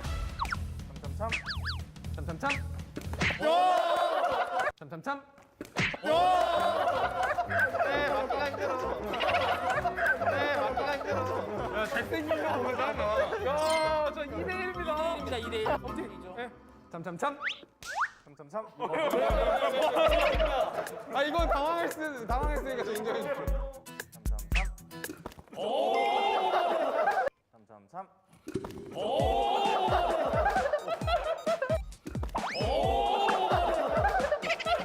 잘 잡았어. 야, 근데 또 이거 잘 잡았어. 잘 잡았어. 비싼 거. 점피 뜨자. 잘 잡았어. 네네네. 에포트 반응 좋네. 자, 2대입니다. 참참참. 오, 승리했습니다. 목소리 축하합니다. 마음이 나쁜 놈아. 네. 자, 이제 몸도 입도 풀렸겠다. 지금부터 저희가 본격적인 대결을 펼쳐보도록 하겠습니다. 줄줄이 입으로 말해요! 아, 그렇습니다. 주어진 문제 팀원들이 차례대로 줄줄이 정답을 외치면 성공을 하게 됩니다. 그리고 순서는 당연히 승리를 가져간 농심 레드포스가 결정을 할 수 있어요. 정하게 됩니다. 늦게 하는 게 뭐야? 왕복으로 갔다 오는 거거든요. 1, 2, 3, 4, 5, 6, 7, 8, 9. 저희끼리 승부가 더 이렇게 돌아요. 자, 잘 들으세요, 퀴즈. 자, 긴장됩니다.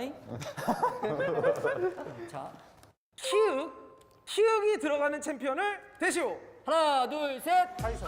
하나, 둘, 셋. 키아나, 하나, 둘, 셋. 호그모, 하나, 둘, 셋. 벨코드, 하나, 둘, 셋. 팔리스타. 하나, 둘, 셋. 땡! 헷갈려. 하나, 둘, 셋. 카밀. 하나, 둘, 셋. 파이사, 하나, 둘, 셋. 카사딘, 하나, 둘, 셋. 팔리스타, 하나, 둘, 셋. 하나, 둘, 셋. 호그모, 하나, 둘, 셋. 벨코드. 하나, 둘, 셋.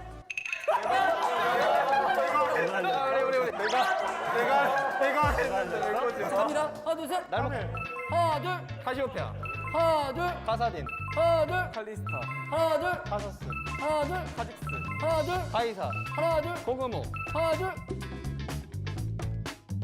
네, 왔어요. 마지막 기회입니다. 자, 하나부터 바로. 하나, 둘. 클레드, 하나, 둘. 카밀, 하나, 둘. 카사딘, 하나, 둘. 호그모, 하나, 둘.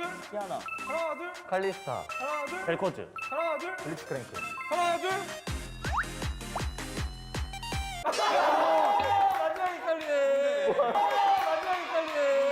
내가 생각했던 앞에서 하면 당황스럽습니다.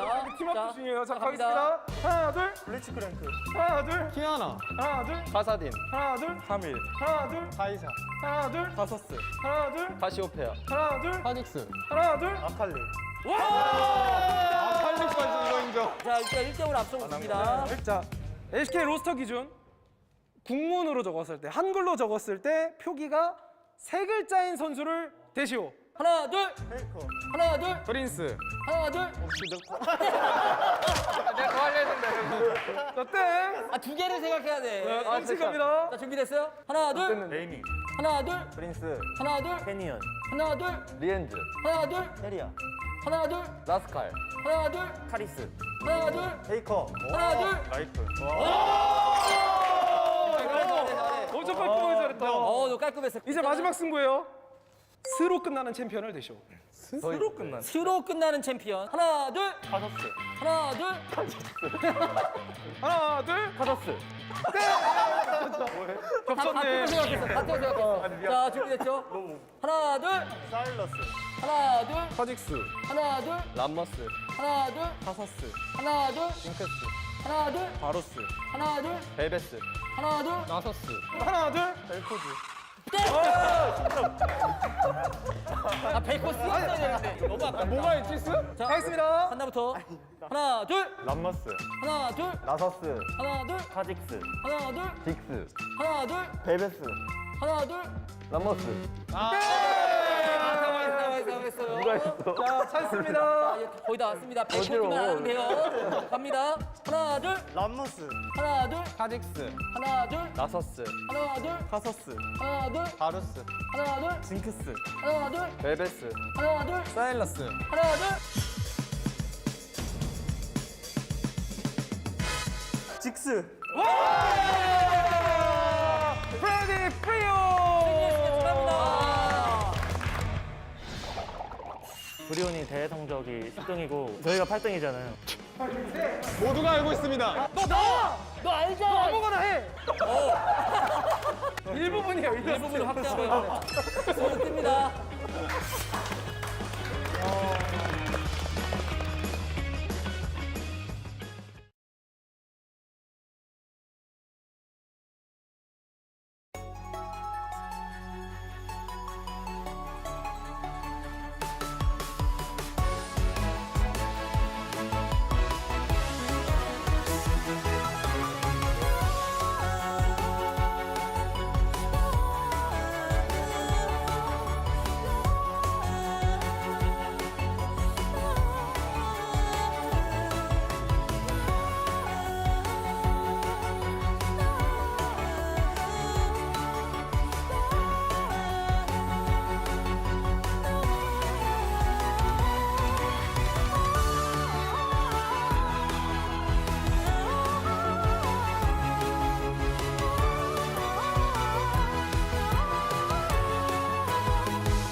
Daydreaming して君の言葉繰り返し寝ても覚めてもやまないそっけない君の笑顔が恋しくて星に願うのまた会えるよね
Welcome back, ladies and gentlemen, to LCK Summer 2022. I'm Atlas. I am joined remotely by Wolf, who is on one more day of remote broadcasting. Thank goodness for that. It's going to be so good to have you back tomorrow.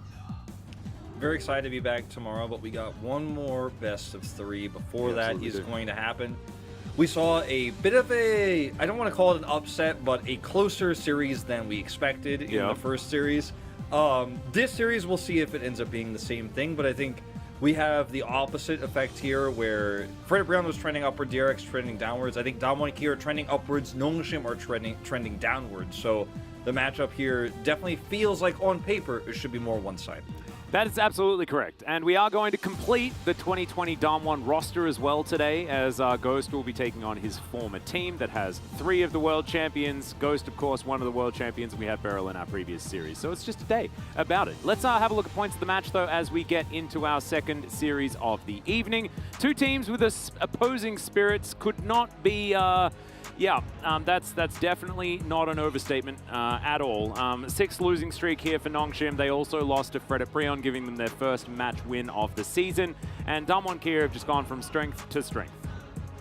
Yep, and you know, Nongshim, this is the hardest this org has really ever been faced with in terms of loss streaks and performances since they changed names from Dynamics. Like, it is never really been this bad before, and you know, it's a tough matchup for them tonight. At least they will have Dread back on the roster. He's feeling much better. He's recovered. So, yep, as you can see here, it will be the first time they've ever played this 5-man Snowflower. Hopefully we'll look a little bit better this week. Didn't have the greatest start up against Fred at Brion. Yeah, it was a real rough one. Of course, the reason they're bringing Snowflower in is to give some of that veterancy here to this Nongshim roster, but I think it looked almost more uncoordinated for the team in their last series, but it was with Sylvie instead of with Dread, and it might be that they've been scrimming a lot more with Dread on the roster rather than Sylvie perhaps. Not entirely sure how that one is going to go, but certainly we haven't seen a positive look from Nongshim with the addition of Snowflower just yet, as Noguri has never lost to Canna. My God. Ever. So, yeah, it's been a while since these two have faced off. Obviously, we saw them in the first round robin, and now it's going to be a tough one here for Nongshim. In this matchup, I think Kana had in the first round robin a little bit more leeway. Like, he was facing up against Damwon Kia, still figuring out that synergy. But Nuguri has now been with this team for an entire round robin and is looking a lot stronger this time around in the matchup. So I don't expect this one to go better than it did last time. No, I sort of feel like, if anything, it's become more skewed in the favor of Damwon Kia as we look to the outset of this match. It's going to be a huge upset if Nongshim are able to take a game off Damwon Kia today. I think we just have to say it straight up. Nongshim have looked like they're floundering, and if there's anything that goes right here for Nongshim Red Force today, then we're going to have to look over the other side of the rift as well to see what's gone wrong on the side of Damwon Kia. That is the size of mismatch that we have here. As we check out some of the stats, of course, Damwon Kia, not necessarily fantastic in the earlier stages of the game, but they're trending upward, and on the other side, as you could understand, Nongshim Red Force trending downward. Yeah, it's like you can see the opponent's gold graph having the ideal graph here for Nongshim. As the longer the game goes on, their opponent's leads start to steamroll. They do not have a great gold differential at 14. It's negative 700 about here. But as the game goes on, it has consistently gotten worse, unfortunately, here, whereas on the opposite side of the rift here, it's almost a parallel you could draw in terms of Damwon Kia continuing to further their leads that they have on average at 14. Their lead at 8 is much significantly smaller than their lead at 14, but that's to be expected. Yep. That's why I didn't talk about that stat as much. But man, Nongshim, this roster, we spent so much time in spring saying, just needs a little bit more time. Just needs a little bit more synergy. Don't worry, guys. It's going to happen. It's going to be pulled together. Ghost weak side, strong side, Kana top side, Dread, the man at the helm of the jungle. It's BDD, a legend in his own time. And the more and more weeks have gone by here, especially in summer, it just feels like we're tired of the conversation. The argument can't be had. We can't say it will get better because it has only consistently gotten worse. And there's an elephant in the room here that we have to address, is that this Nongshim roster failed. It did not live up to its potential. It did not actually work out as a pseudo super team, the team we wanted to see succeed. And they're in their dying dregs here of this season. If they cannot turn this one around, they will not be going to playoffs, and this roster may implode going into the 2023 season. Yeah, if it hasn't already began to already, right? I mean, I think a lot of people had high hopes for Effort being able to continue what was a good run with Prince on Sandbox last time, and it just hasn't really worked. However, let's go to the other side of the coin. Damwon Kia have definitely been figuring some things out here, as no changes to this roster either. Of course, Noguri, Canyon, Showmaker, Dokdam, and Kellen will make their way into LoL Park here now. But one big change for me is how the bottom lane has now meshed with this Damwon Kia roster. How the top three, as far as Noguri, Canyon, and Showmaker, have been playing around far more of a resource-hungry bottom laner. A bottom laner that is capable of hard-carrying games, plus they discovered that Aphelios is still good, and that means the Dokdam stock goes way up. Yeah, it really does feel like now that Dokdam is back on his favorite champion, his positioning has been better, the team is playing better around him. He's been one of those big new win conditions. Like, it was mentioned by Chronicler earlier on that Prince has stepped up into the role. We've seen now, of course, Duckdom back in it. We've seen aiming popping off. Got the only solo or the only pentakill from last week. Like now, Duckdom has been so empowered that he is a huge win condition for Dom1Kia, where it's usually just been overall better team fighting in general. But now you've got that hyper carry in the bottom lane. Kana, again, this matchup's so exciting in the past, even though Nuguri has never lost it, because of how similar these two players' playstyles are, and how it feels like Nuguri gets the better of him, but only by the smallest margins. But I don't know if that's going to be the case this 10th time around tonight. Look at the solo kills here for Nuguri, top number 1 with 10. Kana just a little bit behind with 6, but still, feels like one of the strong points for Nongshim is just negated by Nuguri really being on form right now. No, he's a monster. 10 solo kills is not necessarily the number I believe that Rascal went into the second round robin with. I think that was around 14 last season. But still, LCK first with the amount of solo kills, especially after we did have so many changes moving into this season of games. So definitely huge props to Nuguri. The fact that he's managed to come back and figure himself out after what was such a difficult time on FPX last year, then taking, you know, an entire season hiatus and then coming back and trying to get stuff done. It's definitely been impressive. Having a look at BDD, there's still lots of fans here at LoL Park want to see the power of the BDD Azir, the power of the BDD Zoe, the man that was so incredibly good on Gen G at Worlds last year, got so close to taking Gen G to yet another World Final, but he's been a shadow of his former self this season, and it's been a real rough time. This bottom lane, this was supposed to be the answer, Wolf, and I just don't know whether it's going to be enough. And BDD almost looks like he's in tears before the game starts. Gets a rub from the coach there on his back. I mean, this is going to be a tough night for Nongshim, and even if they get crushed, if they get smashed, if they get destroyed, the fact that it's the expected result doesn't make it any easier for legends like BDD and Ghost now having a laugh, at least thankfully there on stage. Maybe it was just a weird camera angle we had a moment ago because he looked really sad, but I guess he's going to be doing all right as we head into this one. They will have side selection. They have chosen blue side here. So a little bit of draft priority potentially here for BD, but I would love to see Gnar, Silas priority for Nongshim going into this best of 3. Take those high win rate champions, take the champions that have so much versatility, and try to utilize them to get any angle you can here against Dom1Kia. Yep, I think that is definitely the way to go about it. I don't think the Silas priority needs to be overstated. That one has been first pick for the last little while. But the Gnar priority, I think it could be a potential first pick, depending on how these bans go. And speaking of bans, let's get into it right now. Nongshim on the blue side, as they are the home team. They are going to choose that. Dom1Kia now with counter pick opportunity as Ezreal is banned away. Now, Wolf, do you want to know a fun fact? I have a fun fact. Go on. So, over the last week, Duckdom has been playing a whole bunch of solo queue. Do you know how many games of Kalista he's played? I do not. 42. 42? 42 Kalista games. And they haven't been going too bad. He is currently climbing a little bit. He's not necessarily Canyon right now, who's sitting at rank 1, just playing, you know, in order to avoid decay and hold on to that top spot. But it is certainly a lot of practice to put on a champion that he has never been known for to try and add another string to their bow. And this could be a really cool thing for Dom1Kia to flex into because they haven't really done this before.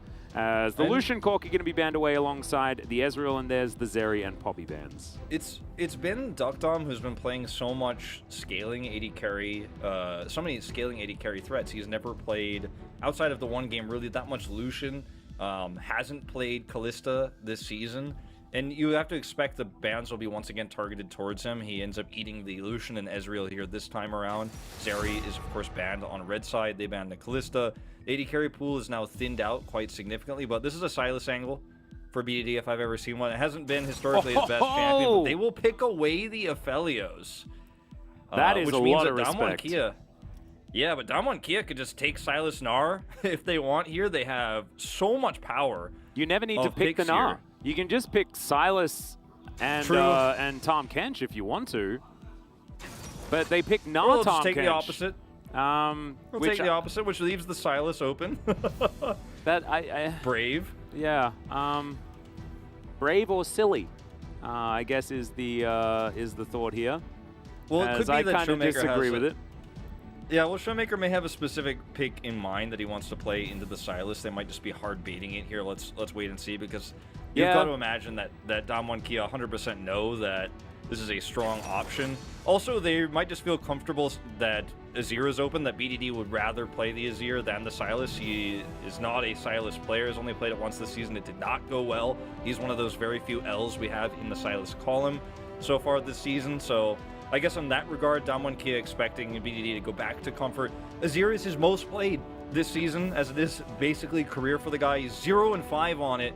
Oh, but, no. you know, going back to comfort is always what you want to do in situations like this. I guess if your Nongshim is Wukong, we'll get locked in with this.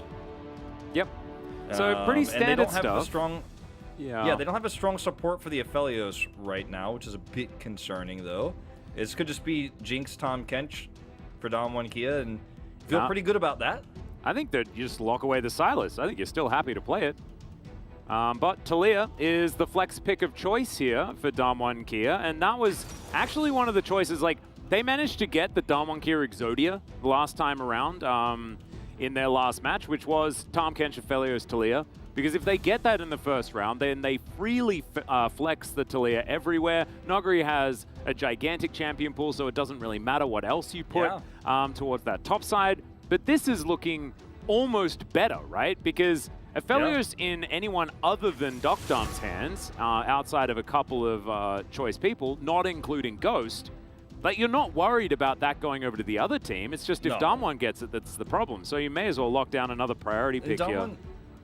Damwon have been playing this Taliyah so much. They are 5-0 on it. 5 of those 7 wins she's picked up this season on 2 players. Like you mentioned, the flexibility of this Taliyah pick is immense. Now, the Jinx was the one I was looking for in this option. Since they prioritized the Taliyah, it's now off the table here. But there's still a plethora of 80 carries that can be played here for Damwon Kia. Now, obviously the Zeri, the Kalista, the Lucian, and the Ezreal are all banned away. But I wouldn't mind Dokdam on the Xayah here this game around into the Aphelios. Could also go more all-in on something like a Kai'Sa here. There's a lot of flexibility because they have both safety in the Tahm Kench, but also hard engage between the Gnar and the Taliyah. They banned the Gangplank away, not going to allow Kana to play strong side there and try to put the screws into this Gnar pick on the top side. And let's see what Nongshim want to take away from Dokdam in this final slot. Yeah, they could ban the Senna, theoretically, if they are worried about it. Of course, you know, Jinx, Tahm Kench, Senna, Tahm Kench are the 2 obvious choices to pair alongside it. Of course, you can just play Kog'Maw or something like that if you feel like it, as Damwon Kia can pick basically whatever they want. Certainly a lot of choices there towards that bottom side. They could go with, as Dokdam going to pick Ghost's champion away from him potentially. But I like the Draven way more, and that would be a whole lot of fun. 4 seconds as Dokdam's just cycling through a whole bunch of things, but it looks like Trundle might be the one. And they're going to switch over to collecting a jungler instead. So Viego going to be locked in here for Canyon, and we are still going to wait and see. Yeah, this is one of those moments where you don't necessarily have to keep the Taliyah flex hidden, because it's, I think, definitely stronger in the mid lane in this comp, and pick up a Viego here and just wait and see, because you don't know what the support's going to be. There's a lot of options. Renata still available, Leona still available, Nautilus. It was always going to be Nautilus. It was. I mean, it's Snowflower, right? It is Snowflower, and he's only played Nautilus, and he will play it a 3rd time.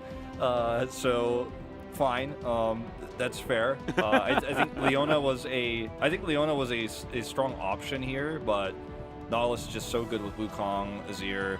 As it looks like it's just going to be the Senna here into the Gnar, or not Senna, sorry, Sejuani into the Gnar, and this is a matchup that Nuguri has played both sides of quite a bit this season, and, you know, it's just, like, the guy is 6-1 on Gnar.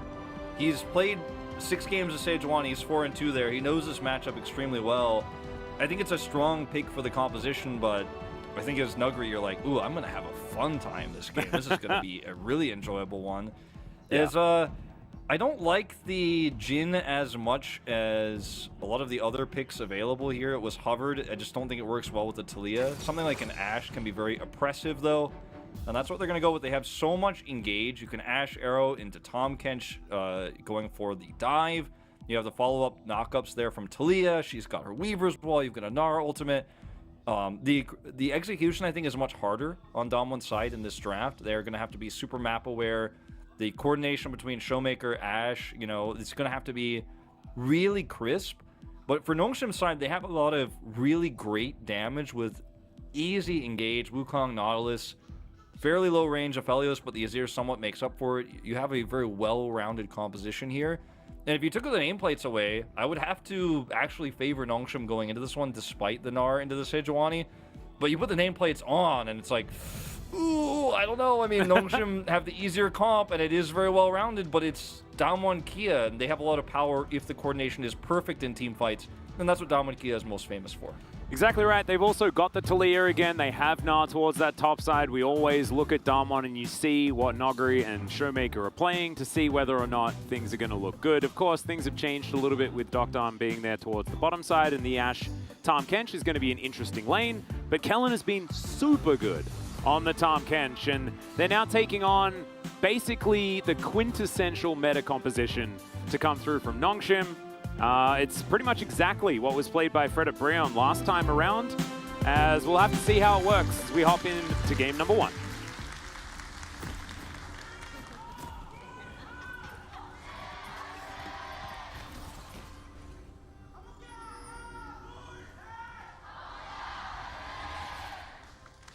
Damwon fans out in force today as we make our way out onto Summoner's Rift here. And look, I think that the bottom side, the Ashe pick is very interesting to me. I thought maybe Dokdam was going to go for the more aggressive choice in the Draven or something like that, but I do really like the extra map control you get with the Hawkshot availability.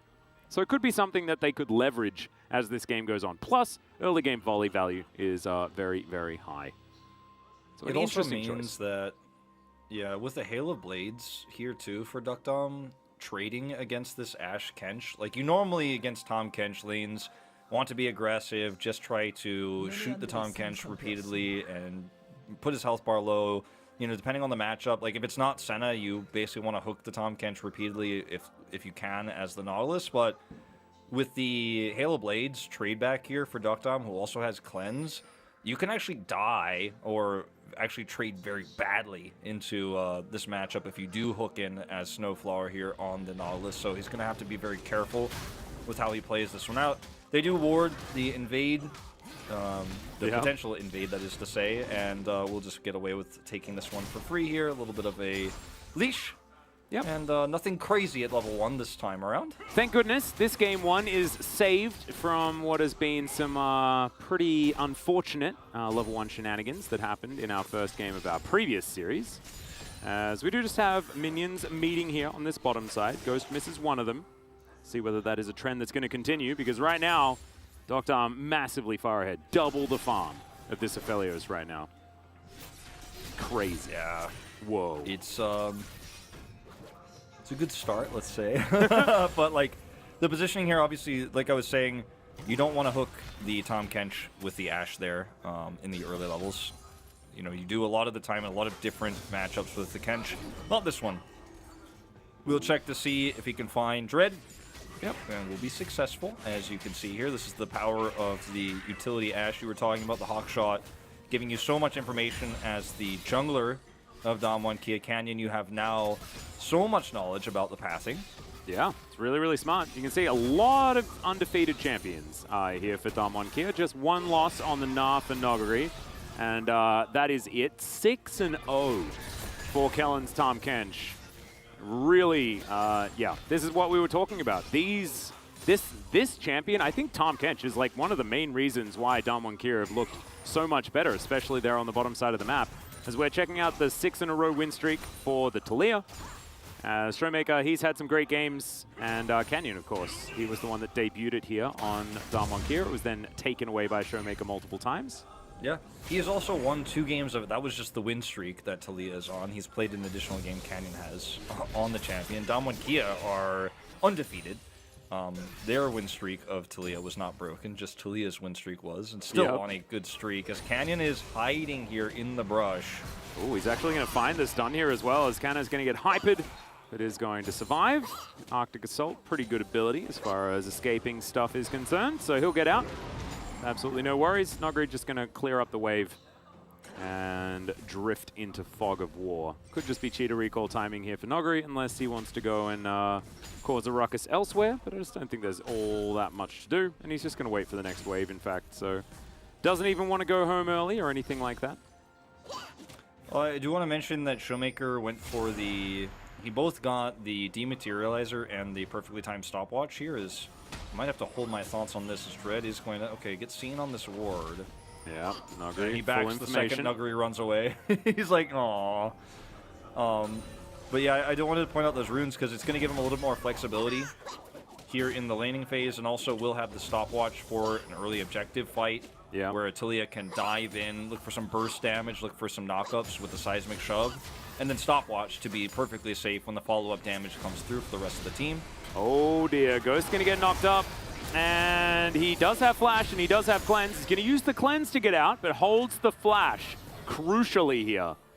So they get one summoner spell, but otherwise not too much more, as Nongshim, with control of the wave, gonna be able to shove this one forward, and Dread looking to clear out some vision as he moves on over as well. I think spots out the fact that he wasn't actually seen, as he's looking to get a bit of invading done.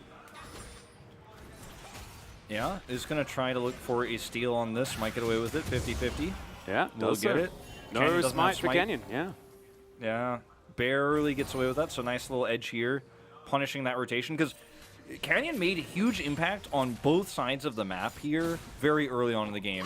Gave Nuggery that hyper proc over here, the trade that he needed to have complete control, to then further pull Dread around the map. Dread decides to then follow him down to the bottom side. He gets a flash, and Dread at least is able to smite steal that Gromp away, because without that, like, he gets nothing on the map. But Canyon forces out a summoner, gives topside control to Nuggery. We're going to matchup that has gone so well for Gnar. Especially when the Gnar player is being piloted by the stronger player in this case, and yeah, I actually it's just not a fair fight for Kana. Yeah, I favor Sejuani in a lot of these matchups, but right now Nuggery in a lot of control, and it's Nuggery that really showed us that Sejuani can do great things into the Gnar if you can reliably hit your Winter's Wraths. So definitely great work from Canyon just to give a little bit of attention, like you're talking about, to try and right that matchup. Really, really cool. In the mid lane, though, BDD is ahead in farm by a decent amount. And Nongshim are looking to take the first Drake. This is looking way better. As that's not super great, but that's fine. Yeah, that's unfortunate. That's a lot of experience lost for Dread. And this is the timing where hitting level 6 is actually massive and very important. Will not have it, of course, this time around just yet, but he should have it for the Herald fight at least, which is going to be the critical one that he follows up with. So not the end of the world by any means. As Canyon is looking for a flash steal here. He's looking to take that one away from BDD. Yeah. Will not be successful. Oh, just walks on in there. Canyon just going to help Showmaker shove this wave as threaded volleys fly through and secure that one. Whole bunch of rocks being thrown into the lane as BDD is able to catch this wave as it hops under the turret. No harm, no foul, outside of the chicken that I guess he is. As Ghost pushes a wave in. So, honestly, I think this is absolutely fine for Nongshim, especially given the composition that they have. It's natural prio that is given over by the lane states they have, and Kellen does not have 6 or anything like that. Ghost does. I think this would be ill-advised if they want to commit, especially with Gravitum available. Yeah. Doctor really wants to get the arrow before that cleanse comes back off cooldown, as Ghost is pretty close to having that back up again. So the lane control here that Nongshim have means they should be able to start up this Rift Herald first, but it's Talia at this stage, right? If Gnar has Gnar Bar, which Nuggery is sitting on right now, he will probably not have for the start of the Rift Herald, you know, then it can be a scary fight for Nongshim to actually take, but holding the 2v2 here, getting that Azir prio, trying to set up for this, Dread's backing, we'll have level 6. I think this is a fight that Nongshim should look to take, look to force. They already have Drake advantage. Just furthering their lead would be massive for them on the Herald. Nuggery's there first, though. Talia over there with them, so Showmaker's scouting it out. They scry it. And they see that there's no Dread here, so there's a little bit more time for Canyon to clear Gromp, or rather, Krugs, before he comes over. Yeah. We'll see whether these bottom lanes are going to start moving, as Nongshim have held on to control of this lane for a really long time and are now hard shoving. This is an opportunity to just leave lane, make sure that Dokdam and Kellen are dealing with this, and then take down the Rift Herald, and that's exactly what they're going to do. Warrior Trickster going to get Dread over that wall, but he is spotted there, as you can see, walks on division. Lots of pings come out from Damwon Kia, as now Kellen and Dokdam are moving up. They can't stop him, as, you know, Ashe down here alone with that wave that was pushed through isn't going to have the ability to clear this quickly and punish. Notice that Ghost is just coming straight back. He's like, all right, cool. I'm going to come over here. Ghost was always going to keep Dokdam in this lane because he could have just switched to Crescendum and gotten a ton of value. Dokdam's only going to get one plate here. As Ghost, you are... That's a dangerous choice. Probably just wanted to go towards the turret, but it's also dangerous to walk over there as well, as a second plate is being looked for here by Dokdam. Another wave conga lining forward. And so Damwon, that 2-plate for Herald trade that you're pretty happy with, is looking to come in as Canyon wants to get this demolished proc and will do so. Kana, sorry. And Nogri Kana gonna get some damage here. Kana's going to take some damage, actually, for that, but we'll get the money and get out. Same to be said, of course, of Dokdam picking up those plates. And the decision to force Ashe into that turret and go up, I think, is fine for Ghost. But he just needs to have a bodyguard when he comes back to lane. And Snowflower should have identified faster that, okay, I'm not needed here on this Herald. I should probably head straight back, because Snowflower did really nothing, unfortunately, around that Herald fight, and then allowed Dokdam to grab plates there as Canyon and Showmaker came over and pushed him away. That is to say, Ghost, of course, from the lane. Arrow. Okay, Arrow flies forward and does manage to land on to BDD. Oh dear, he does flash in time though, and gets himself out of the way. So, no seismic shove, and that means that Showmaker couldn't get there. Maybe he didn't have enough mana. Yeah, he's just super low. Unfortunately, they are able to get the follow-up stun there from Canyon, but just no shove. But still, they get a flash and Emperor's Divide here from a long-range arrow from Dokdam. To see the power of the CC this comp has on single target, it is just unbelievable what you're able to accomplish if you can find that arrow hit from long range. No kill, but still you feel amazing about taking away those critical ults, that critical ult and the flash. Flash is a huge one. So now follow-up ganks. Yeah, follow-up ganks are so strong on the BDD in that window of time. Well, exactly. We'll see whether that is where Canyon's going to go after this little jaunt towards the bottom side. Dread going to be here as well, as there's 4 seconds on this Hextech Drake. And Nongshim really wanting to take this one down. Hawkshot will give full information over to Damwon though. They look to head up this river, take things down. Ghost dancing around here. BDD has control of mid. And Showmaker, he can weave his wall anytime he wants. So he can always be here. Damwon Kia, they're not going to go for it. Nongshim going to be able to lock this one down. As okay, Arrow's going to connect once again. This is Dread trying to get over the wall as he flashes eventually to get himself out of the way. Showmaker has come through and he wants to kill his ex-teammate. Ghost will be taken down. That's going to be first blood. As Dread was backing in that brush, does cancel it, which I think is intelligent, but that is first blood going over to Damwon Kia, and they extend their lead to 1,500. Yeah, you know, it's crazy about this too is Damwon Kia, if you think about that last fight where they almost killed BDD, had they been successful, Canyon would have had his stopwatch there, or rather, Showmaker would have had the stopwatch there, would have been able to come in even faster on that fight, look for a stopwatch play there, and so they were completely ready to contest this Drake regardless. This time, unfortunately, because they weren't able to get that stopwatch, it's a little bit late, a little bit slow here. As we're going to watch BDD.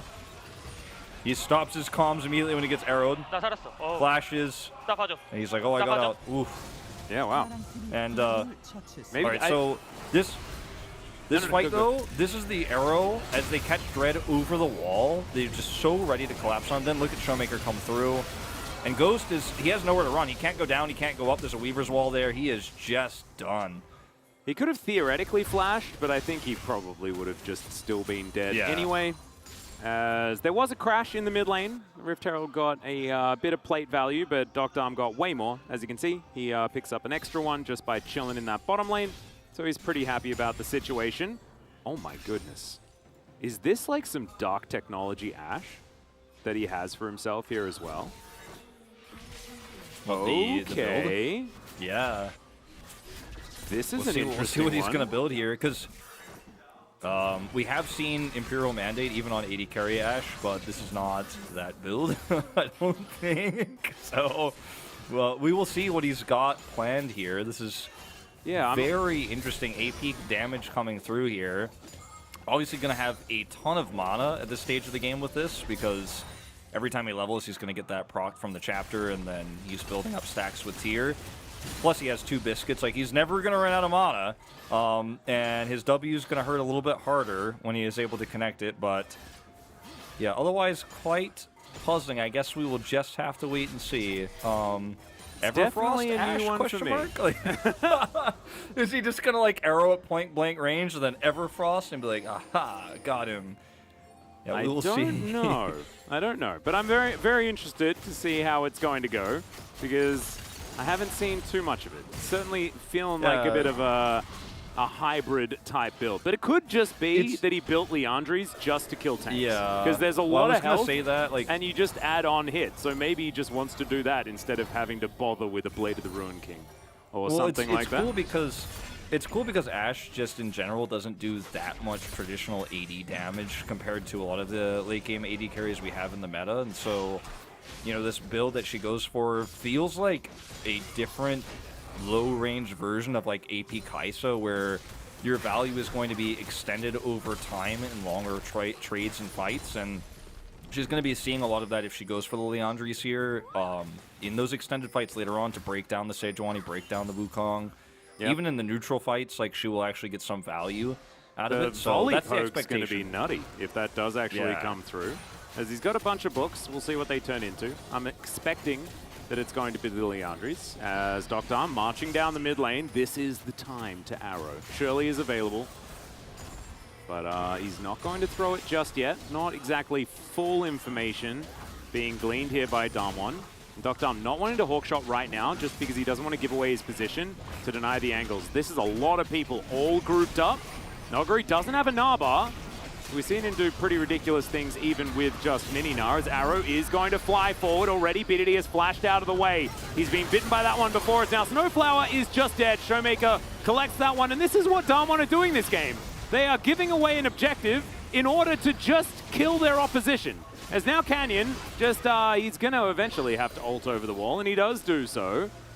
And now Damwon continuing to press forward, but now with control of this mid lane, then what is that Herald going to give you that this kill and push won't? If you don't actually if you don't actually win that fight, but you take the Herald and walk away with it, your ability to use the Herald diminishes quite significantly. Now, at least Kana is getting some push topside here, is going to waste this wave into a turret, at least as much of it as he can here. Rough times to lose the minion there, but Noguri's coming up, will lose a significant amount of this, losing a significant amount of his turret health, so at least they're able to make this cross map to a certain extent work. But yeah, this fight around the Herald is a little bit slow from Damwon Kia, but you can see their composition working swimmingly. Ooh, Snowflower, good sidestep, avoids the seismic shove. As Damwon Kia, they don't want Soul Point to go over to Nongshim, so maybe this is one that they're going to have to actually take. As Canyon takes a lot of damage, Damwon moving into the river. Noguri, Narbar in pretty good position. Nongshim, they know this. They are going to be backing away into a defensive posture now. Ghost, pretty dangerous positioning, but Control Ward does give them information. Just wanted to get back to this lane so that they could push it back.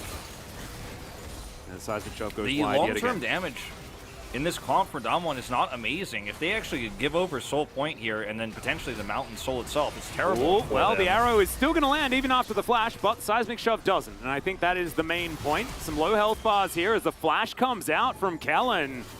That could be a big deal as Dr. lands another volley. Ghost about to have his ult here. Has, you know, obviously a bit of utility he can use. They're going to drop the Herald. Look for this fight. Yep, Gravitum ult available. That is definitely a very important point. As now, Shirley going to break that turret down.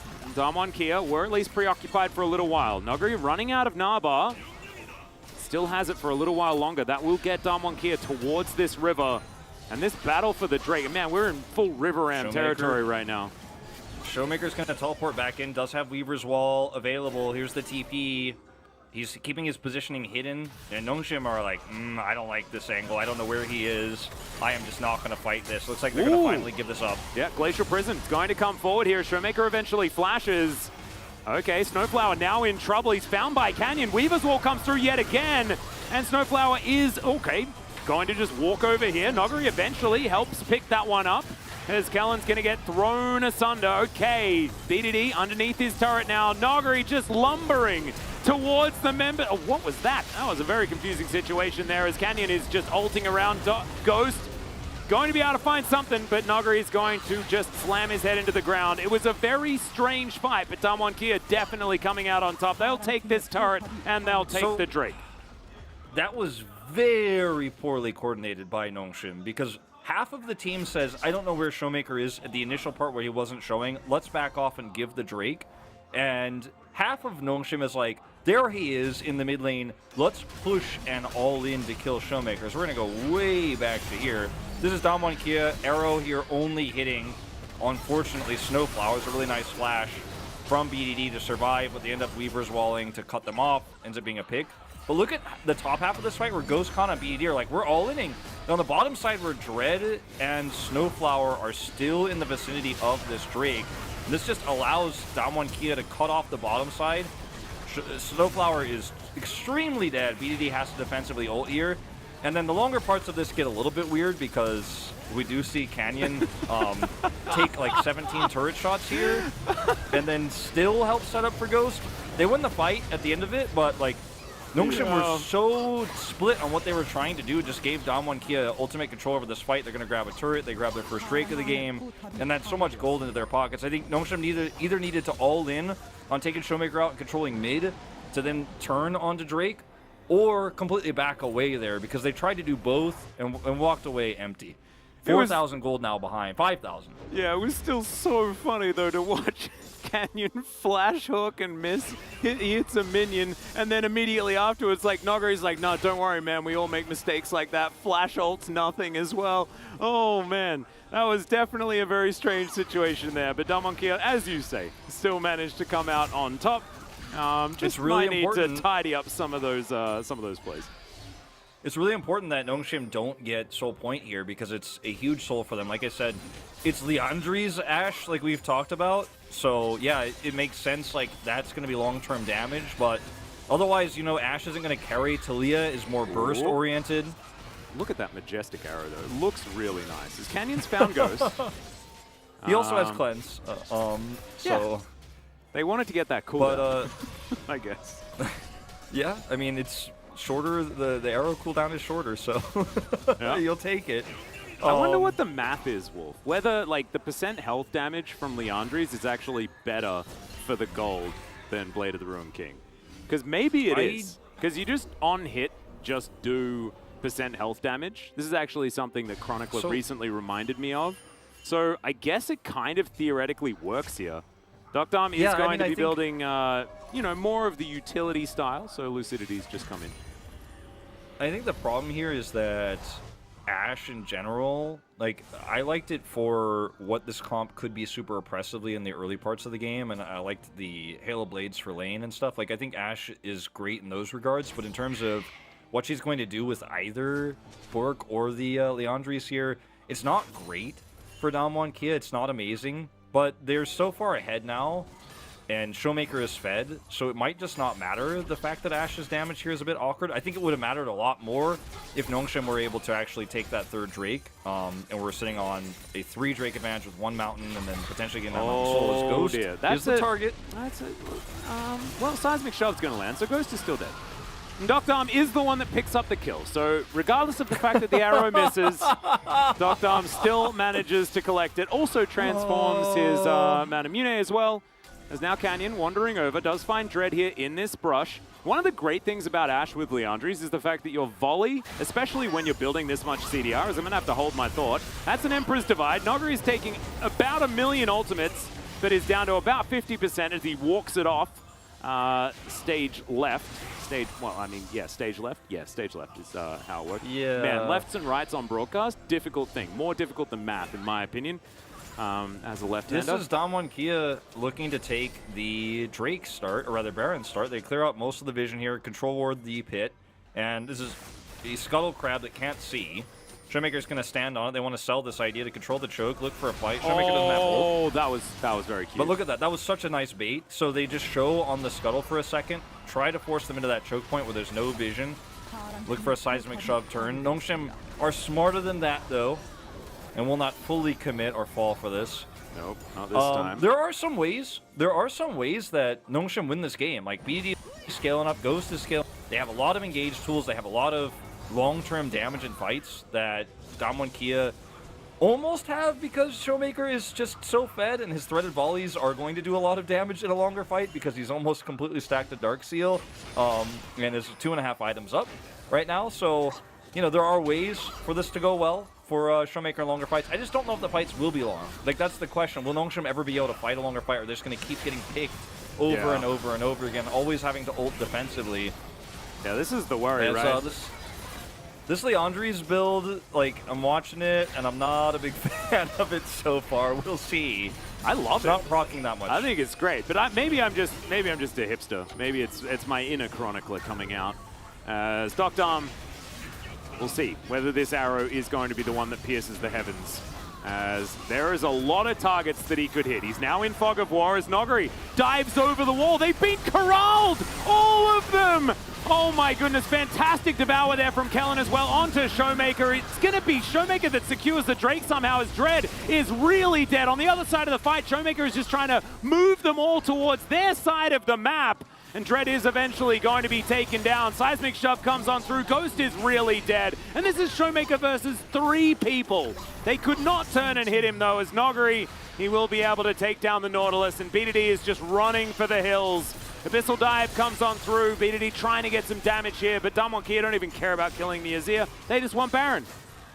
I mean, the amount of games this season where I've seen BDD be the last survivor on Azir with Flash and ult available is just too damn high, Atlas. Yeah. And, like, this comp is just not being played out here for Nongshim in a coordinated fashion, as we're going to go back to Ghost's tragic death, as he is able to, of course, avoid the Weaver's Wall there, but still seismic shoved and killed. Just fished out here. But look, Nuguri, this is not even the cleanest fight for Damwon. Like, Nuguri's over the wall, and he's like, oh, okay, I'm not in this. Like, so essentially this, like, Showmaker made this a 5v4 for Nongshim. Look at BDD's positioning. Could have flash ulted, could have actually looked for a charge through. The flash cooldown in this replay is actually incorrect. He actually does have it. Doesn't do anything. The team is split. Like, there's no coordination. And Damwon's comp is actually designed to punish a lack of coordination. As, yeah, Showmaker does a lot of damage. I thought that seismic shove missed. It looked very, very strange, but that's how Ghost died. It was just caught on the very edge. Yeah.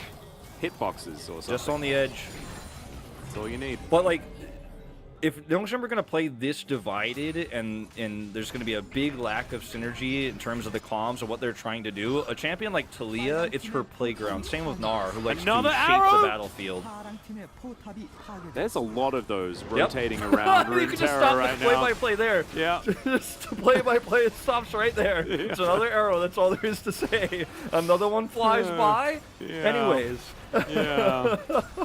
It's very majestic. You know, our theory about, you know, global projectiles just continuing to go forever into infinity. The orbit. Yeah. Like, Doctarm is really contributing to the amount of arrows that are circulating around Runeterra now. Like, he's going to be approached like, you know, SpaceX or Skynet or whatever, with all of the satellites that they're putting up into the sky, having to be responsible for them. He's going to be responsible for these arrows as well, I think. As Damwon setting up for the siege, the wall comes down as Snowflower is real dead. Yep, you managed to land the CC, and those arrows are very easy. Not going to need to worry about taking care of that one.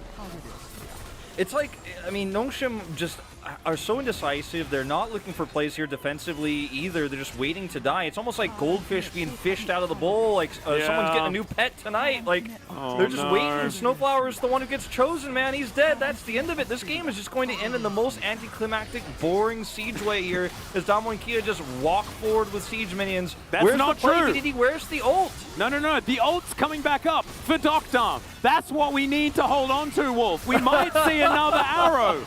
and this one might land. It has just come off cooldown now. If he hits BDD, I'll be very sad because he has a Banshee's Veil, and that's not exactly the priority target. He manages to break that though.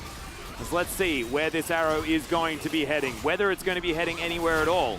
As Dread is slowed down, there's the arrow connecting. The hook is going to land as well, so Snowflower was kind of into the idea as he gets himself out to Dread, but oh dear, it's not exactly the play that you wanted to make. And Damwon Kia, they just got one more turret to take down, and then this game is going to be over. Oh, make that too. Sundisk does get put up here by BDD, but he needs to go back to the fountain to get his health bar back. Damwon Kia are unrelenting with how much destruction they are putting down on this base. It's 12-1 in kills. It is 10,000 gold the lead.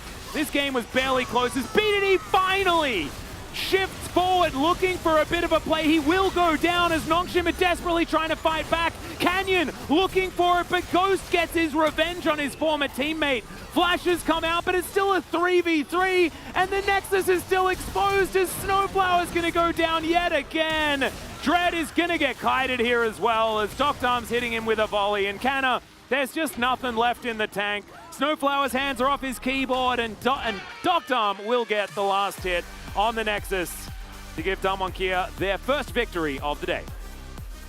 Damwon Kia just kind of styling on him throughout that game, and the AP build from Doctom at the end of the day, just watching it with the eye test didn't seem that impactful, but I mean, we didn't really see any close, longer fights. Like I said, it's really nice to try to amplify Ash's damage against the tanks, but if you're just blowing up the carry before the fight starts each and every time as Showmaker on the Taliyah, who cares? We never get to see the longer fight. We never get to see Ash burn through that health bar of the Sejuani. It just doesn't happen, and the coordination of the bottom duo was really poor with the rest of Nongshim, and I was just waiting to see my favorite player, BDD, the man in the mid lane, the myth, the legend. I wanted to see him Emperor's Divide just one time, BDD. Just one time, try to disengage, just one time to look for a pick. He gets that kill in the end. But so many fights like we've seen from this season where he walks away with flash and ult, he's trying to save himself and not turn a fight, not pulling the trigger. And it's almost like this fear of losing for BDD, who is such a legend, Ghost, a world championship player with the team on the other side. And Dread is feeling the pressure right now. Like, this team has lost its will to win. There is fear. You can smell it. You can see it. This team is not playing up to its full potential. There is so much pressure on them. Nothing is going right. They lost to an AP Ash in game one.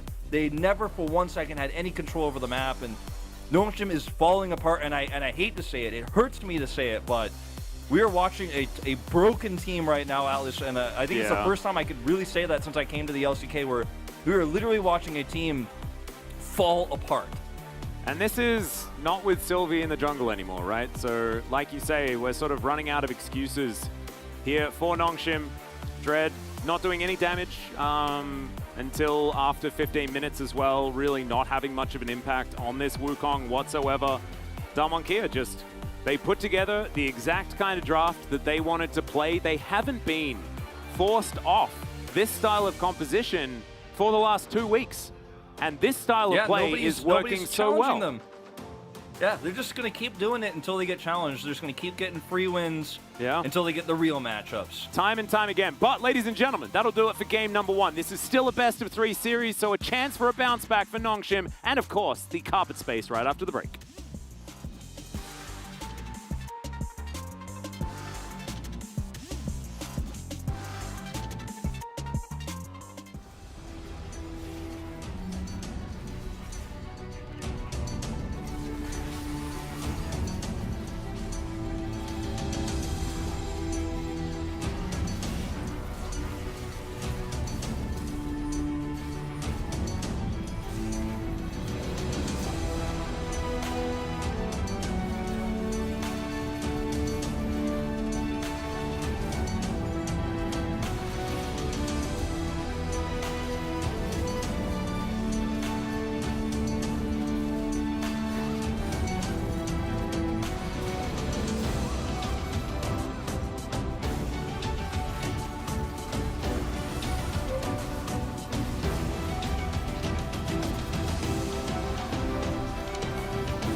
피한데. 나궁 7초. 내 궁까지만 한번 보던가. 나르가 해 나르가. 배달. 이거 얘네 나르 죽었다. 나르 뛰었어. 뒤면 뛰었어. 맞아. 위에. 아까. 살짝 빼면서. 야 막아줄게. 해봐. 나 타워 칠게 일단. 나 몸 좋아.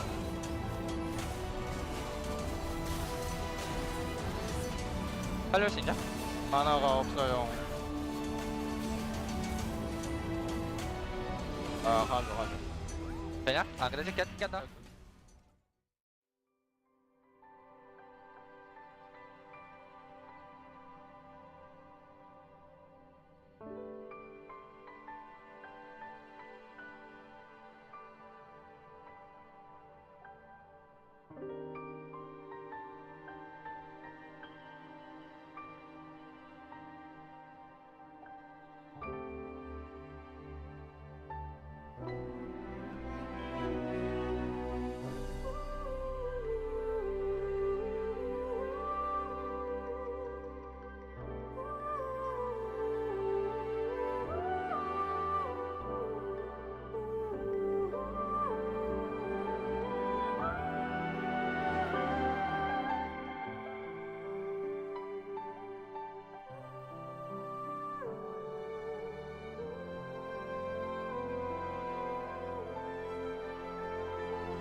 Hello and welcome to the Analyst Carpet Space. There is so much to talk about for this first game. Damwon Kia with a suffocating win over Nongshim here in this first game. Why don't you break it down, starting with the draft chronicler? So, for draft, I really liked the pick away of Aphelios. Dokdam has been exceptional on the pick, and overall, when you look at the draft, Nongshim has an Aphelios that can't be reached in theory, a really strong front line, great engage, great team fighting, and it's not like the early game is bad, you know, there's still a lot of ultimate power that you have if you can chain CC as well, so I think overall the comp looks incredible. For Damwon, I really like the Ashe pick. We actually talked about it during the draft. Yeah. I was personally expecting specifically a crit Ashe, but we'll talk about it a little bit later. Outside of that, the flex pick proving again to be pivotal. And one big criticism I do have for Nongshim is that BDD is unable to pick up clearly the Sylas. It has been such a power pick, and as the Gnar and the Kench already get taken, like Sylas feels like kind of a no-brainer, although it can also be that I don't want to pick it into a Taliyah that is definitely coming, because that is a rough matchup. But overall, I still feel like the Sylas just provides so much utility. Yeah, especially with the Gnar face up. You know, it's almost like Damwon was like daring them to pick it, but BDD not able to in this case. So yeah, draft was pretty interesting, and you know, obviously a lot of ways to keep your opponent at bay on the side of Damwon. And then we double down. Dokdam goes for this build. So we don't have a lot of time. Basically, idea is you have AP ratios, cooldown or ability haste rather, or you have ability on your AP ratios on your ultimate. You have a lot of cooldown reduction, which Ashe really skills of on both volley, ultimate, as well as her E, which gives you a lot of control. And because of the mana that you get from Leandries, the ability or the AD damage that you get from your Muramana also goes up. So you do a ton of damage, as we saw. You are able to spam volleys, E's, and ultimates. Yeah. And it also means that you have a little bit more hybrid damage. And then Nuguri also went for a build where you go for the Black Cleaver after the Triforce. So like there was just, I really liked it. I think it was really, really smart, and I think they utilized the pressure that Ashe provided extremely well. Yeah, I mean, if you're picking Ashe, we were talking about this, you're never really going to be auto-attacking against this comp. It's just not going to happen. So going for this kind of caster Ashe was, I think, definitely a really nice choice and a fantastic read for the hybrid Ashe to come out here. Guys, let's take a look at replay number 1, which, you know, we're going to see a lot of arrows in this game, and Snowflower was not having a fun time in this one. No, he was not. As I think overall, Damwon Kia had a really, really good game. And the problem with their comp is that, yes, they need to engage, but one of the big upsides of this comp, in my opinion, was that Aphelios is really hard to match, especially late game. But because of the range that was provided by the Ashe and the Taliyah, Ghost didn't actually get to really play the game. And we saw that this early on, already they weren't really able to ever, because every fight was started on Damwon Kia's side, and playing into Kench and Taliyah specifically, like trying to hard engage on that is really hard. Yeah, very difficult, and that's why it kind of felt suffocating. Like I said before, you know, you've got unraveled, I called it the gravel earlier on the ground from the Taliyah. You've got volleys coming out all the time, even the tongues from the Tahm Kench. It's hard to get in there, and basically they were never really able to, on top of Nongshim kind of losing their confidence, as Wolf was talking about very nicely. It kind of just compounds upon itself. So let's take a look at highlight number 2 as well, which was essentially, you know, Nongshim, they had to go for it eventually, but it did not work out. Also, again, the usage of walls is absolutely exceptional here. And this is the other big power point of this comp, is that Dokdam doesn't need to do that much damage, as again, the Unsealed Spellbook does really, really well. And as a result, Damwon Kia is just able to cleanly take away the fights, as, that one feels really, really, really bad.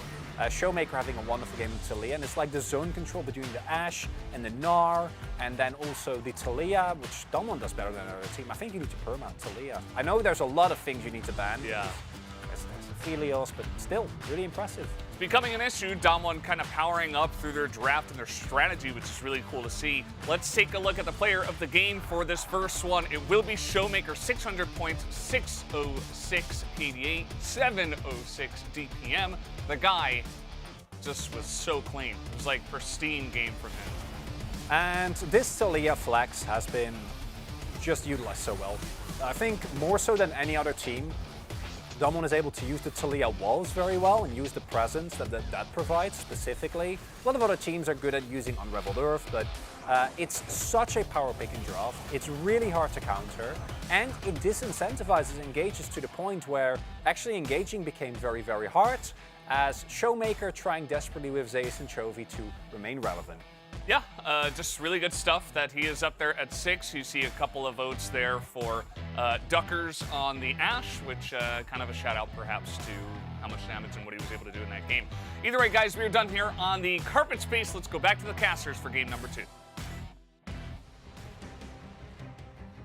Thank you so much, fellow AP Ashe enjoyers on the desk there. And Wolf, we are back. We're ready for game number 2 between Nongshim and Damwon Kia as Showmaker picks up a well-deserved player of the game.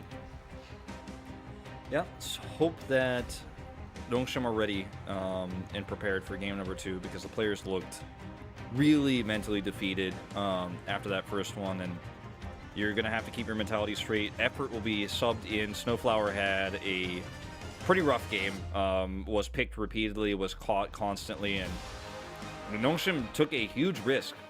Nobody's denying this. Nobody's pretending like picking Snowflower up was the answer or the solution, but there was a very clear problem in that Nongshim has 2 support players, neither of which was performing very well. They bring in a third who is not synergizing well with the team at this stage of the tournament, at round 2 of Summer, like in the last hour, the last quadrant of LCK. So it's no shock that against a team like Damwon Kia, Snowflower is struggling. Has only played 1 champion in the 3 games he's played so far. They bring effort back in. There's a confidence issue. It's a synergy issue. There's so many problems here, but you know, the coaching staff has to do what they can to try to salvage this best of 3. Yeah, it's going to be really, really difficult because we know how this roster works with all of these players, and it hasn't been working so far. We'll see whether maybe this has lit a fire under effort, and perhaps he can be the answer, but I don't think many of us are expecting it. Let's see how Nongshim do adapt in the draft. They have decided to go on the blue side one more time, and I think one of the biggest bits of information that we had was brought up on the desk, and that is the fact that Nongshim don't want to play the Sylas. And if the draft goes the same way, I think Damwon Kia once again just walk over them. Yeah, I agree. It will take away BDD's Azir this time, and be happy to say, you know what, we'll take away the Corki as well. And I think if you have a Azir, Corki, and Zeri ban set here as Damwon Kia, you're feeling really comfortable. As we'll see the Lucian ban. Yeah. So not a whole lot has changed here for Nongshim in terms of Duck Dom targeting. Yeah, the Azir is going to take the place of either Poppy, Zeri, or Kalista. So Azir going to be banned first. We'll see. I assume Zeri will still be banned. I think that that's an important one. Although it is Ghost, so maybe they just leave it up. Maybe they just don't mind. As Lucian ban on the blue side is something that Nongshim have started to develop because they hadn't found too much success with the champion themselves. But there is the Zeri ban. I think the Zeri is, you know, even though Ghost hasn't been doing very well, like a smart ban, especially once the Lucian comes through, you're like, okay, don't want this one to go under the radar and have Ghost with an opportunity to pop off and carry on this pick. Corki will be banned by Nongshim, which once again does kind of make it feel like they're not interested in Sylas whatsoever, because Sylas is also a common response to the Corki, very strong into the Corki. I wonder if Kana is just going to get an R first pick here, and the whole draft changes. The problem with doing that is that Damwon Kia can then just pick the Sylas into it, so yeah, it's very weird the way Nongshim is drafting this one out. Yeah, they have to kind of play around not playing Sylas as well as it's very trying to figure it out. It's very, very tough, as Poppy is going to be banned away here by Damwon. And so you can imagine it's pretty frustrating for Kana, because he can't play the Gnar, because then Showmaker just Sylases it. But Kalista will be locked in first. Yeah, Kalista is left open. They can grab that. So I like this much more than the Aphelios first pick, because it has a clear theme. It's going to be controlling the bottom 2v2 as best as possible here. Well, Nam Kench, let's do it. I mean, Tahm Kench into Kalista can be a problem depending on what Kalista is paired with. Like, Renata is still open, so if you run any sort of Tahm Kench, you know, in any variation of a Tahm Kench comp into the Kalista Renata, you can have a problem, but, you know, it's Ghost and effort, so you're not too worried about that, as Gnar is so obvious here. Yeah. Because Damwon Kia were already ready to play against Sylas last time, and last time it wasn't picked. So they're like, either our response that we prepared for Sylas, we get to use that, which might just be the Taliyah, or you just don't pick Sylas again like you did last time, but this time you don't have the Azir to fall back on. So let's see what Nongshim do here. I'm really curious. I think Renata is a very strong pick for the Kalista, but Amumu also actually completely forgot about Amumu still being open here. Amumu, the better one, even. Yeah. And will be GP to get locked in early on before that gets banned. So I like this adaptation here. Yeah, I like it too. I think that, the Kalista and Amumu lane has been very strong. It does mean that it's more difficult to pick the Tahm Kench, but it's Kellen. He's 7-0 on the champion. He's probably still happy to play it. The Aphelios Tahm Kench is undefeated here for Damwon Kia, and what ain't broke, I assume, don't worry about fixing it, because it's not broken. Gangplank in and R, definitely good news for Nongshim as far as the matchup is concerned. But when it comes to Nogari, are you really that worried? As Damwon, let's see whether it's going to be a BDD focus as far as the bans are concerned, or whether it's going to be something else. Because I expect Nongshim to definitely ban Taliyah. What else is going to be another question is, Sylas value is also pretty high here, Wolf. Yeah, because Amumu Gangplank has some pretty good ults. Yeah, I think that Nongshim should ban away the Sylas here and the Taliyah. Now that Rise is banned, they 100% have to ban Sylas Taliyah. Yeah, Rise being banned here is like, okay, if you give us Sylas, we are going to pop off this game. And then like, there's so many jungle picks that work really well with the Sylas here, where you have follow-up engage. Like, it could be the Wukong that's still available. Like, it could be Xin Zhao even for Canyon. There's so many strong picks. Yeah. So Viego's banned, so we know it's not going to be that one. But like, you cannot let Sylas through here, Nongshim. This is definitely a Sylas ban. This has to be a Sylas ban. I get it. Yeah. There we go. Okay. Okay. Huh. But I was worried. I was just, you and I had to like just make sure before we moved on, because is it Wukong? And this now could be I just guess maybe this could just be a Lissandra angle for Showmaker. I wouldn't hate. Twisted Fate also, I think, pretty strong here. Yeah, another one of his favorites. See what they can get first. The Trundle can be very powerful into Kalista Amumu. The Kalista Amumu lane pushes super hard. Then you go down there and punish. And then if they don't push hard, then the point of the lane isn't successful and you're feeling really good about this.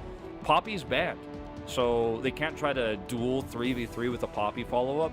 We could see Dread play Volibear, but don't feel great about that one either. Ooh, okay, Swain being considered. Swain very strong with this comp, with the slows and hard engage they already have. Yeah, plus the fact that it plays into the short range of both Damwon and Nongshim right now as well. Yeah. So I really think that Swain is a huge choice here for Nongshim. Still looking for Dread's pick. He could just take the Wukong if he would like to. You don't exactly win the 1v1 into Trundle just right now, but it certainly fits the comp. Lee Sin also. I don't like the Lee Sin as much, but it is a really nice way to, kick away a Trundle. Obviously, in team fights, you can threaten the Gnar or prevent him from getting in. You can assassinate the backline. This is a strong pick. It just doesn't work as well with the Swain. But still, very, very powerful here. The Swain plus Wukong, like Cyclone synergy, is massive. Will we actually see the Syndra come through to just try to dominate at range? The Seraphine is something I was also considering. We've seen the Zillion in these scenarios too here for Showmaker, where he's happy to just make sure Canyon, or rather Ductom, is unkillable on the Aphelios. Will be the Ahri this time instead, which is going to be very interesting because it's so good against Kalista, super low range. It's so great against Amumu engages because you could just turn the Amumu engage into a liability. For Swain, as long as we're talking about mid to late game, he will be okay if he's charmed. But if he's picked before the fight starts, before he gets to ult, then it's going to be a disaster. I think it's a fairly risky pick for Damwon Kia. And again, I like Nongshim's comp. You remove the nameplates, I'm like, oh man, at the peak of synergy, if this comp, or rather if this team is all playing on the same page, if the engages are crisp, if the follow-up is there, this draft for Nongshim is insanely strong.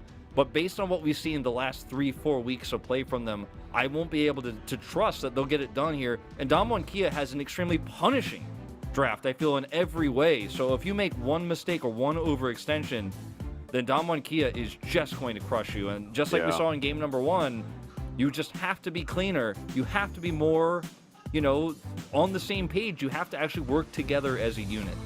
We'll see whether they can actually do it. I agree with you. I think that without nameplates, then this is definitely a draft win for Nongshim. But it's an uphill battle for them. It's Effort being subbed back in yet again after pulling a player out of retirement to replace him.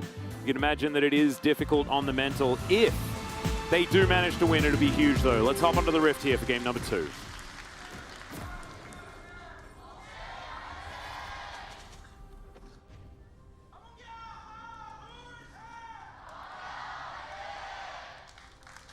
Damwon fans definitely very loud as Effort's flashing already. We're doing it. We ain't wasting time. We've seen this play before. Let's see whether it pays off. I like that. Like Flash is the real flash. Yeah, you're right. You get to like double flash. As at least there is some information being given here to Damwon as BDD sort of spotted out. But Dokdam spots them. Effort's still going to come on over though. Immediately, Dokdam's going to have to flash and cleanse. As both bandage tosses come through, Q connects, but Dokdam's underneath the turret, so both summoners being traded for just Effort's flash, and he's got Hex Flash. Yeah.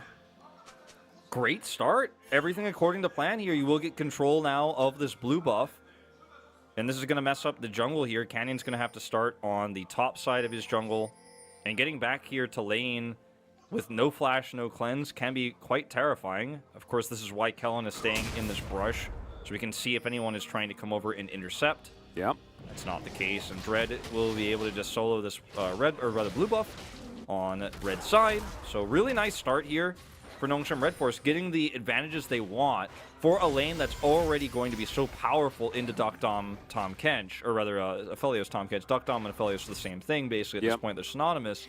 But this is a summonerless Dokdam. Well, another bandage toss is going to land. There's another one as well. 4 for 4 here. Gets another flash as they had to respect the rend. Yeah, 3 summoners down here. No cleanse, no flash for Kellen. And this is Effort's first time on the Amumu. We see Barrel and Vista. He's in again. That's 5 for 5. Lit on fire is the mummy this time around, so they are going to have to back away. But damn, Effort, what do you have for breakfast this morning? But that's how we guarantee all 4 summoners down. Another Hex Flash for another summoner, and it's back up. And Effort is just ready to go again. Now they have so much control over this bottom prio that it's very difficult for Canyon to come down here and actually assist. Notice that Dread is coming over to try to intercept him, drops a ward there. So they know they can push this super hard here without threats of a Trundle coming down here and actually stopping them. So this is a great way to play the early 3v3 out, because we saw the Poppy, was banned away. Dread's playing Lee Sin, won't have the same power, but if you actually get summoners early with level 1s, then the Lee Sin can actually duel this, can actually fight this one out. Look at where Canyon has to awkwardly sit to take the super long way around to try to punish this. He will actually be unseen. He does not walk over that ward. Yeah, he was actually just positioned in order to potentially counter-gank, because he was expecting Dread to be there to try and go for some sort of dive as this wave stacks up. The wave has been thinned out, though, so it feels like Nongshim have kind of missed their window as the crash does come through. They're still going to go for the dive, but Canyon will turn up. Effort is going to get taken down. It's a very comfortable first blood, and now Ghost has to flash. It's their turn to use summoners now as there's a flash forward. The Abyssal Dive comes down. Ghost will avoid it for now as the Martial pose is going to come through, but that's another Graviton from Dokdam, and the punishment is so much better than the threat that was happening earlier. Look at Ghost on the player cam as well. They had so much control. They had so much power here around the bottom side of the map. They got all summoners down. They set up a ward. They pushed hard. They did the Callista Amumu thing. They were like, we're going to push this lane. We're going to have blue side prio. We're going to shut the enemy jungler down. And then Trundle shows up. The pathing was brilliant from Canyon. Avoided that ward spot. Comes in very slowly. ends up having massive damage here, even at level 3 early on in the game. And under turret, there's just no hope for Nongshim. They also lose both of Ghost's summoner spells on his way out. They've lost full control of the bottom side of the map. And what's already a tough matchup for Lee Sin early is going to be way more difficult now against a Trundle that has 2 kills under his belt. And Canyon is going to rule this map with an iron pillar. Well, we'll see whether it is actually going to work out here. It's not end of the world, but the problem is that every little advantage that Damwon Kia pick up is so much more damaging to the mental state of Nongshim in this game, right? Every time they get punished, it feels way worse because they are such on the back foot this season, right? And I want to see more of what Effort was doing in the laning phase, like landing bandage after bandage. But as you see here, as soon as Canyon comes in, they're like, oh no. And the Trundle position, like we mentioned that he was hovering, like as it was happening, it was beautifully played, and it was pretty telegraphed on Nongshim's side that they were going to go for this dive. But still, like just, it must really, really suck for Nongshim. Effort, of course, has to make this play work, he has to tank turret shots. So it's really premeditated on the idea that Cannon is not there 100%, and they set up a ward for it, and they felt really comfortable trying to look for this 2v2 dive, you know, or 3v2 dive, because they're like, okay, well, we know that he can't be here realistically, right? Or if he was anywhere nearby, we would have seen him or punished him. And the way that Cannon was willing to sacrifice, knowing that was coming, was just one step ahead. It was the 5-head move, and Effort just tanks turret shots trying to set up the dive and is way too weak as a result. Canyon picks up 2 here. And yeah, Kalista can come back to this lane and push it again, but it's not the same amount of power they had before. And they always have to keep in the back of their mind that 2-kill Canyon could come at any moment. And speaking of, he is here. He's swept. He knows he's unseen. There's another Gravitum to connect there onto Effort as another Abyssal Dive will come down from Kellen. Gets a beautiful knock-up onto Ghost. A pillar is put down at the perfect spot again. And Doctum has delivered another kill. Oh my goodness, 1-0-2. It is his first kill of the game, as of course the double did go over to Canyon last time, but oh man, what a disaster here for Nongshim as Dread comes down to try and tidy this up, but it's just not going to be enough. 75% win rate, by the way, for Canyon's Trundle. He's pretty good as a champion. He was one of the players in 2021 who was playing it when no one else was, and he was the best Trundle as a result, and the only Trundle a lot of the time. The only one really finding wins last year, and another great example of why this champion can be so strong into power lanes in the bottom 2v2. Poppy and Trundle are both such amazing punish junglers in the early game when you're trying to push advantages, and when you're falling this far behind, you have to try to push hard. And then Canyon takes 2 paths of the bottom lane, literally itself. He walks down the lane, and sets up another kill. He knows Ghost has no summoners. They have hard engage with Kellen there. Gravitum play was great on the first, attempt there from Doctom. And now, you're looking at 3 kills early on, 2 assists for an Aphelios, and a kill to his own this time. As look at Canyon. He gets the speed up here. And look at the way that this is executed from Kellen. Just goes for Ghost, wants to eliminate the 80 carry more than going for the Amumu. Knows he doesn't have flash, knows he doesn't have heal. That's just as simple as it gets, and so many punishes early on. It's so smart. As once again, Doctom is going to instantly cleanse. Kellen over here as well as Effort, taking a lot of damage. No Fate's Call available. The heal has to come out from Ghost. And Damwon, they don't have control of this wave yet. They are going to be able to pick it up as it does head down towards the turret. So I don't think the difference is going to be huge. But yeah, Canyon back in position yet again. And Damwon knows that Nongshim has to keep fighting them. Here we go. Oh dear, another Abyssal Dive is going to land. There is the combo that we've seen so many times. And Doctom has delivered his second kill of the game. 2-0-2. Okay, fool me once. Shame on me. Fool me twice. Shame on you. Fool me 3 times. All right, you cannot push this lane anymore, Nongshim. But they have not able to do it. The lane doesn't do anything. They have to. That's the worst part. But your win condition is not the Kalista anymore. You're gonna have to hope for some Swain gangplank angles later on in the game. And if you're just gonna keep pushing up like this, you're betting that Canyon isn't going to be there when he has been the last 2 times, and you have no summoners to escape. Ghost has his flash now, but he wasn't the one focused this time around. And Doctom also, with the money he has, picked up an early pickaxe and Berserker Greaves, which Aphelios doesn't always have at this point in the game. Sometimes he even skips boots when he's got accelerated like this, but against the Kalista Amumu, when you have the Trundle running down, that extra movement speed and attack speed is actually just so amazing for an Aphelios who is just punishing with setups here from Canyon every time. Canyon 100% kill contribution here, 202 of their 4 kills and 2,000 gold that they have in the lead right now.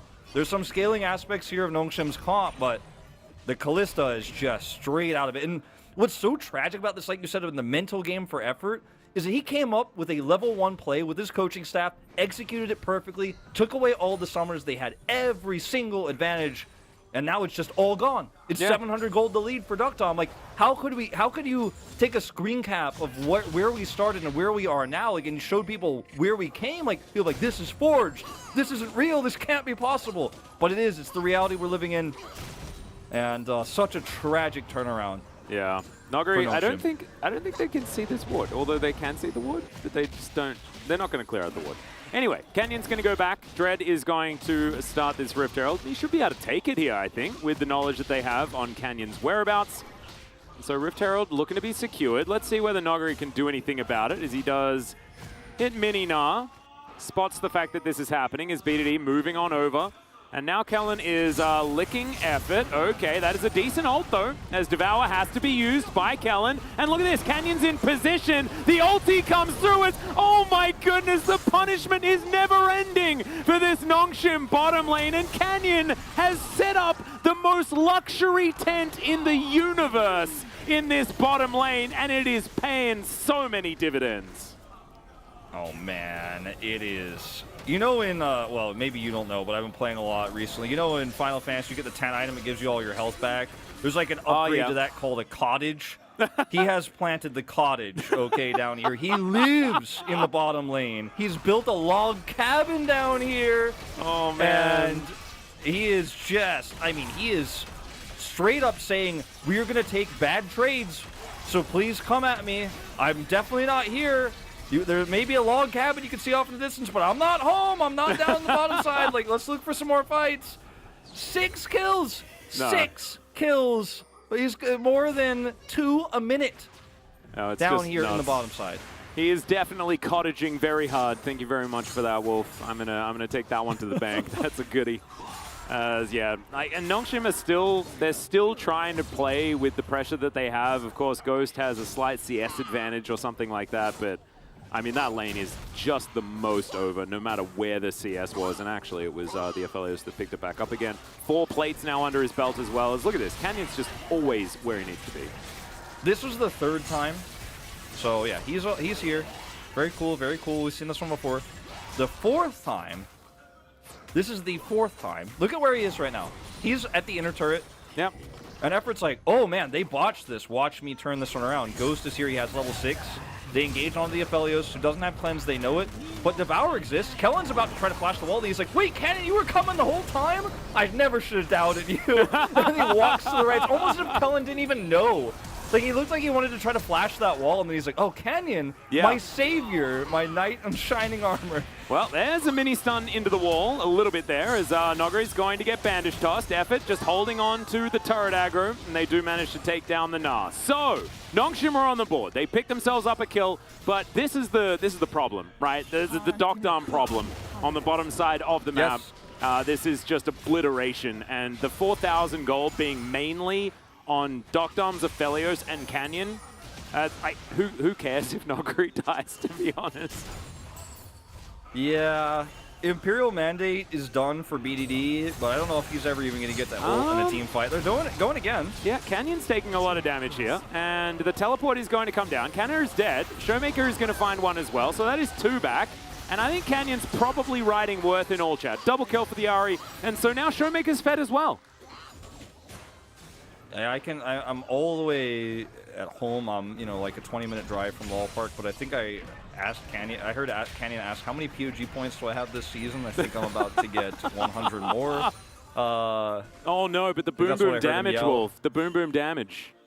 Maybe that's enough. The boom boom damage angle is there. Yeah, I don't think so. I hope not. That might be a media. That might be even too hard of an angle for media, man. I hope so.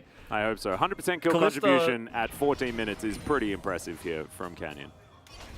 Ghost is just trying to go top because there's still a bastion that he can hide behind, like another turret where Canyon can't find him here. He's like, Canyon can't find me here. I'm actually safe. They can't conquer you here.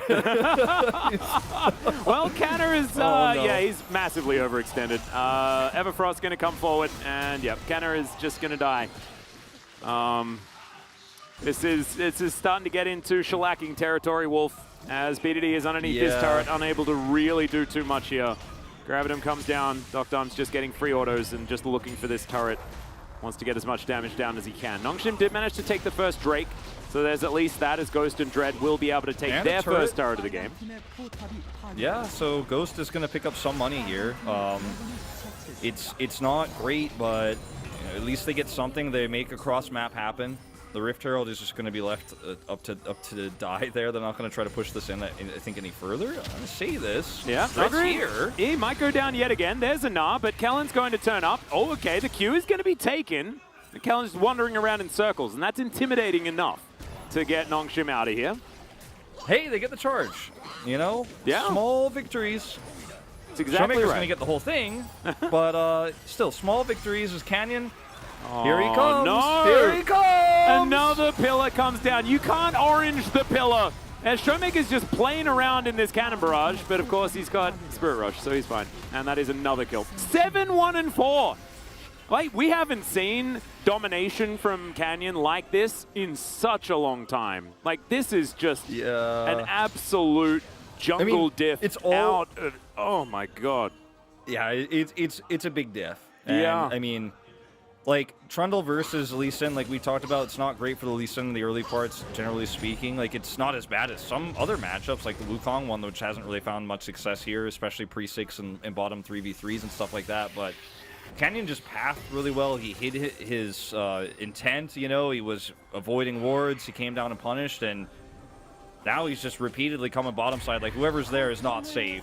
Well, how many Ghost times for an ult. do we need to kill Nogari to win the game is what Nongshim are asking. Is the Q will connect. Dread wanted to give the kill to Ghost, I think, which is why he delayed that, but just wanted to make sure that they got that money in the bag. As Dalmonkia will trade Nogari for this outer turret. Mid lane, Vision of Empire not going to be enough to clear out the wave. Never moved, not in range just yet, as Canyon just does so much damage. He just has like a free Kindle Gem on top of his Divine Sunderer that he's already built up. And he's actually... It's just not fair. Yeah, it's nuts. As Effort is going to have to flash. He doesn't have flash, so he's just dead. Yeah. Yeah, bye-bye. Yep. And that's the end of the Amumu here. Yep. Full control of the second Herald, now over to Damwon Kia. Every time they kill Nuggery, which hasn't been a lot, but it's twice. Both times they've killed Nuggery. The 0-2 power spike, map. Wolf. Yeah, there's also that. Like, but they kill him the first time, and it's for a bottom turret and a kill. They kill him a second time, and it's for mid turret and the Rift Herald. And a kill. Like, yeah, and a kill. So despite this, it's like, okay, cool, you got him for three people and several ults used, and we're just gonna grab turret, and then we're gonna get effort, then we're gonna get Rift Herald. Dread is like over here trying to double the blue buff and the Gromp. He's like not interested in helping effort at all. He knows he's just doomed. There's like nothing he can do. What's Dread gonna do? He can't save him. There's 3 people there. And he had no flash. There was no way of him getting out. Effort now has his flashback available. But I don't even know whether that's going to be nearly enough, and it's barely worth talking about here as Canyon. All right, we are going to have a slight pause. It looks like Canyon's going to be building a Frozen Heart just to make sure that Ghost's life is even worse. Yeah. Just not very kind. As we will get word as to what this pause is about. It's at an inopportune time. I can't believe it, says the Damwon fan there. Bit of a D-man shout out, I hope. As he used to say that all the time. I do like Effort's headset hair today. It's very poofed. Yep, it's definitely, it's got a bit of, yeah, something's happening back there. It looks volcanic almost, you know? Yeah. Effort's flash is disabled right now. So you mentioned the flash on the cast. I heard the flash sound effect, and I was like, who flashed? And I was checking, and I saw that he had no flash, and his hex flash was a weird cooldown, so I was like, I actually had this thought for about half a second. I was like, I remember the Hex Flash bug where it got disabled. You remember this last year, right? Oh, I actually had like all of these thoughts, and then I was like, I think I may have just misheard. But I heard a flash sound effect, and then I thought, this seems weird. Maybe his flash is just straight up disabled now, so I don't know what happened there. But I did hear a flash sound, and I was trying to suss out the situation. But I guess we'll get more information soon. It's like the 2021 bugs are coming back at us now with the smite bug that we had earlier, and now the Hex Flash bug. So, are you saying that you heard it when he was getting ganked and tried to get over that wall? When he was getting ganked, yeah. Yeah, that's when I heard a flash sound effect. But it was off screen, so I think it was off screen anyways. I was like, did he flash or not? I'm not really sure. That's interesting. It sounded like a normal flash sound effect. But I'm sure we'll get a replay of it at some point, and we'll see. Yeah, hopefully we see sort of where it happens.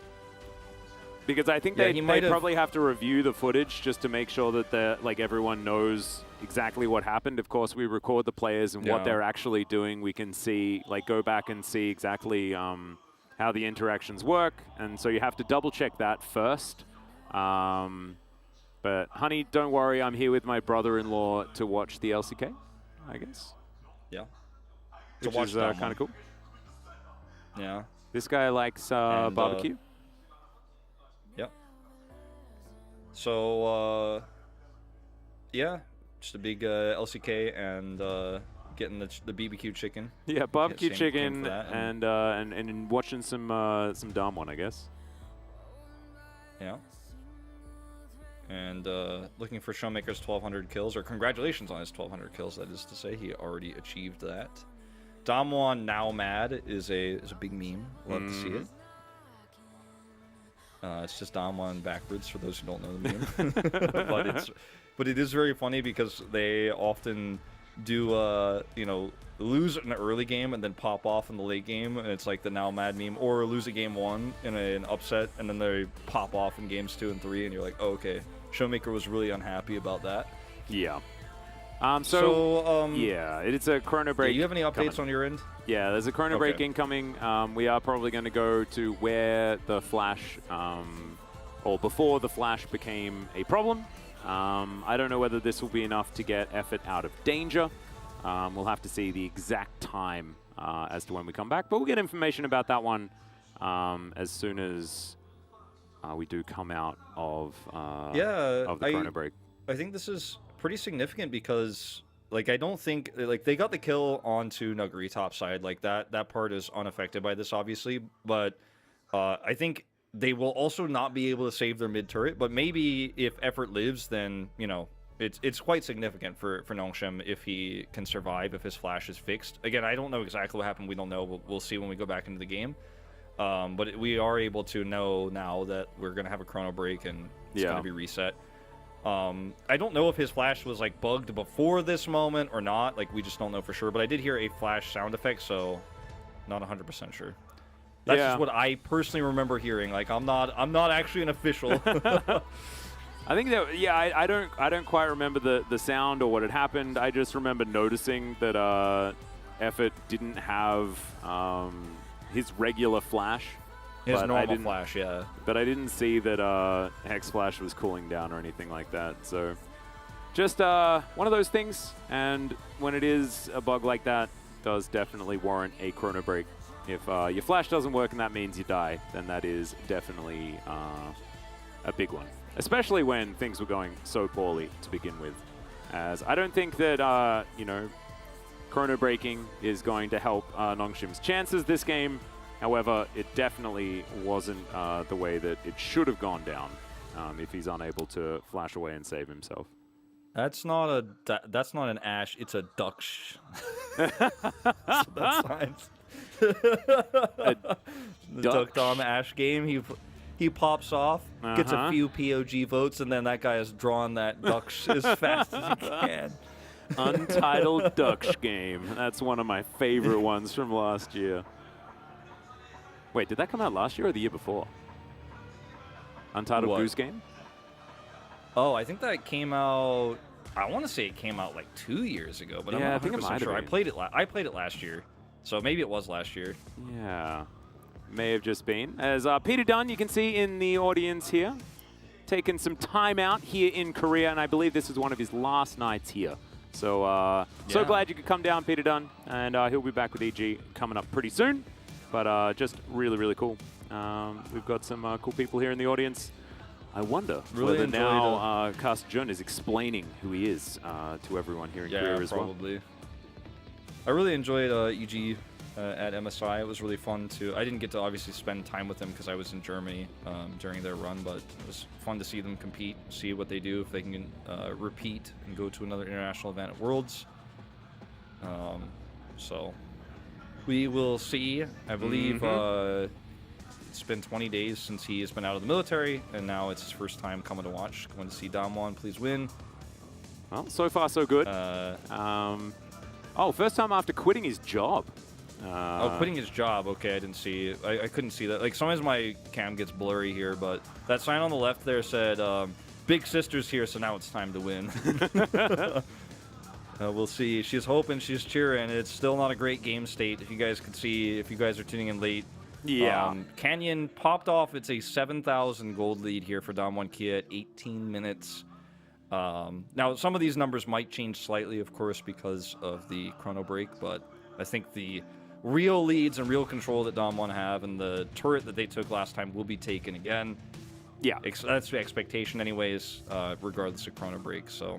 Yeah, it's probably just going to be without effort randomly dying off to the side, which means that it's Rift Herald and turret after Nongshim managed to take down Nongshim elsewhere on the map. So the cross-map trade is probably where we're going back to, but I don't want to make any assumptions or anything like that as to exactly what has been happening, because of course it's up to the officials.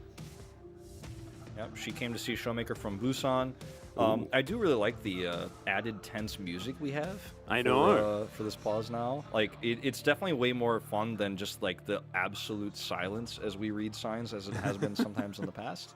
Yeah, I liked the fact that we had Awaken for a second, as that guy was making a harp because he loves Cloud Templar. And who could blame him, to be perfectly honest? And there's an Amumu in the game, too. Yeah, that's true. Yeah, it's perfect. I don't know what they're saying, guys. I can't. We can't give you guys any updates. And even if you could lip read, you'd have to be able to mask read. I just don't think anyone is capable of that. You can imagine, like, spies are now really upset that so many more people are wearing masks these days. They're like, oh, all of my lip reading practice that I was doing is just completely out the window, because everyone's just wearing masks. I want to talk about stakes here for a minute during this pause. You know, we can translate fan signs forever, but like, Nongshim are on a losing streak, right? They're 0-1. Effort's subbed in. You know, he was benched for Snowflower, who hasn't really been a pro player for a long time. So, feels really bad. He comes in, has an amazing level 1. I'm just saying the stakes here, reminding everyone where we're at. He has an amazing level 1. They get 3 of the 4 summoners, then follows up in lane, takes away the 4th summoner, so has ultimate control of the 2v2. They set up a dive.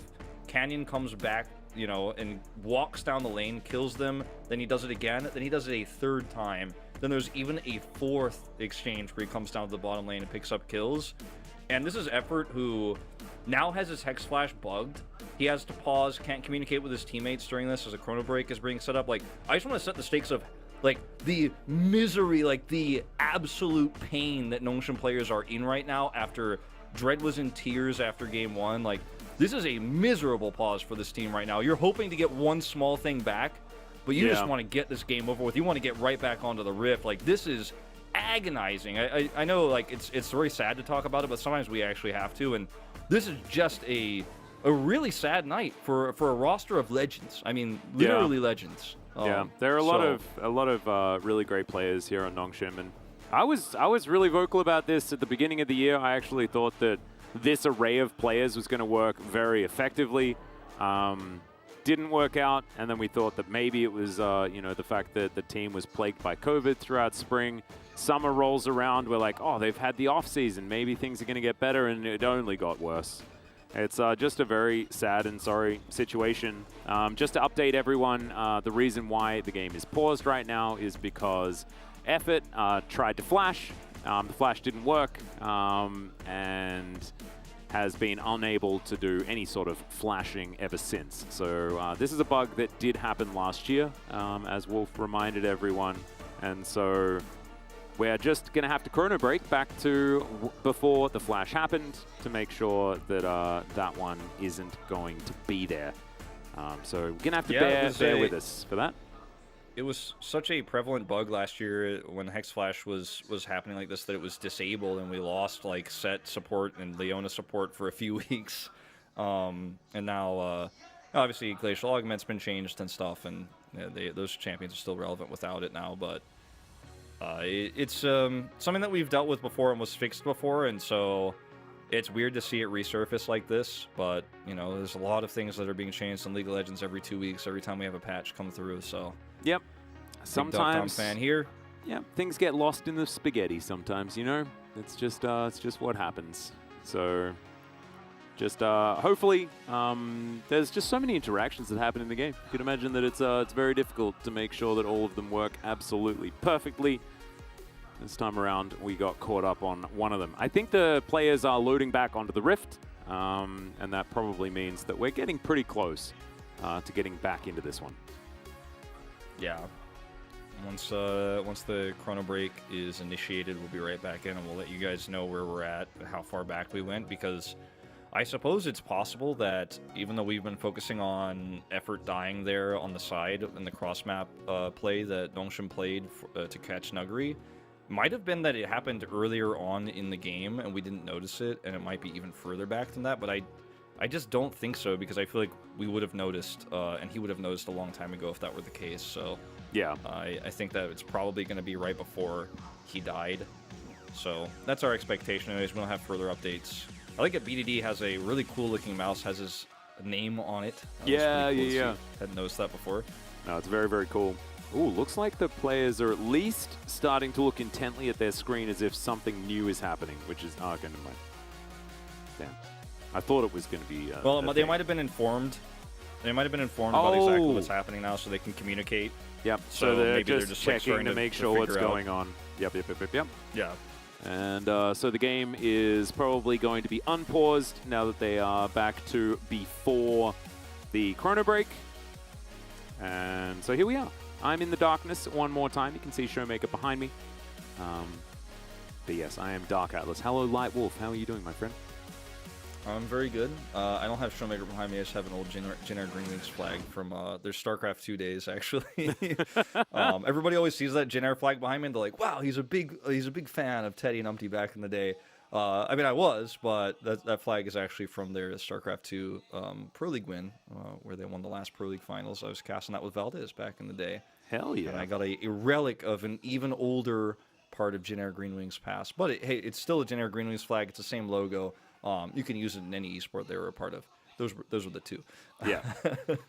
Oh man, I wish they had one. I am. I'm in the light now. I have seen the light, ladies and gentlemen. And when I see the light, I generally just want to see the Mad movie as well. So let's go and watch that.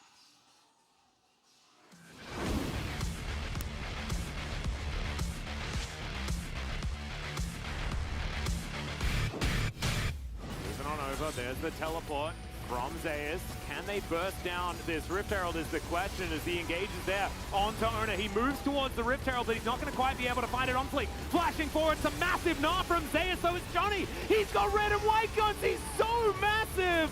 Double kill to come through. Now you'd assume as Johnny's going to tidy it up. 세라핀고 뺏어 한번 볼게.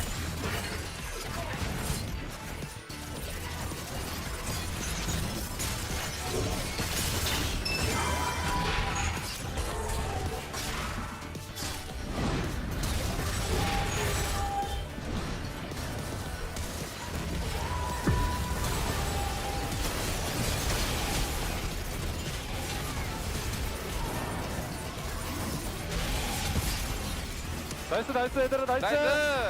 뭐야 나 세라핀고 왜 이렇게 잘 쓰냐? 미쳤는데? I think Prince should have just stayed bot and taken the late. Sandbox. But instead, we're fighting.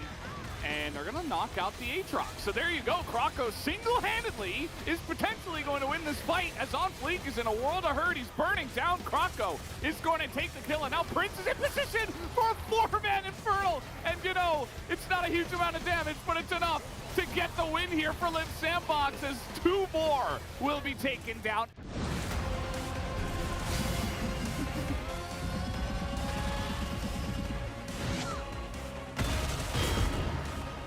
안녕히 계세요, 여러분.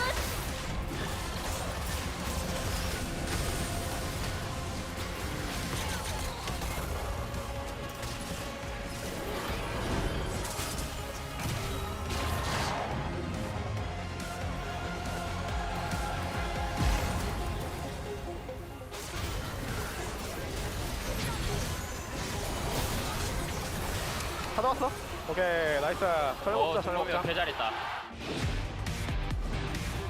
He has not.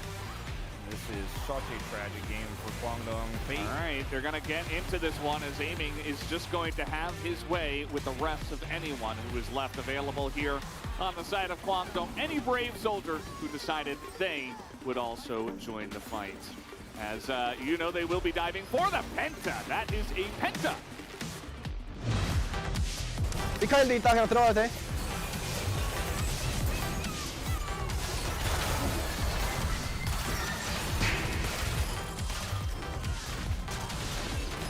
나 펜타 각이다.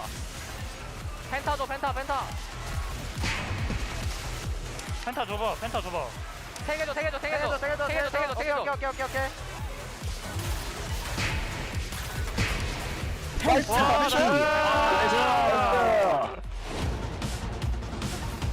The Drake is going to reset, though, and it's a disaster. There's Sylvie going to get taken down low here. Ruler gets excited. Oh, my God, the damage as he's just chasing after Ghost. He knows that he can just kill the rest of the members later. That's a triple kill. And now Canna is going to go golden. BDD, can you find this? Can you deny the Penta? The flash is so sick, but Peanut steals the quadra kill. And you best believe that Ruler is extraordinarily upset. 안 좋아 보이긴 해. 안 좋아. 볼만한데, 다시?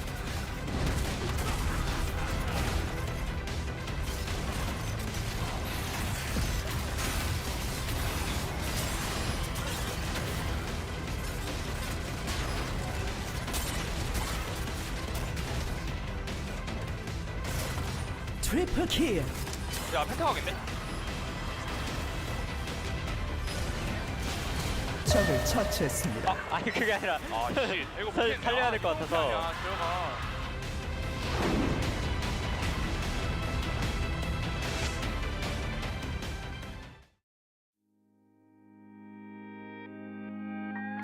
Don't try to make yourself remember, darling. Don't look for me. I'm just a story you've been told. So let's pretend a little longer. 'Cause when we're gone, everything goes on. 어스념니의 빛은 starlight. 언제나 반짝인 my heart for you. 영원하자던 그 말로 서로를 비추던 시간 속을 걷던 우린 너무 아름다웠어. 환하게 비춰줄게. No, you won't have to cry. 'Cause I'll do the grieving while I'm by your side, like always. 또 다른 시작일지 몰라, darling. 잠시 머물던 우린 story 안에서 난 더 흐릿해져도 괜찮아. 떠나는 외도 everything goes on. 어둠 속 멀리 비춰줄 뿐인 여린 빛을 지킨 너의 마음.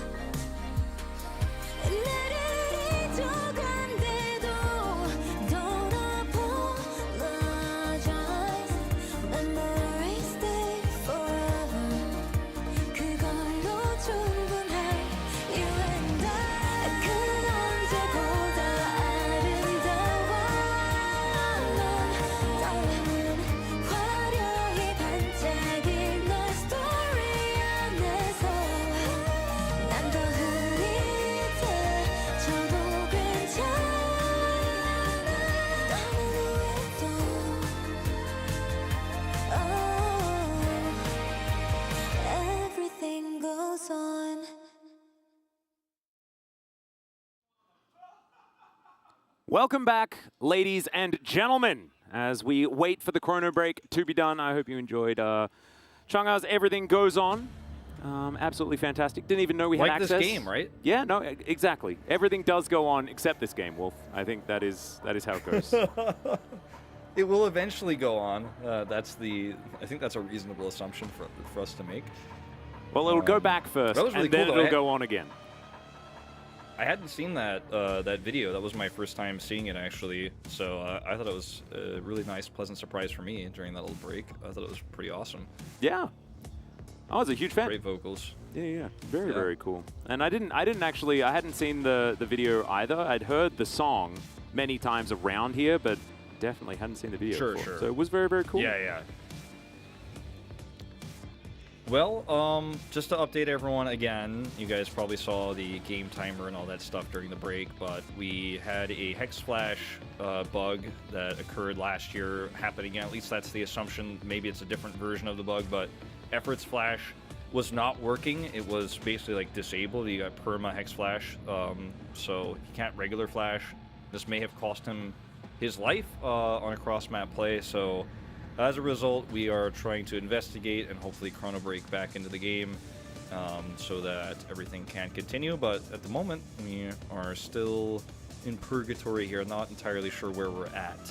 Yeah, we are at in pause purgatory at the moment as the players are back loaded in, waiting to unpause, I believe, as we're just making sure that we're in the right point of the game and all that sort of stuff.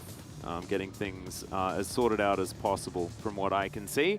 We'll see whether we are going to be resuming. We should be resuming pretty soon, as I think the chrono break was actually completed a little while ago. But you can see there's some communication happening, but I don't think we're going to be getting into the game until BDD has both hands on his keyboard and mouse. So that's a bit of a giveaway here as we're having a look at the players. Generally, if they have their hands on the mouse and the keyboard, there is a higher likelihood that they're playing League of Legends outside of not having their hands on both of those things. It's a bit of a fun fact. It's significant. It's significant if Effort survives here, but probably not going to change the overall game state. But I mean, we've seen crazier comebacks than this happen in League of Legends, so we have to make sure the game is played fairly, and everyone has their summoners available like they're supposed to. And it's unfortunate that this is the second pause in a row we've had with a chrono break where the game state is so favoring one team that the fans at home, I think, are probably collectively rolling their eyes at where we are, because everyone's like, man, if we just resume the game, even if he survives, like, the game is over, because that's how much of a lead Dominic have. But we don't get to decide that. The fans don't get to decide that. We don't get to roll our eyes at this, because competitive integrity is important, and Showmaker's going to take a little rest.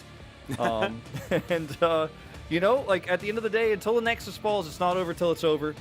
It's true. It's true. So, and we definitely, like, if a bug like that does happen and it's not something that is supposed to happen in League of Legends and a player is affected by it, regardless of the state of the game, it needs to be dealt with, right? It's just one of those things. It's very unfortunate, and hopefully a lot of these can be eliminated, but when it comes to software and stuff like that, I am no developer, but I know that it is very, very difficult to iron out all of them in one fell swoop, especially when so many updates are happening. Not exactly making excuses, however, I could understand that I'm definitely not fit to know what goes in to fixing this sort of stuff. So, Nogri, he's just chilling. I think he's got his hand warmer there, making sure that he stays in the mindset to win this game. And we still don't quite have word as to where we've been chrono broken back to, which would be really cool to know. If we do get information on that, it'd be great to figure out. But I'm having a look behind me every now and again just to make sure that things aren't being resumed, just try and get myself my own updates. I'm noticing that Canyon just keeps zooming in and out over and over again. That's his gameplay experience right now, is the only way he can really interact with the game is by pressing tab and zooming in and out. And so he's making sure he does that as much as possible. That is just how pause states work. Back in StarCraft, it was the same. Like, you could only see what was on your screen before, but you could zoom in and out. Yeah. And it's very black and white, grayish in that game, very sepia in League of Legends, and a lot of pauses over the years we've had in esports. Back in a lot of the older esports, resuming and chrono breaking was not a thing actually that you could do. So at least we have the technology, we have the power to go back to exact moments in which things are broken, hopefully, and fix things here. You know, we're just gonna slowly update you guys as soon as we find out where we're at in this scenario right now, because we just I think information as it's still fluid. Yeah, I think we are going to have another short break while we sort things out. We'll come back with more information immediately afterwards. Thank you so much for your patience, everyone. We'll see you after this break.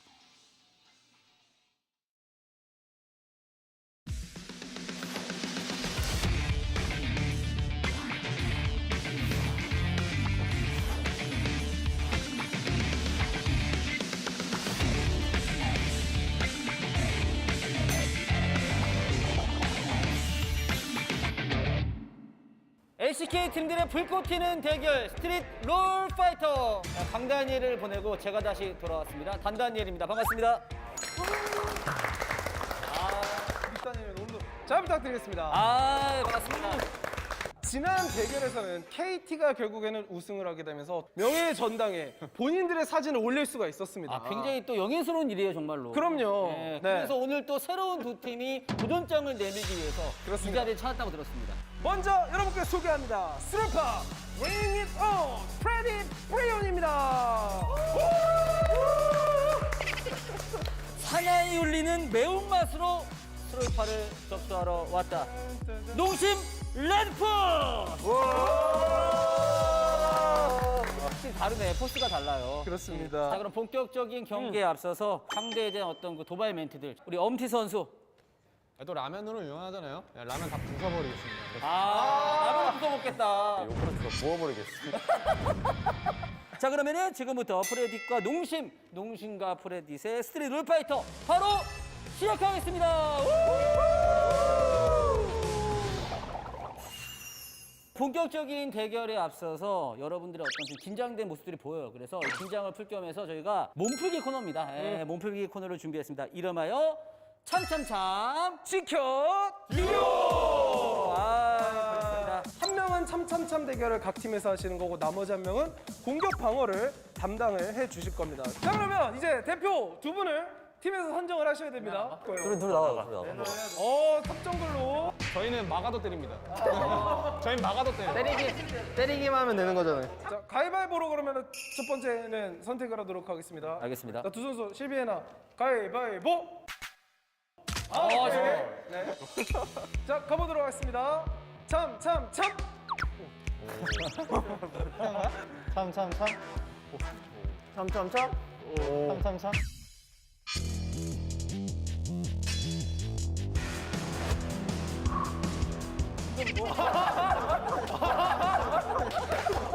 아니 왜 공격을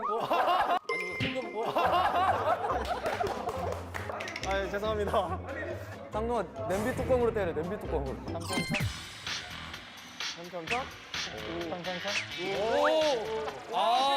막았어. 인정합니다.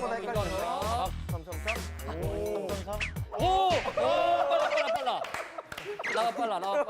형 차이 좋다. 형 차이. 자, 프레디 뿌리 지금 2대 0입니다. 해나? 참참참.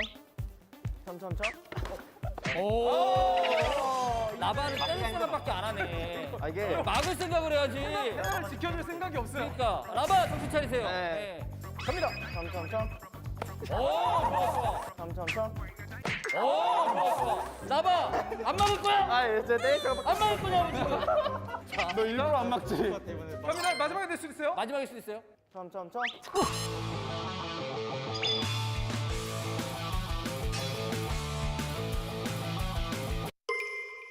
참참참. 농심 레드포스가 승리합니다. 자, 혹시 뭐 나는 이거 잘할 자신 있다 이러신 분 계시면 나 이거 완전 안진마. 너 해봐 너. 나온 거 있으면 좋겠긴 해. 그러면 이쪽은 에포트. 한나 추천 에포트. 농심은 공격부터 가보도록 하겠습니다. 참참참. 왜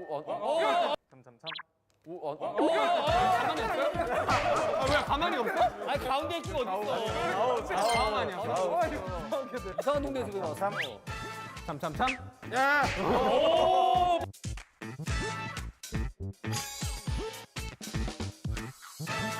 자, 1대1. 딜라이 빨라요. 참참참.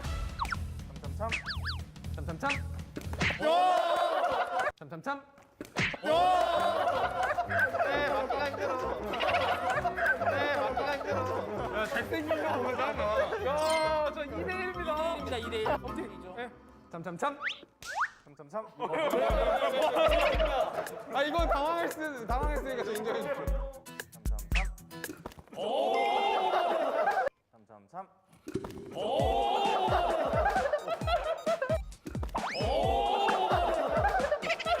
잘 잡았어. 야, 근데 또 이걸 잘 잡았어. 잘 잡았어. 잘 잡았어. 비싼 거. 점피 뜨자. 점피 뜨자. 잘 잡았어. 네네네. 아, 에포드 방송 좋네. 자, 2대2입니다. 승리했습니다. 박수 에포드 축하합니다. 나가네, 나쁜 놈아. 네. 자, 이제 몸도 입도 풀렸겠다. 지금부터 저희가 본격적인 대결을 펼쳐보도록 하겠습니다. 줄줄이 입으로 말해요! 아, 그렇습니다. 주어진 문제 팀원들이 차례대로 줄줄이 정답을 외치면 성공을 하게 됩니다. 그리고 순서는 당연히 승리를 가져간 농심 레드포스가 결정을 할 수 있어요. 정하게 됩니다. 늦게 하는 게 뭐야? 왕복으로 갔다 오는 거거든요. 1, 2, 3, 4, 5, 6, 7, 8, 9. 저희끼리 승부가 더 이렇게 풀어요. 자, 잘 들으세요, 퀴즈. 자, 긴장됩니다. 자, 키읔이 들어가는 챔피언을 대시오. 하나, 둘, 셋. 파이서. 하나, 둘, 셋. 키아나, 하나, 둘, 셋. 호그모, 하나, 둘, 셋. 벨코드, 하나, 둘, 셋. 팔리스타. 하나, 둘, 셋. 땡! 헷갈려. 하나, 둘, 셋. 파밀. 하나, 둘, 셋. 파이사, 하나, 둘, 셋. 카사딘, 하나, 둘, 셋. 팔리스타, 하나, 둘, 셋. 하나, 둘, 셋. 고구모, 하나, 둘, 셋. 벨코즈. 하나, 둘, 셋. 내가 했는데 벨코즈. 갑니다. 하나, 둘, 셋. 하나, 둘. 카시오페아, 하나, 둘. 카사딘, 하나, 둘. 칼리스타, 하나, 둘. 카서스, 하나, 둘. 카직스, 하나, 둘. 파이사, 하나, 둘. 고구모. 하나, 둘. 아, 왔어요. 마지막 기회입니다. 자, 하나부터 바로. 하나, 둘. 클레드, 하나, 둘. 파밀, 하나, 둘. 카사딘, 하나, 둘. 고구모, 하나, 둘. 키아나, 하나, 둘. 칼리스타, 하나, 둘. 벨코즈, 하나, 둘. 블리츠크랭크. 하나, 둘. 마지막 헷갈리네. 마지막 헷갈리네.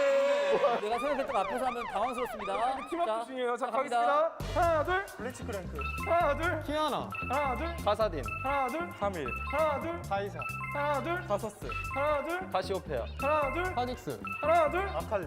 와! 칼리까지 이거 인정. 자, 일단 1대5로 앞서고 있습니다. 자, LCK 로스터 기준 국문으로 적었을 때, 한글로 적었을 때 표기가 세 글자인 선수를 대시오. 하나, 둘. 하나, 둘. 프린스. 하나, 둘. 내가 더 하려 했는데. 자, 땡. 아, 두 개를 생각해야 돼. 땡칠 겁니다. 자, 준비됐어요? 하나, 둘. 레이밍. 하나, 둘. 프린스. 하나, 둘. 캐니언. 하나, 둘. 리엔즈. 하나, 둘. 테리아. 하나, 둘. 라스칼. 하나, 둘. 카리스. 하나, 둘. 페이커. 하나, 둘. 라이프. 엄청 깔끔하게 잘했다. 너 깔끔했어. 이제 마지막 승부예요. 스로 끝나는 챔피언을 대시오. 스로 끝난. 스로 끝나는 챔피언. 하나, 둘. 카서스. 하나, 둘. 하나, 둘. 카서스. 겹쳤네. 다 생각했어. 자, 준비됐죠? 하나, 둘. 사일러스. 하나, 둘. 카직스. 하나, 둘. 람머스. 하나, 둘. 카서스. 하나, 둘. 징크스. 하나, 둘. 바로스. 하나, 둘. 벨베스. 하나, 둘. 나서스. 하나, 둘. 벨코즈. 아, 베이커 쓰였어야 되는데. 너무 아깝다. 뭐가 있지, 스? 자, 가겠습니다. 하나부터. 하나, 둘. 람머스. 하나, 둘. 나서스. 하나, 둘. 카직스. 하나, 둘. 딕스. 하나, 둘. 벨베스. 하나, 둘. 람머스. 아, 했어요. 자, 찬스입니다. 자, 이제 거의 다 왔습니다. 100포인트만 안 하면 돼요. 갑니다. 하나, 둘. 람무스, 하나, 둘. 카직스, 하나, 둘. 나서스, 하나, 둘. 카서스, 하나, 둘. 바루스, 하나, 둘. 징크스, 하나, 둘. 벨베스, 하나, 둘. 사일러스, 하나, 둘. 직스. 프레디 프리오. 브리온이 대회 성적이 10등이고 저희가 8등이잖아요. 모두가 알고 있습니다. 너 알잖아. 아무거나 해. 일부분이에요. 일부분 확대하고 있는데. 손을 뜹니다.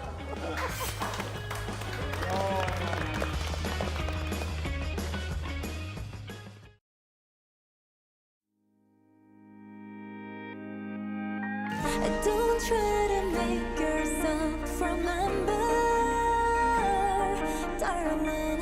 Don't look for me. I'm just a story you've been told. So let's pretend a little longer. 'Cause when we're gone, everything goes on. 어스면 위에 비친 starlight. 언제나 반짝인 my heart for you. 영원하자던 그 말로 서로를 비추던 시간 속을 걷던 우린 너무 아름다웠어. 환하게 비춰줄게. No, you won't have to cry. 'Cause I'll do the grieving while I'm by your side, like always. 또 다른 시작일지 몰라, darling. 잠시 머물던 우린 스토리 안에서 난 더 흐릴 때 저도 괜찮아. 떠나는 왜또 everything goes on. 어둠 속 멀리 비춰줄 뿐인 여린 빛을 지킨 너의 마음. 나를 잊어간대도 don't apologize. Memories stay forever. 그걸로 충분해. You and I. 그 언제보다 아름다워. 넌 darling. 화려히 반짝일 너의 story 안에서 난 더 흐릴 때 저도 괜찮아. 떠나는 후에도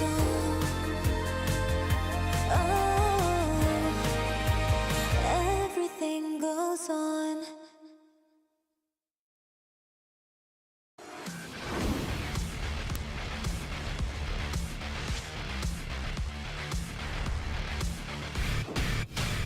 Moving on over, there's the teleport from Zeus. Can they burst down this Rift Herald is the question as he engages there onto Ona. He moves towards the Rift Herald, but he's not going to quite be able to find it on fleek. Flashing forward, it's a massive gnaw from Zeus, so it's Johnny. He's got red and white guns, he's so massive. Double kill to come through now, you'd assume, as Johnny's going to tidy it up. 세라핀 거 뺏어 한번 볼게.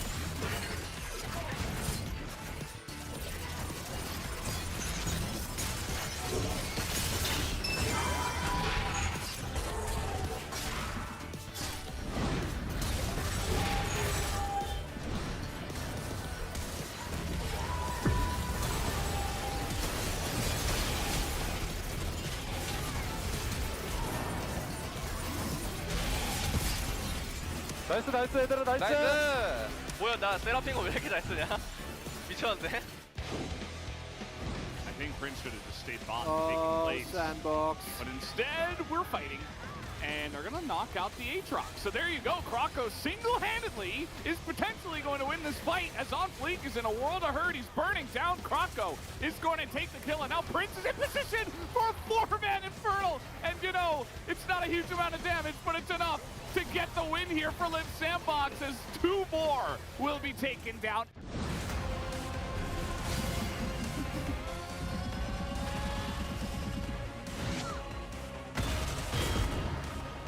안녕히 계세요, 여러분.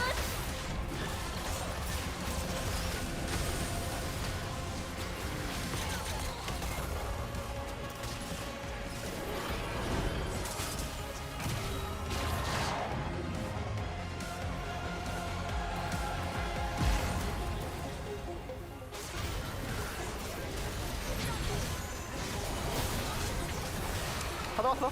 오케이, 나이스. 저녁 먹자, 저녁 먹자. 개 잘했다. He has not. This is such a tragic game for Guangdong. All right, they're going to get into this one as Aiming is just going to have his way with the rest of anyone who is left available here on the side of Guangdong. Any brave soldier who decided they would also join the fight. As you know, they will be diving for the Penta. That is a Penta. 미카엘도 있다, 그냥 들어가도 돼.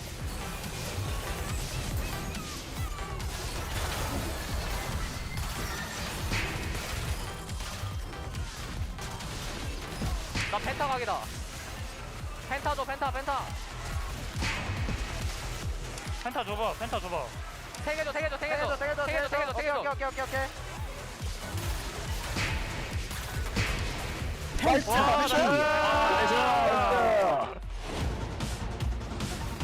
The Drake is going to reset, though, and it's a disaster.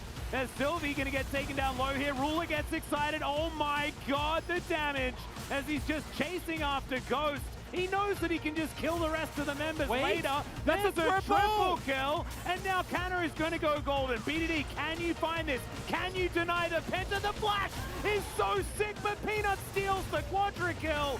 And you best believe that Ruler is extraordinarily upset. 안 좋아 보이긴 해. 안 좋아. 볼만한데, 나지?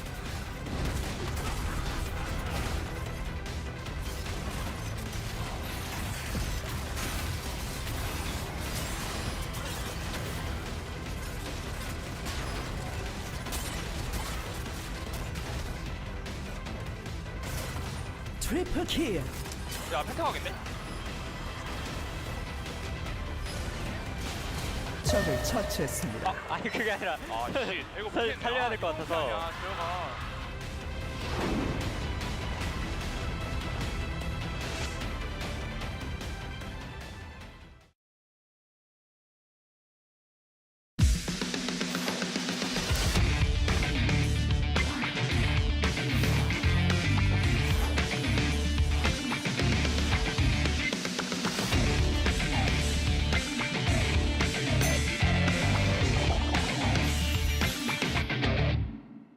LCK 팀들의 불꽃 튀는 대결 스트릿 롤 파이터 강다니엘을 보내고 제가 다시 돌아왔습니다. 단다니엘입니다. 반갑습니다. 일단은 오늘 잘 부탁드리겠습니다. 반갑습니다. 지난 대결에서는 KT가 결국에는 우승을 하게 되면서 명예의 전당에 본인들의 사진을 올릴 수가 있었습니다. 굉장히 또 영예스러운 일이에요, 정말로. 그럼요. 네, 네. 그래서 오늘 또 새로운 두 팀이 도전장을 내밀기 위해서 그렇습니다. 이 자리를 찾았다고 들었습니다. 먼저 여러분께 소개합니다. 스루파 Bring It On 프레디 브리온입니다. 사나이 울리는 매운맛으로 스루파를 접수하러 왔다. 농심 레드풀! 확실히 다르네. 포스가 달라요. 그렇습니다. 자, 그럼 본격적인 경기에 앞서서 상대에 대한 어떤 그 도발 멘트들. 우리 엄티 선수. 또 라면으로 유명하잖아요. 라면 다 부숴버리겠습니다. 라면을 부숴먹겠다. 요거를 부어버리겠습니다. 자, 그러면은 지금부터 프레딧과 농심과 프레딧의 스트릿 롤파이터 바로 시작하겠습니다. 본격적인 대결에 앞서서 여러분들의 어떤 좀 긴장된 모습들이 보여요. 그래서 긴장을 풀 겸해서 저희가 몸풀기 코너입니다. 몸풀기 코너를 준비했습니다. 이름하여 참참참 지켜 리오! 그렇습니다. 한 명은 참참참 대결을 각 팀에서 하시는 거고 나머지 한 명은 공격 방어를 담당을 해 주실 겁니다. 자 그러면 이제 대표 두 분을 팀에서 선정을 하셔야 됩니다. 둘 나와. 탑정글로 저희는 막아도 때립니다. 저희는 막아도 때려. 때리기만 하면 되는 거잖아요. 자 가위바위보로 그러면 첫 번째는 선택을 하도록 하겠습니다. 알겠습니다. 자, 두 선수 실비에나 가위바위보. 네. 자 가보도록 하겠습니다. 참.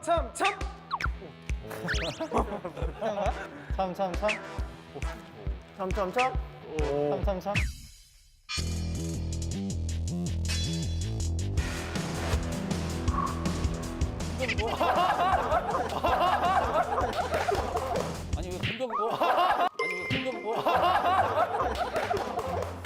아 죄송합니다. 장동원 냄비 뚜껑으로 때려. 냄비 뚜껑으로. 막았어. 인정합니다.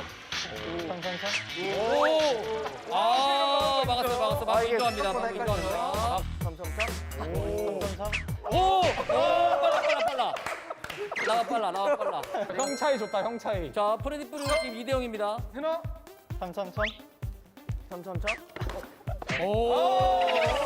나바는 때릴 생각밖에 안 하네. 이게 막을 생각을 해야지. 해나를 지켜줄 생각이 없어요. 그러니까 라바 정신 차리세요. 네. 갑니다. 좋아. 라바 안 막을 거야? 제 때릴 안 막을 거냐고 지금. 너 일부러 안 막지? 갑니다. 마지막에 될 수 있어요? 마지막일 수도 있어요.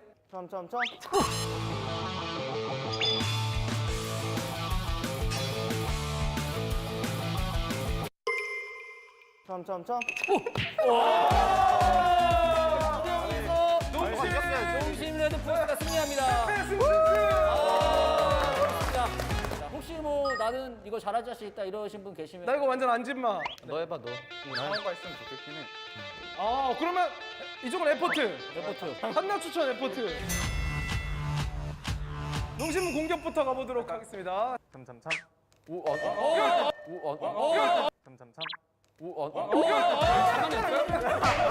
가만히 없어?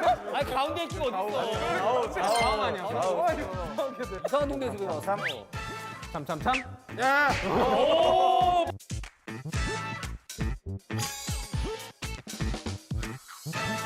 자, 1대1. 딜라이 빨라요.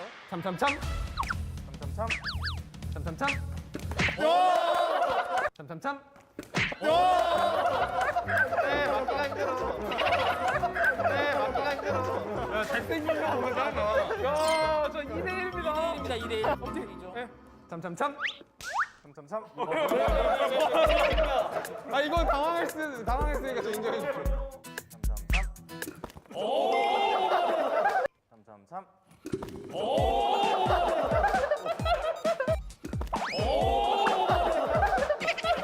잘 잡았어. 야, 근데 또 이거 잘 잡았어. 잘 잡았어. 잘 잡았어. 비싼 거. 점피 뜨자. 잘 잡았어. 네네네. 에어포트 반응 좋네. 자, 2대2입니다. 승리했습니다. 박수 축하합니다. 나가서 이 나쁜 놈아. 네. 자, 이제 몸도 입도 풀렸겠다. 지금부터 저희가 본격적인 대결을 펼쳐보도록 하겠습니다. 줄줄이 입으로 말해요! 그렇습니다. 주어진 문제 팀원들이 차례대로 줄줄이 정답을 외치면 성공을 하게 됩니다. 그리고 순서는 당연히 승리를 가져간 농심 레드포스가 결정을 할 수 있어요. 정하게 됩니다. 늦게 하는 게 좋다. 왕복으로 갔다 오는 거거든요. 1, 2, 3, 4, 5, 6, 7, 8, 9. 승부가 더 이렇게 풀어요. 자, 잘 들으세요, 퀴즈. 자, 긴장됩니다. 자, 키읔이 들어가는 챔피언을 대시오. 하나, 둘, 셋. 가이서. 하나, 둘, 셋. 기아나. 하나, 둘, 셋. 호그모. 하나, 둘, 셋. 벨코드. 하나, 둘, 셋. 팔리스타. 하나, 둘, 셋. 땡! 헷갈려. 하나, 둘, 셋. 하면 하나, 둘, 셋. 가이사. 하나, 둘, 셋. 카사딘. 하나, 둘, 셋. 팔리스타. 하나, 둘, 셋. 하나, 둘, 셋. 고구모. 하나, 둘, 셋. 벨코드. 하나, 둘, 셋. 내가 했는데 벨코드. 갑니다. 하나, 둘, 셋. 하나, 둘. 카시오페아. 하나, 둘. 카사딘. 하나, 둘. 칼리스타. 하나, 둘. 카서스. 하나, 둘. 카직스. 하나, 둘. 가이사. 하나, 둘. 고구모. 하나, 둘. 땡! 개입니다. 자, 하나부터 바로. 하나, 둘. 클레드, 하나, 둘. 카밀, 하나, 둘. 가사딘. 하나, 둘. 고구모, 하나, 둘. 키아나. 하나, 둘. 칼리스타, 하나, 둘. 벨코즈, 하나, 둘. 블리츠크랭크. 하나, 둘. 마지막 헷갈리네. 마지막 헷갈리네. 내가 생각했던 앞에서 하면 당황스럽습니다. 팀워크 중이에요. 자, 갑니다. 가겠습니다. 하나, 둘. 블리츠크랭크, 하나, 둘. 키아나, 하나, 둘. 가사딘, 하나, 둘. 카밀, 하나, 둘. 카이사, 하나, 둘. 카서스, 하나, 둘. 카시오페아, 하나, 둘. 파닉스, 하나, 둘. 아칼리. 와! 아칼리까지 이거 인정. 자, 일단 1대5로 앞서고 있습니다. 자, LCK 로스터 기준 국문으로 적었을 때, 한글로 적었을 때 표기가 3글자인 선수를 대시오. 하나, 둘. 페이커, 하나, 둘. 프린스. 하나, 둘. 내가 더 하려 했는데.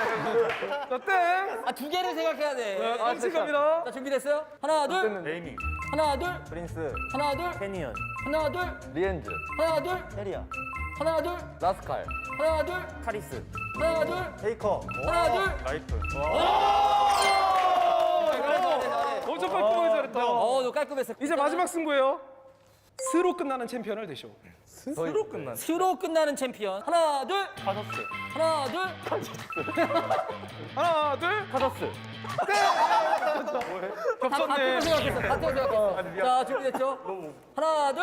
사일러스, 하나, 둘. 퍼직스, 하나, 둘. 람머스, 하나, 둘. 카서스, 하나, 둘. 징크스, 하나, 둘. 바로스, 하나, 둘. 벨베스, 하나, 둘. 나서스, 하나, 둘. 벨코즈. 아, 베이커 쓰였어야 되는데. 너무 아깝다. 뭐가 있지, 스? 자, 하겠습니다. Welcome back, ladies and gentlemen. Thank you so much for your patience. We really appreciate it. Something very unfortunate has occurred here, as you can see with the notice down here. Due to systematic error with the Chrono Break, a rematch with New Pick and Ban has been officially decided, and we're sorry for the inconvenience, but also extraordinarily sorry to the players that have to now play out that game yet again. Of course, I think all of us know that this game was pretty much decided. There's no real choice that you can make after Chrono Break is just broken. Maybe we should change the name to Chrono Shift to avoid this issue in the future. But all jokes aside, it is just an absolute catastrophe. So thank you so much for bearing with us. This does mean that we're just going to be getting into Game 2 all over again.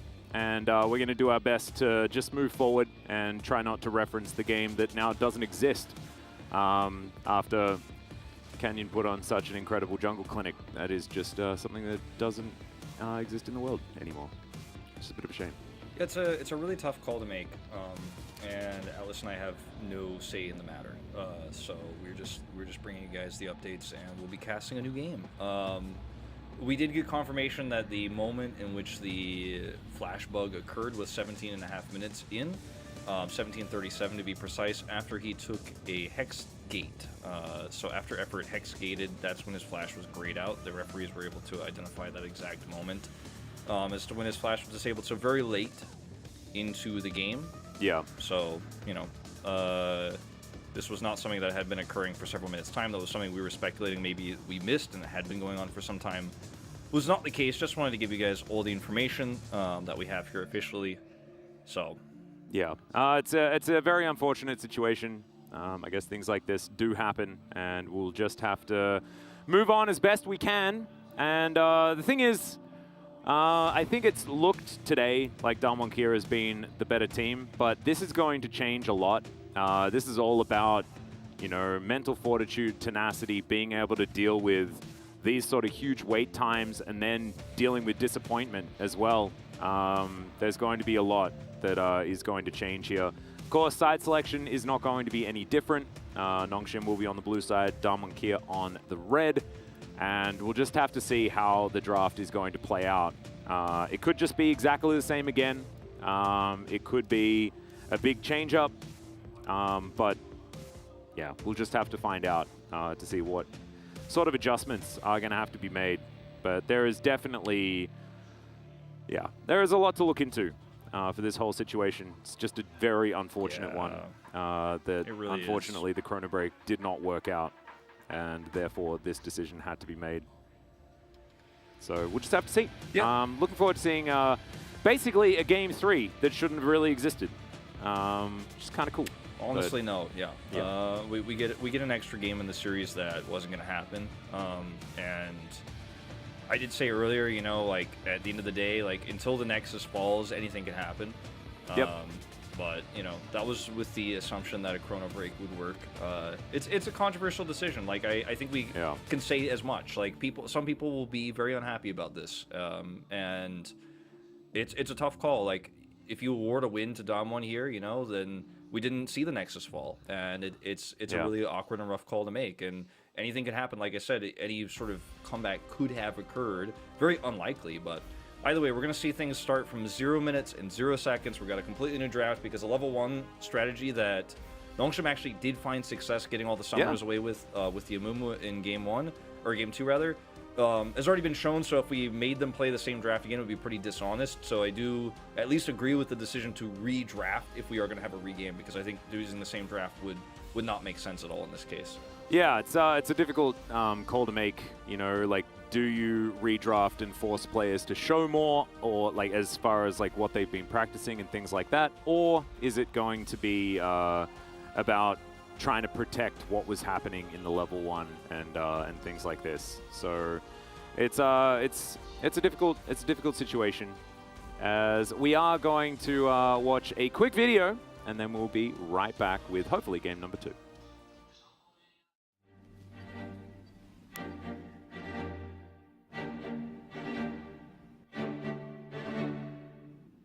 이야, 다이야? 해린턴 승진 축하하네. 아, 이제 해린턴이라 하면 안 되나? 헬펠로 받아. 감사합니다, 교수님. 근데 이거 0LP인 게 좀 걸리긴 하는데 더 노력하겠습니다, 교수님. 그래도 이번에 고생한 상으로 별소자 스킨 좀 주겠네. 감사합니다. 우와, 쭈럭키 다이스키. 오마야 뭐 신데이루 하와이 데스. 아, 너무 다 이쁜 거 아닌가? 이 새끼! 뭐 하는 거야? 잡았어. 빨리 전적 검색해. 오케이. 범죄자 검거 완료. 가만있어. 나. 이 새끼 이거 교수도 아니면서 지금 교수 행세를 해? 마스터에서 떨어졌으면 떨어진다고 말을 해야 될 거 아니야? 이 새끼! 저번에 양궁부터 알아봤어. 앰비션은 30연패를 해도 마스터야! 이 자식! 아니요, 아니라고! 벗겨! 빨리 벗겨! 옷도 벗겨! 벗겨! 아니야, 다시 올라갈 수 있어! 다시 올라갈 수 있다고! 신챔프 연습하다 그랬어!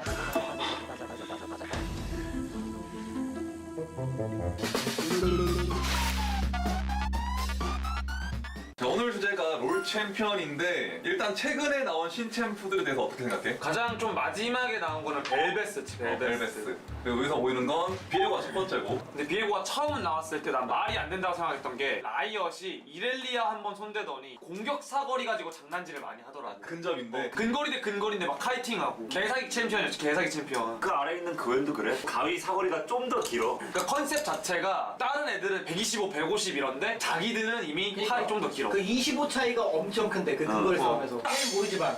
아, 그치. 너는 팔 긴 거밖에 안 해가지고 너 125랑 뭐 150이랑 차이점 알아?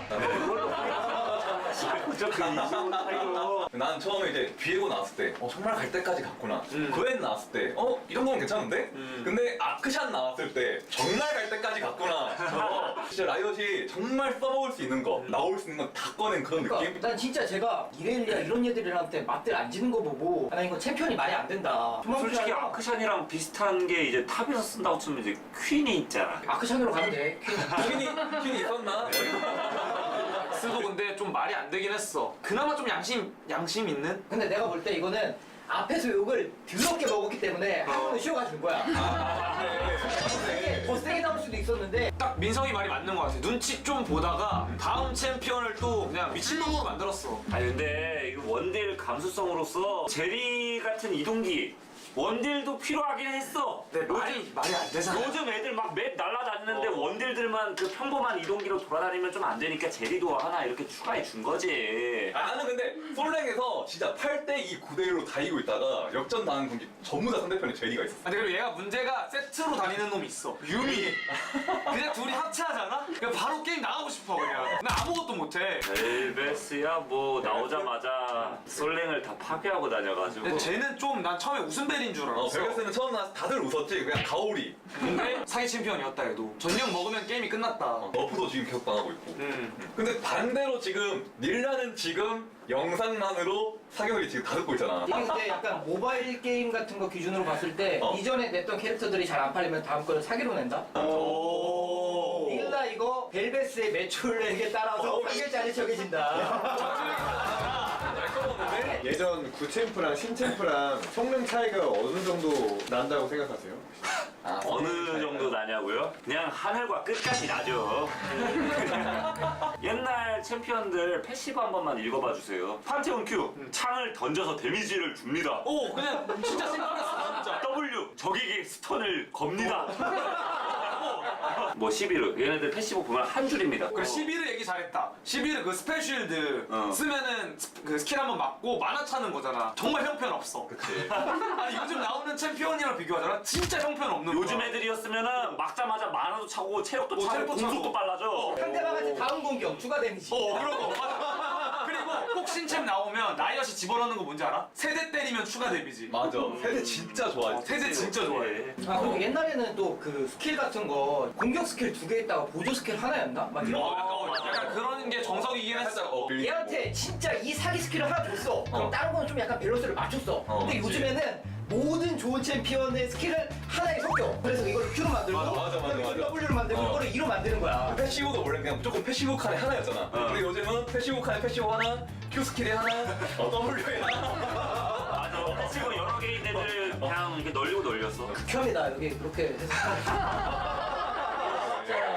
그러면 구 챔피언들 중에서 가장 리메이크가 시급한 챔피언이 있다고 한다면 어떤 챔피언이지? 저는 소나요.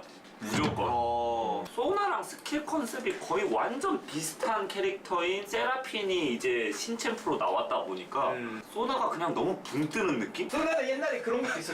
우리 그 할 때는 마우스 그냥 가만히 놓고 QW야 하고 세라핀은 마우스까지 활용을 해야 된다. 더 어렵다.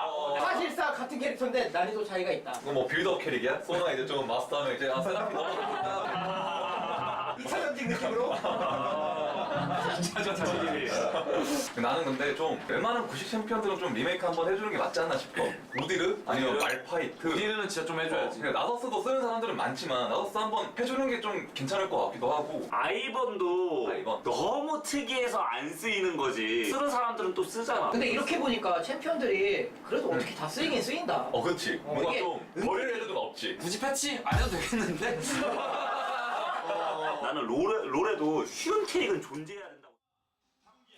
Welcome back, ladies and gentlemen. Thank you for dealing with yet another pause as we gave the players and the coaching staff some time to prepare for a new surprise draft. As of course, this is to update you again, a very unfortunate situation where a chrono break was attempted due to a flash being disabled after a hex gate was taken by Effort. He was then unable to flash. It was grayed out. The refs had confirmed that. We went back to the time, but the chrono break was unable to actually work. And so therefore, we are unable to actually continue on with the game, and it has to be remade. There is a rule that if a game has been going on for at least 20 minutes, the refs are then able to, if there is a unanimous decision as to who is going to win, that is possible for the refs to decide that, but it was prior to the 20-minute mark. And there are definitely a whole bunch of other things that you need to reach towards as well, as a game needs to be particularly one-sided for the outcome to be made. So, Wolf, here we are, back into a brand new game number 2. I looked it up. It's Rule 8.5, the official rulebook. It's in there. Cannot actually decide a win before 20 minutes. So anyway, back to it. Ezreal banned again here for Nongshim. We'll see if the same bans come through. Azir is taken away as well. So this one feels very familiar. Lucian gone. Yeah, we're trying to remove the last game from our minds, but it's still going to kind of be there. The draft looks the same thus far. And that's Corky the Corky. gone. Yeah, okay.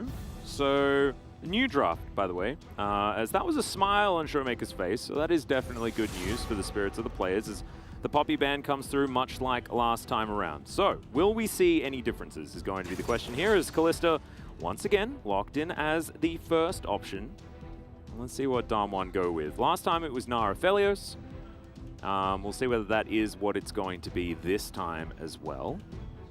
Yeah, last time we were wanting the Nar Kench, but if the drafts are going to look the same, who cares, I guess? So it's going to be Nar Felios, so the Amumu should come through here if they want to play the same draft. Now, remember, last time this was a very successful start for Nongshim. Like, if you guys didn't watch the game and you just saw the numbers, they were able to take away, that's a change.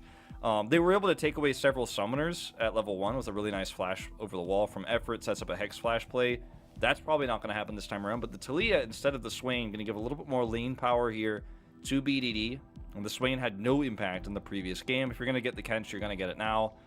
They are going to pick this into a Mumu Kalista. Yep, and they did it last time, and they got zoned out of lane a few, but it's okay because Canyon was there. Nongshim now have an opportunity to ban away Trundle if they would like to. We have to remind everyone as well that BDD was a fantastic Taliyah player in the mid lane quite a long time ago. So certainly is an interesting pivot here for Nongshim to move him back to one of his more famous picks in the past. Silas is another ban that we said was a must ban last game. I think this time around is still a very strong ban. Not as strong as it was in the previous game, but still a pretty smart move. But I think the Trundle gets banned here 100%, which is one of those unfortunate things about a remake, is the counter that Damwon prepared and the perfect execution we saw from Canyon to, basically just secretly punish this lane repeatedly. By pathing down the lane itself was extremely successful, but he should not have that same opportunity again. Now, if you're Nongshim, you might just play more respectfully this time, but it defeats the purpose of running the Kalista Amumu. They had summoner advantage because of the level 1, so let's see. I think, as ugly as it is, I think you have to ban the Trundle here as Nongshim. Just don't let them have the same opportunity. I don't want to watch that again. Yeah. They are going to time it out as Twist of Fate is going to be the ban here to get it away from Showmaker. So the Trundle is possible to be locked in once again, and they will be able to take that one.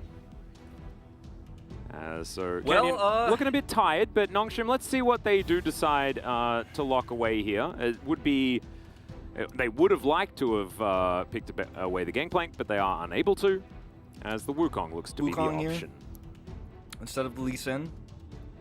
Do like it? Yeah. No, the Lee Sin not as powerful, in terms of setting up fights. The Taliyah pick here going to work really well with Wukong. Lots of wombo, lots of engage.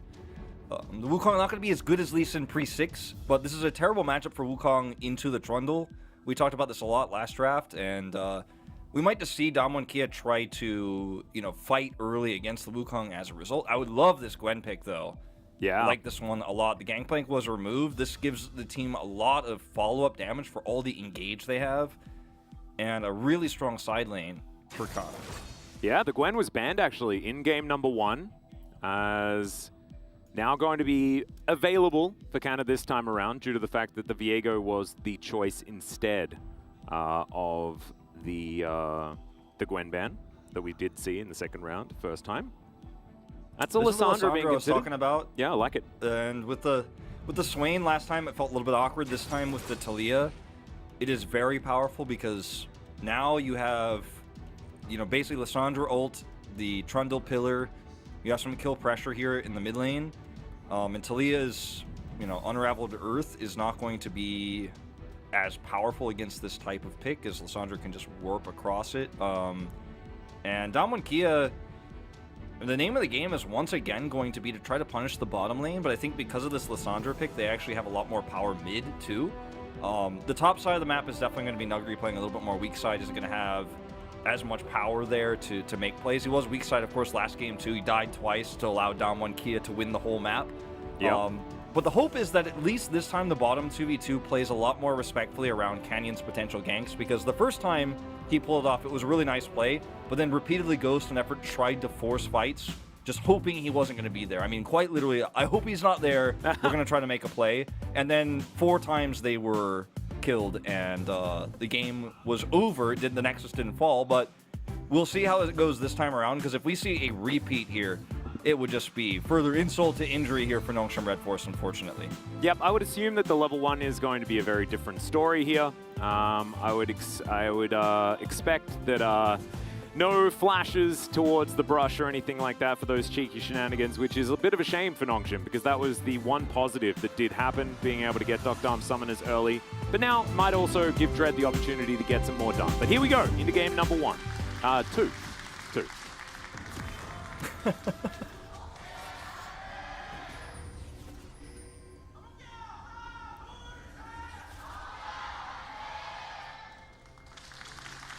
All right, players out onto the rift here for game number 4. I mean 5. I mean 2. Hit 2. We did it. We got there. It says 2 there. It is. Okay. Game 2. Confirmation that it is game 2. And I feel like we're further in the future. I feel like I'm a little bit more ready for bed. However, let's just assume that it's straight after game number 1, where Damwon Kia won very, very convincingly, and should, in theory, just be able to do that one again. But of course, things, you know, with the amount of delay that has happened, certainly things can change. But as far as the draft and the differences there, the Gwen and the Talia instead of the Gangplank and the Swain, I think do take away a little bit from the cohesiveness of Nongshim's composition that they had last time, as they will try a different little strategy here, tidying up that ward there. Just grab a ward. Yep, Trundle starting top side here so he can path bottom. It will start his red buff, and then we'll path down here to try to punish. Now, I like this because this will make this pathing for Canyon a little bit more frustrating. Like, if he comes down here and can't make a play, then it's not going to be worth it for him, because he can't just, of course, continue to path his normal jungle. So I actually really like this vertical jungling that's being set up here by Ghost and Effort, who will, of course, have prowess, how you can use it. Well, seen this one before, as Effort's going to find 2 of his bandage tosses, gets the flash out of Kellen once again. And it turns out that if at first you succeed, you can succeed again in the second time of asking. All right, Canyon's coming over here at level 2, though, so, you know, this is where the Wukong's early game versus Trundle his weaknesses there can be a bit of a problem. So he can just come down here and be like, let's 3v3. Once Dokdam hits level 2, this is a fight they can take. He will hit it, of course, after Effort and Ghost. We're trying to zone him out here with a little bit of experience. We'll be able to hit these minions and insta-delete them with the Relic Shield. And there's the level 2. Yep. So, and Canyon is now going to path try over to another see what ward. he can do to counter-invade. Yeah. That was a huge ward. He's going to come over here and be like, all right, I'm going to try to steal this jungle away, but it'll be a little bit late to steal the red. And this is a really great start for Dread, as a result. Yeah, gets the full wrap doesn't around. take Raptors. Oh, look at that from Dread. This You look is at Dread, very man. sneaky. He is just so smart. Yeah. Because now, right now, as Canyon, you're not really sure where he is. He could be down here, but you just do not know. And Dokdam and Kellen going to have to play even more respectfully. Of course, Kellen flashless here. They know Canyon is a long way away. Yeah. And you can see now, going to go back to the Krugs, is Dread. Was just pathing down here just to see whether any sort of shenanigans were going to happen. The Wolves are now going to be taken by Canyon, as he had an unsuccessful trip towards the enemy jungle. I think he did deny the Raptors. Not entirely sure. Because we haven't... most of them, I think. Yeah. Probably a little one Because still left up. the little jungle icon is still there, so at least some of them are alive, but I think you are right. He stole some of them away. Yep. See how quickly Dread cleared that. You can just see that on the minimap. It's confirmed. He did steal that. He's going to come down here. Dread is nowhere to be seen, and like a little bit more respectful positioning here from Ghost and Effort. Yeah, they do ping out the ward, I think. As far up. Yep. Well, Kellen is going to move over. That's a flash forward from Dokdam as he once again has the Graviton prepared. Really beautifully done. Ghost is going to be taken out here. Dokdam gets the first blood this time, though. It doesn't go to the Trundle, and I think that's worse news here for Nongshim. Yeah, it is worse news. And like the thing about this is we saw the exact same thing in the previous game, except Dread did some really cool shenanigans to make sure it didn't happen very early on in the game, like at level 2. But then as soon as Dread left, I was saying they were playing respectfully. They were not as far up as they were last game, but they were still really far up. And Gravitum is ready, and you have to be ready to respond to that. When Gravitum is here and a Trundle could be nearby, just have to respect that. And they see the ward plant as well, and they still don't back away. Yeah, they are just tunnel visioned on getting the advantage here in the lane. Yeah, they thought that they'd probably be able to see the Trundle move forward, and I love this flash from Doctarm. Uses the rest of his Severum, then moves to the Gravitum perfectly. Gets to apply it as well with the Q. Oh man, it was really, really nicely done by the Aphelios there. Doctarm Aphelios. Yeah, he's so good at this champion. And this is what I was talking Meanwhile, about, right? This is the win rate you were talking about, yeah. Yeah, BDD's Talia is pretty legendary, but hasn't been played for quite some time. Yeah, it's not been meta, it's not been strong for a very long time, but finally with this kind of mini rework here for Talia, it's relevant again, and putting him on a comfort pick here, 100% going to be, you know, at least he's going to feel good about what he's trying to do here. He's not going to be out of his comfort zone like he clearly looked to be on the Silas. Yeah. Valkyrie is crushing this lane early. And that's sort of what the Nars do now after the recent nerfs to, or I guess the pseudo-recent nerfs to the Gwen. The early game certainly does feel a bit better, as that's a flash out from BDD very early on. Seismic Shove not going to find the mark. Yeah, nice try there from BDD. Does have level 6 now, of course, but no objective just yet to contest for. This is a huge wave crashing through. Canyon does not have the same ability to come over and do this again like he did last time. Aphelios' clear is pretty nice. Doctarm is just going to wipe that one out basically instantly there. And, I mean, look, this is it was a better situation for Damwon in that Doctarm picked up the kill early, but at least this time on Ghost and Effort's second push of the wave here, they are not punished a second time, so, you know, that part of this is going better. Obviously, down here is still a 10 CS lead, a pretty significant one for Ghost.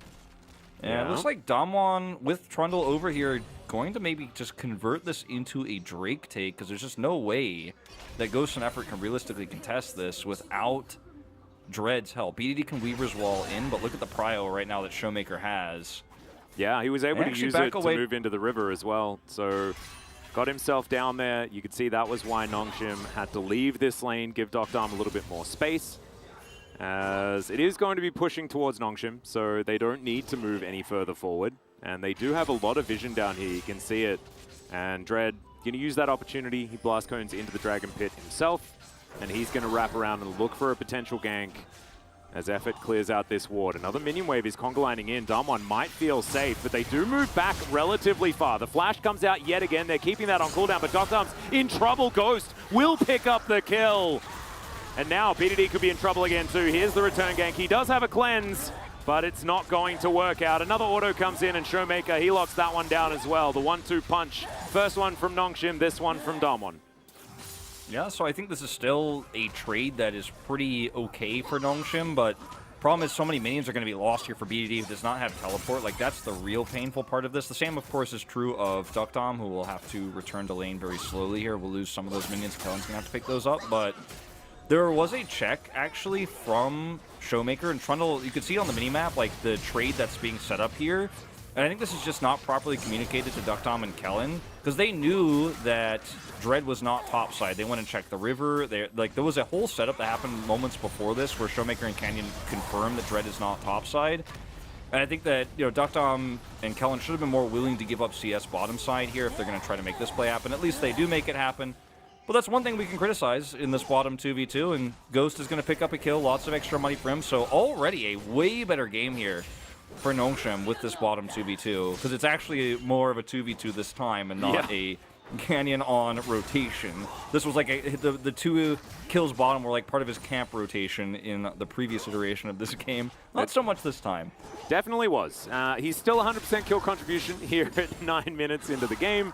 On his Gromp right now, his Effort's going to move over. And they killed me. Are you okay? Wolf, it's all right. Oh, that frog, he's back again. He was there at the very beginning of the day, but he's now back. As Effort and Ghost will be able to take themselves this Rift Scuttler. And yeah, like you made say, me laugh while I was drinking my tea. Oh no! Caught me, man. The gank isn't from Canyon anymore, it's from me against my co-commentator. It's a complete disaster. Anyway, while Wolf is repairing himself from my horrible gank, let's just have a look at the game state here. Noguri is continuing to push that stat of his forward percentage as high as possible, continuing over on Nongshim's side of the map as much as he possibly can. Rift Herald has spawned, has been alive for about 1.5 minutes, but no one's really been able to check on it. Vision available there for Nongshim, but no real interest in taking it down. Stockdown with some red and white guns is going to very comfortably clear out this minion wave, and now Ghost by himself underneath this turret. He is watch this play probably fall. dead if he doesn't have effort coming over here right now. Who he is? Yeah, it's very scary for a moment. Ooh, effort actually. If he They still don't postures know. aggressively, this is a real danger. Yeah, some Dread's far away. Yeah, missing pings coming through here as Nongshim get them back into laning formation, but I mean, he's just going to come out of that brush. Kellen wraps around as Ghost is immediately going to flash, doesn't waste any time. Fate's Call comes on in after the Curse of the Sad Mummy. That is both ultimates, and now Dalmonkia can push underneath this turret now. Ooh, dangerous times. But Dread's going to come down, so it looks like this minion wave will actually be picked up. Yeah, so really well-timed rotation back from effort. They handled it well, didn't have the information. Still end up surviving here, staving off the pressure, but Showmaker still has mid control, and finally, we will see this Drake contested for. Yeah, vision available for both teams in theory. The Pixel Brush does have that control ward, as well as wards surrounding the pit. Don't actually have vision of the dragon itself, but Dalmonkia should have a decent idea of what's going on. Showmaker takes a few volleys to the face, but BDD not going to be able to do any sort of lasting damage to the Lissandra here, who's very happily ahead by a couple of waves as the dust settles. Yeah, has that kill as well, and is going to have the faster stopwatch, obviously, as a result. Probably won't be too significant unless we actually have a real team fight here, but if it is a 5v5 for Rift Herald, for example, having that stopwatch here for Showmaker would be amazing. It looks like Dalmonkia are just not that interested in contesting at the moment. Yeah. They have a lot of scaling in this draft. They do not want to give over power to this Gwen early, give power over to Wukong or Talia, who's behind. And there's just no reason to force this fight right now. They do not have to. Yeah. Because their comp is going to scale up well. Now, obviously there are some parts of scaling to this for Nongshim, like the Talia is going to become very scary later on in terms of her damage output, you know, a little bit less utility than the Lissandra, although, you know, some utility, obviously. Yep. And the Gwen side laning can be a problem, but she's kind of behind right now. I think Dalmonkia are much more interested in fighting on second Rift Herald, you know, second and third Drake. That's when they're going to look to force fights even when they don't have prio. But for now, just kind of chilling and scaling. Yep, just trying to Callista. get towards those first item spikes where Dalmon are going to be more pleased, as BDD is going to wrap around and throw some rocks at Showmaker, but not going to find too much value. Canyon moving on in once again. Flash available for BDD, so not too worried about the whole situation, and Showmaker is just going to throw down a fadeaway claw and look for a bit of a reset as Kellen jumps over the side. There's Moonlight Vigil as well. Gravitum in hand, and that's Devour. That's a very dead Callista. Ghost is going to go down. Does heal, and does manage to pick up a kill, so never mind. The Rend is going to deal with the Catfish, but he's not going to be able to pick up the wave. That's because they wanted to give the kill to Duckdom, that they held that extra damage. Like, Kellen definitely could have secured the kill there to save his life, but he wanted to give the kill to the Aphelios. Still okay here, obviously, because, yeah, it's a little bit of extra gold to Callista, but she's removed from the map. Duckdom is still farming. And I don't think Dread is nearby. BDD is, though. BDD's coming. Yeah, he's got a wall that can come through here as Duckdom's still going to have to flash. Bandage Toss goes wide, as does the Seismic Shove. So Nongshim unable to find the Aphelios, but they get both of his summoner spells. Yep, he will escape with his life, so actually really nice here for Nongshim, because they get a kill traded back for Ghost. Aphelios pushed away, no summoners. And now Ghost is going to catch this mid-wave, and they will be able to get the first Drake. It's at, like, almost 14 minutes into the game, this first Drake, so very slow elemental pace here. Kana is probably dead. Yeah, probably, but he's going to throw out as much needlework as he can. Canyon not tanking the turret. He's going to flash and get the fadeaway chomp as the boulder toss comes through and stops BDD from any sort of potential follow-up. And now Showmaker wants to just kill him. But he is going to back away. Very wisely is going to back away as the Rift Herald's going to come down in the mid lane. The plates just fell down. Unfortunately for Nongshim, they can't get themselves any extra money as the next Rift Herald going to be spawning in 3.5 minutes. But this outer turret in the mid lane and first brick going over to Nongshim is definitely great news. They're going to get an extra charge. They're going to get an extra charge here. So, okay, suddenly, you know, you're feeling pretty good. A lot of this money is going into Ghost's pocket as well. Now, Duckdown will also get a turret here, so that makes it less good. But a lot of the money that is being picked up here is into Ghost's pocket. He's going to be obviously one of the win conditions here for Nongshim if they want to snowball this game. Dread?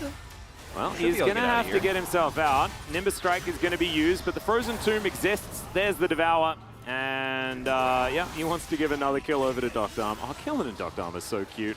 Doesn't matter that Kellen had to sacrifice himself for the last one. Still gives over the next one to Duckdown as well. A little bit greedy there from Dread, trying to hold his flash. If he if he Warriors Tricksters and then flashes like immediately, I think he probably gets away from there. Could have perhaps avoided the Abyssal Dive, as this is just a replay of Ghost getting chomped. And then he puts a bunch of spears in him and rends him before he dies.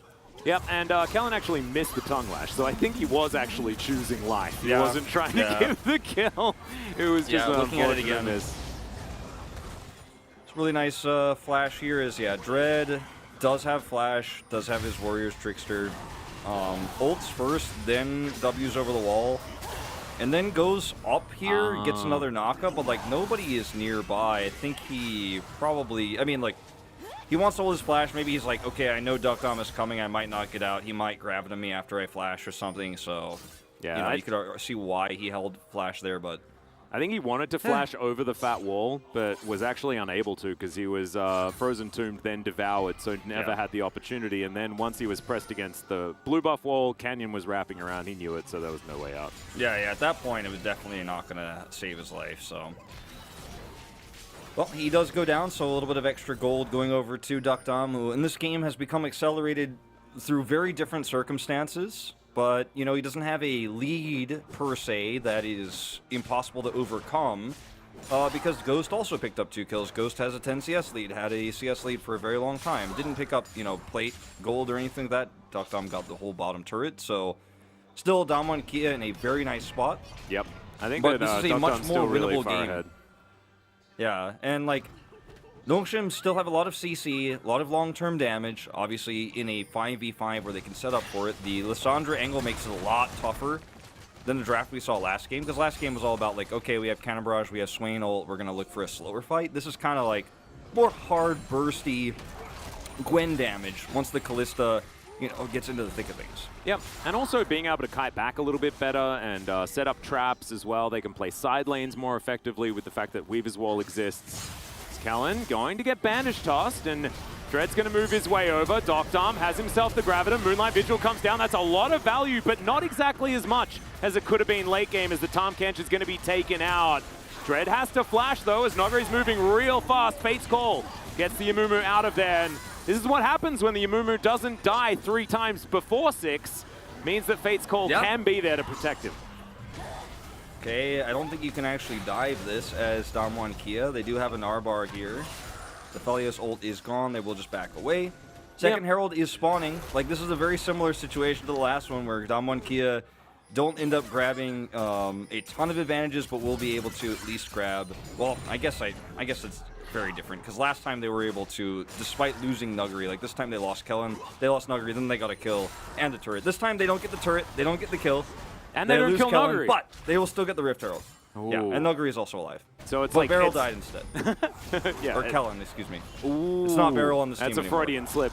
That was back in time. It's not Beryl on this team anymore. It's a long night, Atlas. I lost my mind. I know. Don't worry. It's absolutely fine because Beryl was in the previous series, and with the fact that our brains are kind of mush at the moment, it does make a whole lot of sense. But yeah, Kellen, he's the sacrificial lamb this time around. Nuggery is like, no, I'm not doing that again. I'm not making all these sacrifices again, as Shirley is going to be able to take down this turret. And it looks like Damwon are going to move over and at least put a little bit of respect onto the Drake and take that one down, even out the scoreline as far as that is concerned. They still hold a 3,000 gold lead, pretty comfortable one, but like the game that doesn't exist anymore, Damwon are in the lead, but not as much as in that particular example. Okay, Showmaker looking for a potential engage here. They got that mid turret down with the second Herald. Saved by the Cloud Soul Wolf. More. saved by the Yeah, Cloud there we Soul. go. Hex Flash gets effort over the wall, as now Canyon looking to wrap around for some sort of dive attempt.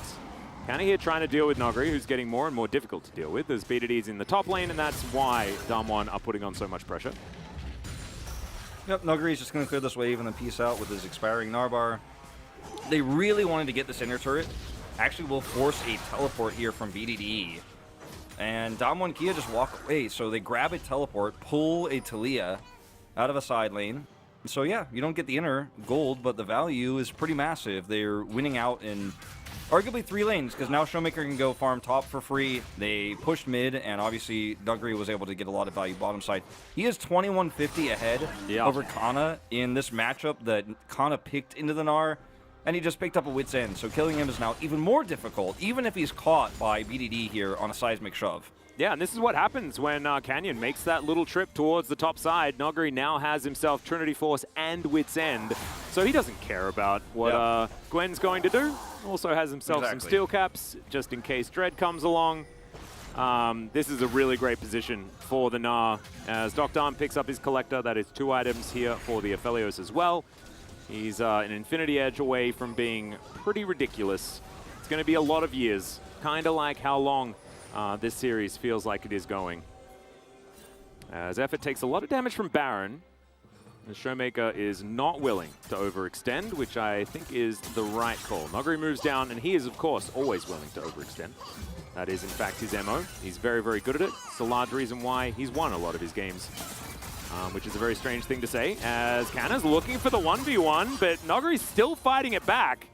And Kanna is going to back away. Oh, Canyon. They know Canyon is, Kana, this is actually really wise from Kana. He knows that Canyon could be coming down. If Nuggery is staying like that, then it's too good to be true. That Wit's End value was definitely real there in that trade, so he can live long enough, gets his Narbar, and as Canyon was coming down, could have been a disaster had Kana decided to push any further. Did expire his Ghost, or rather use his Ghost there to try to push the issue further, so at least he will lose that Summoner. Damwon and Kia setting up potentially here for a trap on Baron. They're not going to start it just yet. They don't have... Even they have a decent amount of damage, but not enough damage to safely take this one in the time that Nongshim could respond. And now they don't have vision control either on this brush. Nongshim have put a lot of time and effort into making sure this top side of the map is under their vision control here. Yep. So they don't get the wool pulled over their eyes here. This is still a game that Nongshim could turn back 100% with just a really nice seismic shove, cyclone engage, you know, and a Mumu follow-up ult. Like, the wombo combo potential here for Nongshim's comp is so high that, you know, 3,000 gold down, you can still win a 5v5 fight if Damwon and Kia mess up. So vision is extremely important. Playing patiently here is Nongshim, even though they don't have the better scaling, quote-unquote, with the Kalista versus Aphelios angle. There are ways that this team fight, the upcoming team fights could just be won by Nongshim in a flash as well. That one ward will persist. Yeah, cheeky one there. Not going to be seen by Ghost, who wasn't actually sweeping, he was just clearing a control ward. Calibrum comes on through as Doctarm moves over to his Infernum and his Gravitum.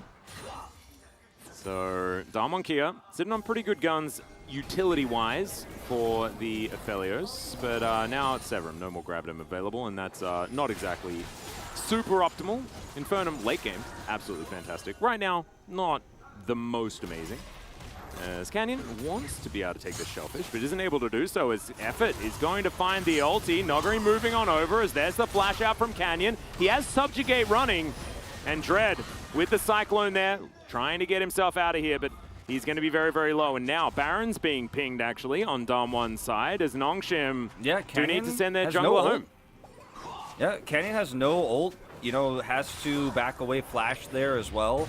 The Subjugate gave him a ton of value, grabbing those extra resistances there in the fight, but it's not like they're able to turn it into a kill.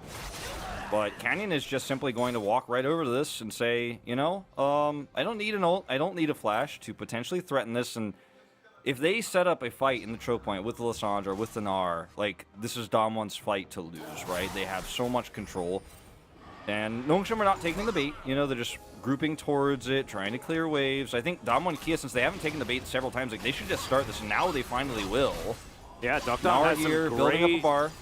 Yeah, Doctarm has some great teamfight guns, as Calibur and Crescendum are here So can poke from range, but also have all of that DPS if anyone tries to get on top of him. Dread, Warrior Trickster, gets himself out of the way. As Damwon, they were spotted out, and so therefore they will back off the Baron. And we are just going to be chilling for now. Damwon here, thinking about heading towards this first Cloud Drake is Dread. Yeah, that's the long range damage I was talking about. As yeah, Dr. will find him. The Chakrams plus the Calibrum is a lot of damage. Yeah. Yeah. Still going to be a Drake going over to Damwon Kia, and Nongshim, even with the Callista here, do not have the ability to try to cross-map trade for Baron, so the best they can do is try to clear up a little bit of vision here. They just have not been, unfortunately, very successful in doing so. There's still a control ward in the Baron pit, there's control wards in this brush. The observers are showing all the vision that they missed here and trying to set up for this. Now I was going to go ahead and regroup, but by that time, Damwon Kia is already going to have this wave in mid push through. So just kind of a little bit of, like, ring around the rosy kind of vision shuffling between these teams. We see this a lot in really slow game states in the LCK, but does, I think, favor Damwon Kia in a lot of ways when Nongshim is just not able to make a decisive play here. Because their comp is going to scale. The Nuggery build here on this Gnar means that he can side lane against the Gwen just fine. That's it. Gonna find himself the ulti. Dr. not going to get CC'd. As, alright, he is going to jump out. The Devour did come through. It was a very weird interaction. However, he is going to be out now, trying to get these autos through. The kill onto Kellen is good, but can Nongshim find more? Because that could mean Baron. As these Chakrams still coming down, but unable to get a kill. And Nongshim now moving towards the Baron pit and seeing whether they can lock this one down. They do not have their critical ultimates, so they don't have any of them. So, I mean, this is very difficult to pull off a turn here without ults. Like, Nongshim, your comp cannot turn without those. Hex Flash to get over the wall from Effort. Let's see whether he can be the hero. And yeah, Nongshim, you are running out of health numbers. And Damwon, they have a few options here. They can look to chase, or they can hold on to the Baron. They decide not to head into the Baron pit, which would have been dangerous. They can get an inner turret. They can get an inner turret mid. They can probably get one bottom as well if they could set up for this. And if everybody leaves on Nongshim's side, they could probably just start their own Baron, especially if they can cut off one or two members here. Oh, Showmaker finds the perfect angle. Noggery as well will throw in the Gnar ulti, and it's a wipe. Oh man, it looked like it was so good for Nongshim, but then the pillar, Showmaker finding it. And Damwon Kia now get everyone back onto the map, and they kill 3 and look for a Baron.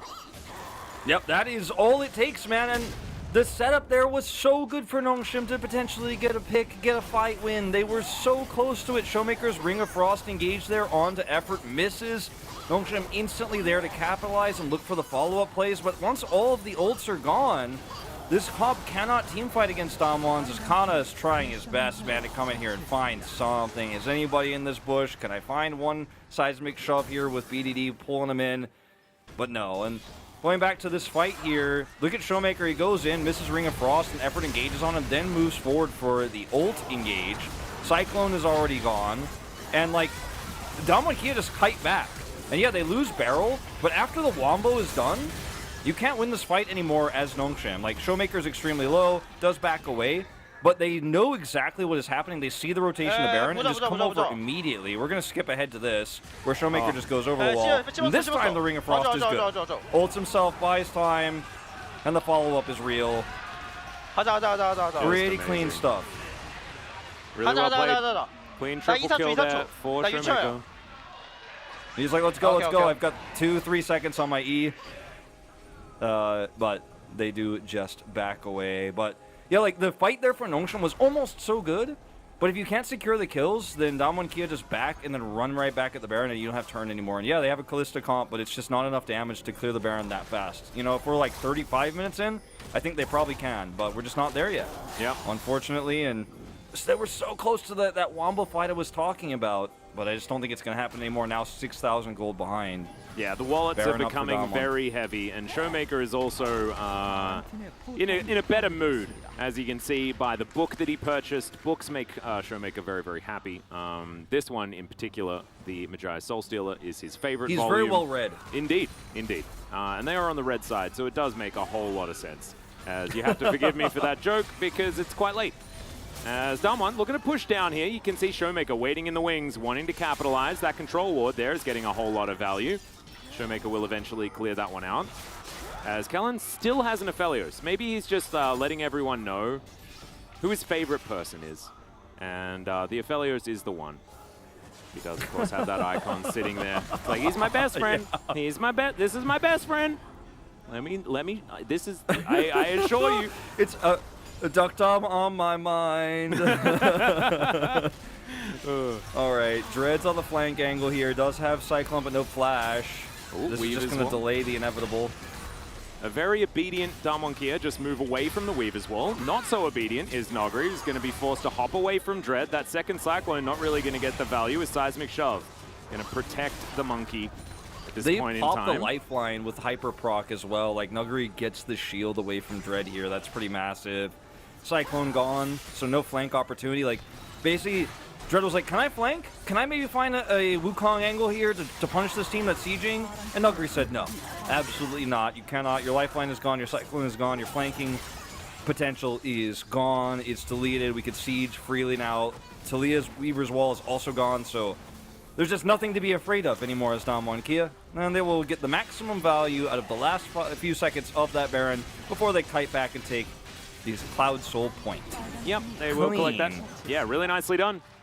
Bunch of extra movement speed and a few other good things as well. As Nongshim on the ropes once again. That inhibitor turret in the mid lane was one of the casualties. Damwon moved towards that 7,000, close to 8,000 gold lead at this stage. Not exactly breaking ultimately, but the composition from Damwon definitely scales a bit better considering the Kalista versus Aphelios angle and the lack of range that Nongshim do have. Outside of, I guess, the Kalista.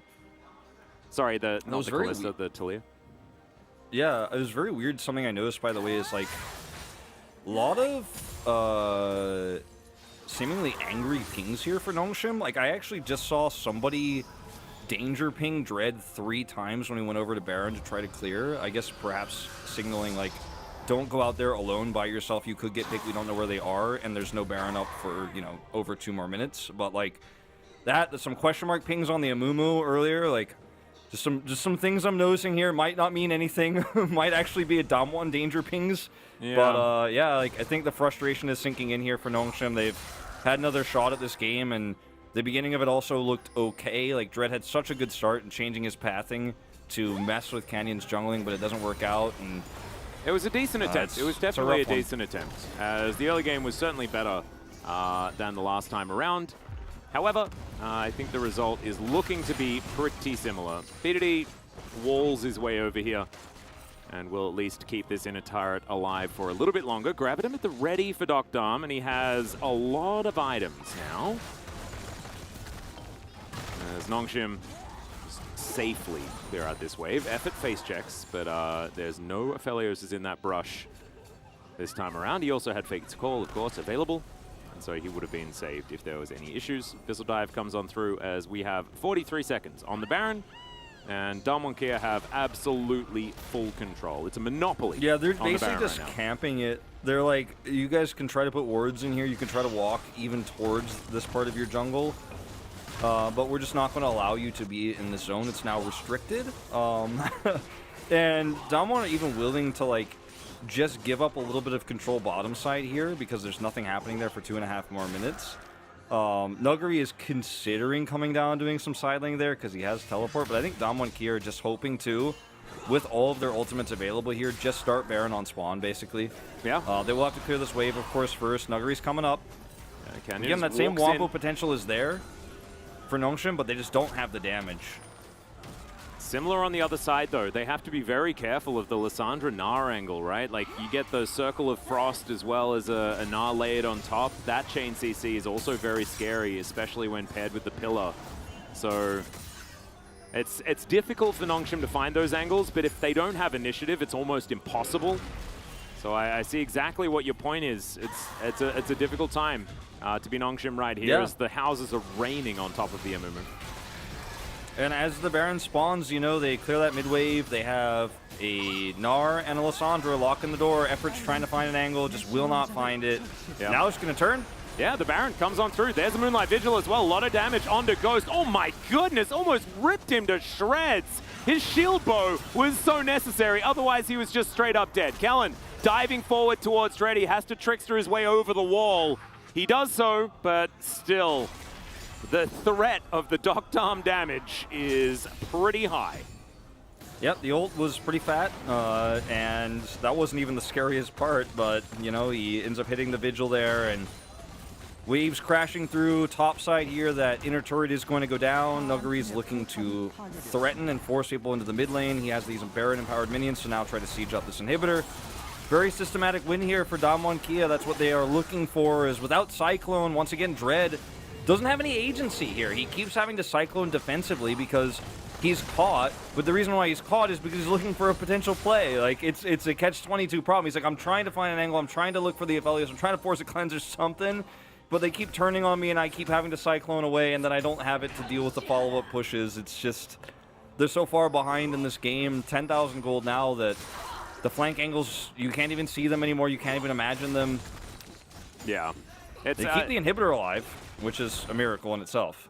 They do. They will likely lose this Drake that's going to be up in 10 seconds time as Effort, thinking about trying to get over here, spots that the blast cone just exploded and thinks better of face checking where there are obvious bad guys.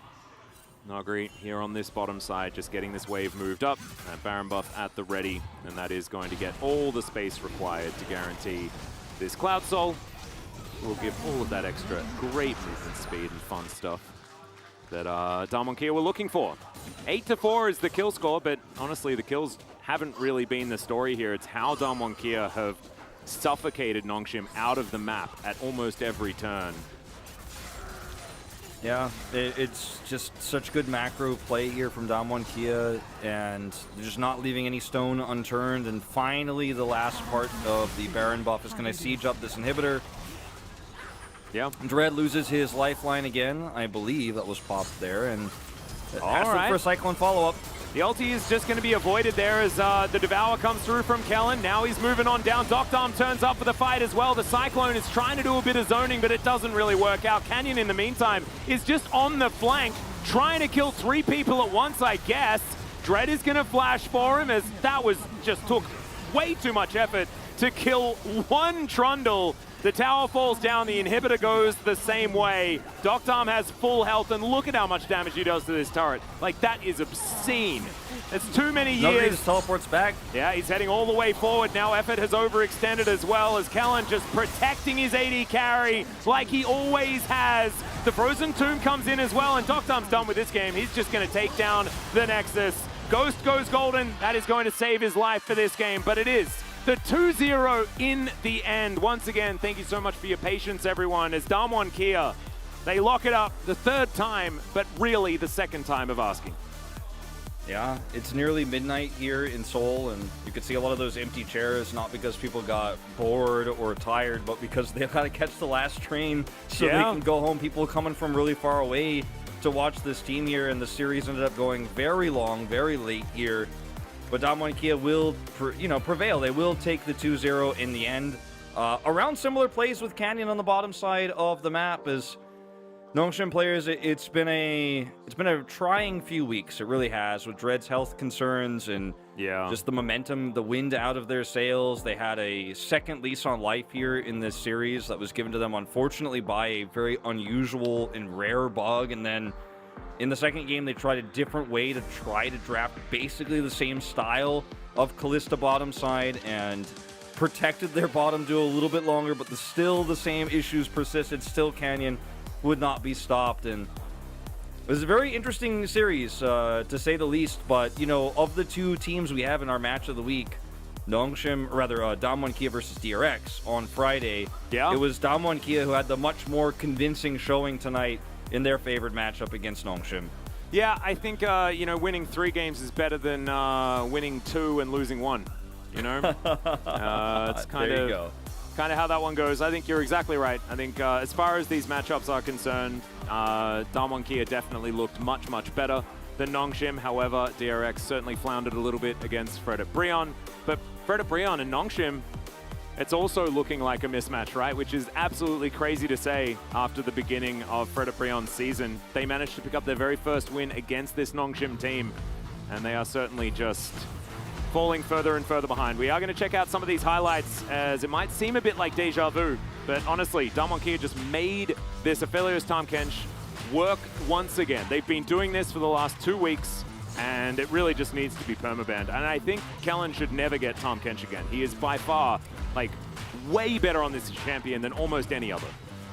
But also, like, they let the Trundle through again, you know? I mean, they had a chance to ban that a second time. I think that this pick is, or this bottom 2v2 is way stronger if there's no Poppy and no Trundle. The Poppy was banned from Damwon. They could have banned the Trundle and forced Canyon onto something else, where he isn't going to be able to have that same power early, and you could still push harder, but they just chose not to. They gave Canyon another chance, and they tried to play around it differently to vertical jungle. That's what Dread was hoping to do, but it didn't work out. He was just completely gapped and shut down this game. As this play right here, I mean, Showmaker had several great plays, but I think this one over the wall is the back-breaking moment, and it's probably why Showmaker's probably going to pick up POG tonight, because he had a fantastic performance on the Lissandra, which I thought was a really good draft adaptation here for Damwon Kia. We were talking about it potentially being a great pick in Game 1. Didn't want to play it into the Swain, but into the Taliyah, he was happy to do so. Had perma prio all game long, and Damwon Kia, when they get a lead, they push their advantages so hard. They played it, I think, almost safer than they really had to in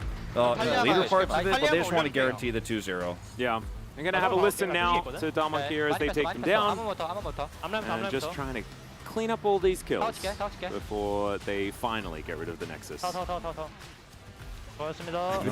push, push, push. Yeah. Canyon's dead, so he's already good job, everybody. Starting to pack up. Yeah, good job, everybody has said, like, kind of jokingly, because it was a long night. I think it was a hard series for Damwon. They had to play it out twice, the second game. Not through their own fault, but just some sort of cosmic RNG. Like, some ones and zeros were asking them to play a third game, and that they did. They followed the rules. They didn't have, you know, the first game, of course, was sub 20 minutes, so had to play it out again. That's what the rules say. 8.5. Yeah, is in there. And it's not on any of the players. It's just a really unfortunate situation both Damwon and Nongshim had to go through. But ladies and gentlemen, we are going to throw it over to the analytical chairs and collaborative carpet space to break down this series. Hello and welcome back to the Analyst Chairs and Collaborative Carpet Space after a very long time. But we are here. We were watching the entire thing go down. And yes, we did have a third game, unfortunately, as has been gone over multiple times. So let's kind of talk about what happened here in game number 3, Chronicler on the Damwon 2-0. No drop in energy at all. We've gone a little bit manic, but that's okay. Yeah, looking at the Damwon draft. So for me personally, one of the questions that I'm going to ask myself as Damwon keeps stringing along these wins, admittedly against some of the weaker teams, but how is it going to be when we don't see Nuguri on Nara Sejuani, when we're not going to see Kellen on Dr. Aphelios, or Kellen and Dr. on Aphelios Kench? And I think those are the key ones for me. Ken and Showmaker have shown that they're very diverse. Yeah. But the problem is, as many often the case, and we see it here as well, is that, okay, so what if you do pick up the Aphelios yourself? Well, we've seen it doesn't necessarily work, because then you get Ashe. What if you do ban something like the Kench? Well, then are you really going to leave Zeri open, or are you going to leave Poppy? Like, well, exactly. There's a lot of issues here. I think for Nongshim, the Gwen feels very lackluster. And hasn't really worked out recently in any situation. We saw like one small Gwen moment, but yeah.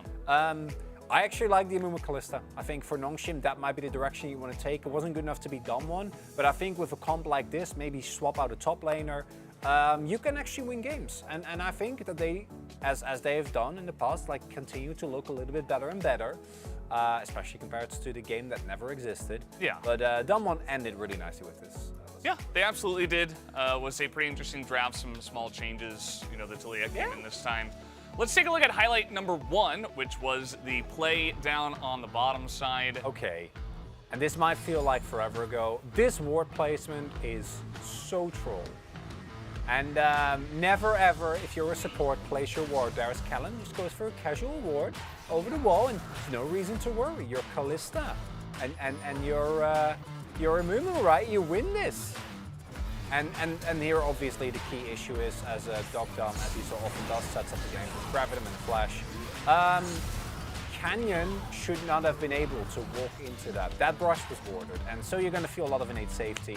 And that is the type of stuff that we wanted to highlight because, like, giving early leads to Dr. Mathalios is bad. Don't do it. Yeah, and you know, similar stuff happened in Game 3 as well, where Canyon was just hovering the entire time. The Trundle, you know, it's what we see him do. Like, that's kind of his role, and I think that's why Wolf was kind of a little bit frustrated with the Trundle coming out. Let's take a look at highlight number 2, which was the fight that we did have, of course, here in And what we are seeing is that Showmaker again is throwing so much pressure here. And the interesting thing here is that initially this whole sequence of play looks pretty good. This is a Gwen moment, you know, like, oh, okay, Showmaker low docked on, not feeling so great, but Nongshim decided to go for Baron. And I get it, because I don't think it gets much better as you get later into the game, but it feels real bad. You've just thrown out all your ultimates. And you have to peace out here. You are not allowed to stay. BDD throws a smite just for good measure, make sure Baron stays nice and angry. And then Showmaker, that's no biggie. He knows there will be some people there. Did he expect three? Maybe not. Doesn't matter. Goon Squad's there. Yeah. And from this point onwards, the game is just... I love the patience for him not to take the first claw right outside the Baron pit. He's like, no, we've got them corralled. We can wait. We can find a better opportunity, because he could have gone in and like got a little poke damage, maybe taken a bunch of damage himself, right? But the patience to just wait for the much better engage opportunity was really good to see, and that's why we're going to take a look at the player of the game, and you guys can guess who it is going to be. This is for Game 3. I think Canyon kind of gets robbed from that Game 2, but you know, it is what it is. We will have to move on and upwards from here. 6-0-1, that is 700 POG points for Showmaker. That is 2 tonight that he will pick up. And what's really important to mention is that even though Damwon was a pretty good team in spring, Showmaker himself was not playing up to the form that we had seen of him in the past. Damwon obviously had a lot of issues towards topside as well and getting the roster to mash, but Showmaker individually wasn't great. Now this split Canyon has seen some more up and downs. Obviously this was a great series, but Nongshim is a weaker opponent. But seeing Showmaker really slowly rise up back to the form that we've seen in the past, where he can actually contest Faker and Chovy for the best mid laner in the LCK, was of course our best mid laner for a large period of time. I think it's a great development and really is promising for Damwon as a whole. Yeah, absolutely. Showmaker with these 2 Pogs will go up to Ty's Ace and Aiming, who I believe both of those players are behind 1 game. Yeah. So they will have a chance to catch up. And 6 out of 13. Yeah. You see, there were 5 votes for Canyon, and even in this game as well, like he was just camping bot. So not maybe as hard as Game 2, but he's still got a lot of work done. So that's how it does go. Guys, we do have the interview ready. Let's hand it over to Ji-sun for the translation. Thank you very much, guys. This is Ji-sun for the POG interview, joined by the solo POG of Damwon Kia, Showmaker. Another solo mid laner POG interview of the day. Congratulations on becoming the POG leader of the LCK Summer Split. How do you feel? So we were able to get a clean win on game number 1, and then game 2 was going, smooth sailing. And then I didn't expect that we were gonna end the night at 12 a.m. It was a new experience for sure, but I'm still happy that we were able to secure the win.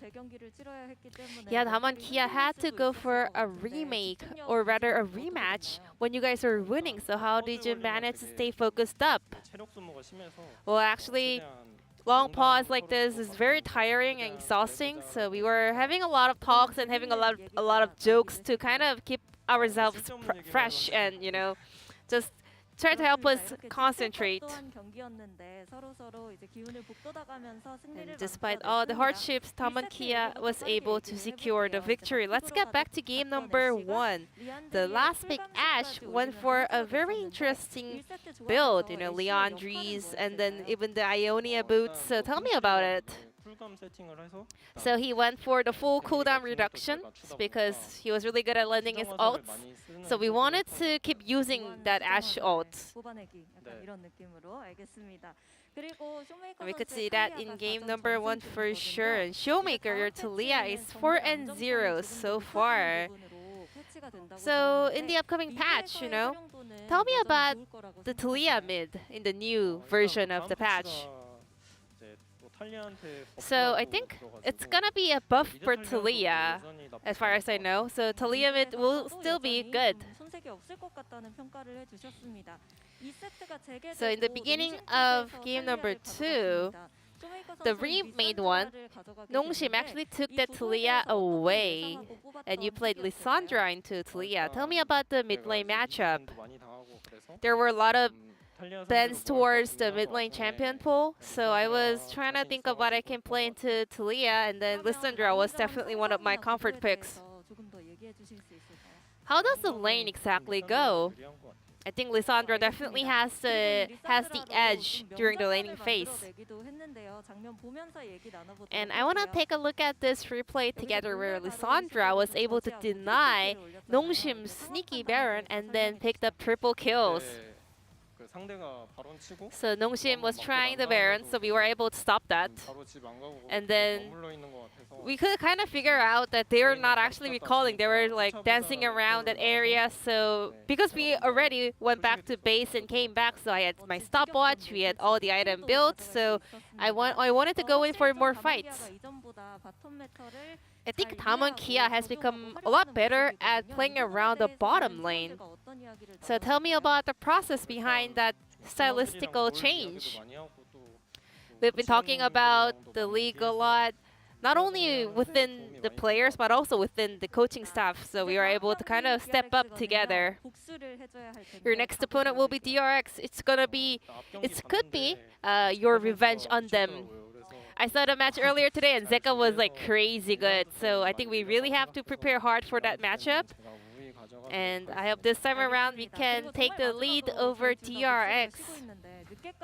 And very last question, any message over to all the fans who stayed here all night to support Damwon Kia after this long match? I'm pretty sure some of them went to get the last train or bus back home, but thank you so much for staying with us, supporting us. I just appreciate all the support, that's all I can say.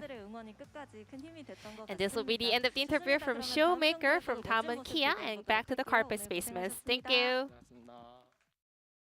Thank you, Ji-sun, as always, for staying with us until the end. And shout out to all you guys on the stream staying with us until the end. Let's take a look at the standings and see that Damwon Kia one step ahead of Liv Sandbox. And Nongshim, unfortunately, will take their 9th loss. Yeah, painful one for Nongshim. That Fred Brian match really costing them a lot. With that, they would only be a single win away from Kwangdong now. Kwangdong, KT are slowly going to move out of your reach, and with that, the chance for this team making it to playoffs keep dwindling. And Damwon Kia, as we have said many a times, they're looking to catch up to a team like T1 that's going to face their revenge match tomorrow. Ben Seraphine is all I can say. Yeah, I think that's a good first step. T1 up against Kwangdong, certainly T1 favorite. KT versus Hanwha. Hanwha, here and there, showing some signs of life. KT Shonny as well. gaming. Yeah, Shonny coming in, and KT's looking slowly better. So that should be an interesting matchup as well. But that's going to do it for us, guys. Has been quite a long day. Thank you for sticking it out with us here at the LCK, and we'll see you tomorrow for more of the LCK. See you later.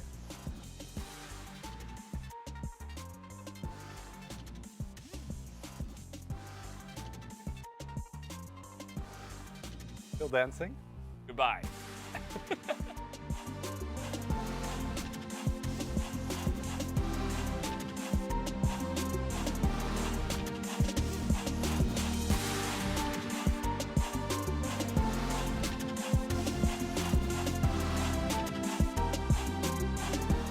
Standing on the edge of this big love, I'm not looking down, baby, I'm ready to jump.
회복할 시간이 좀 필요해 보입니다.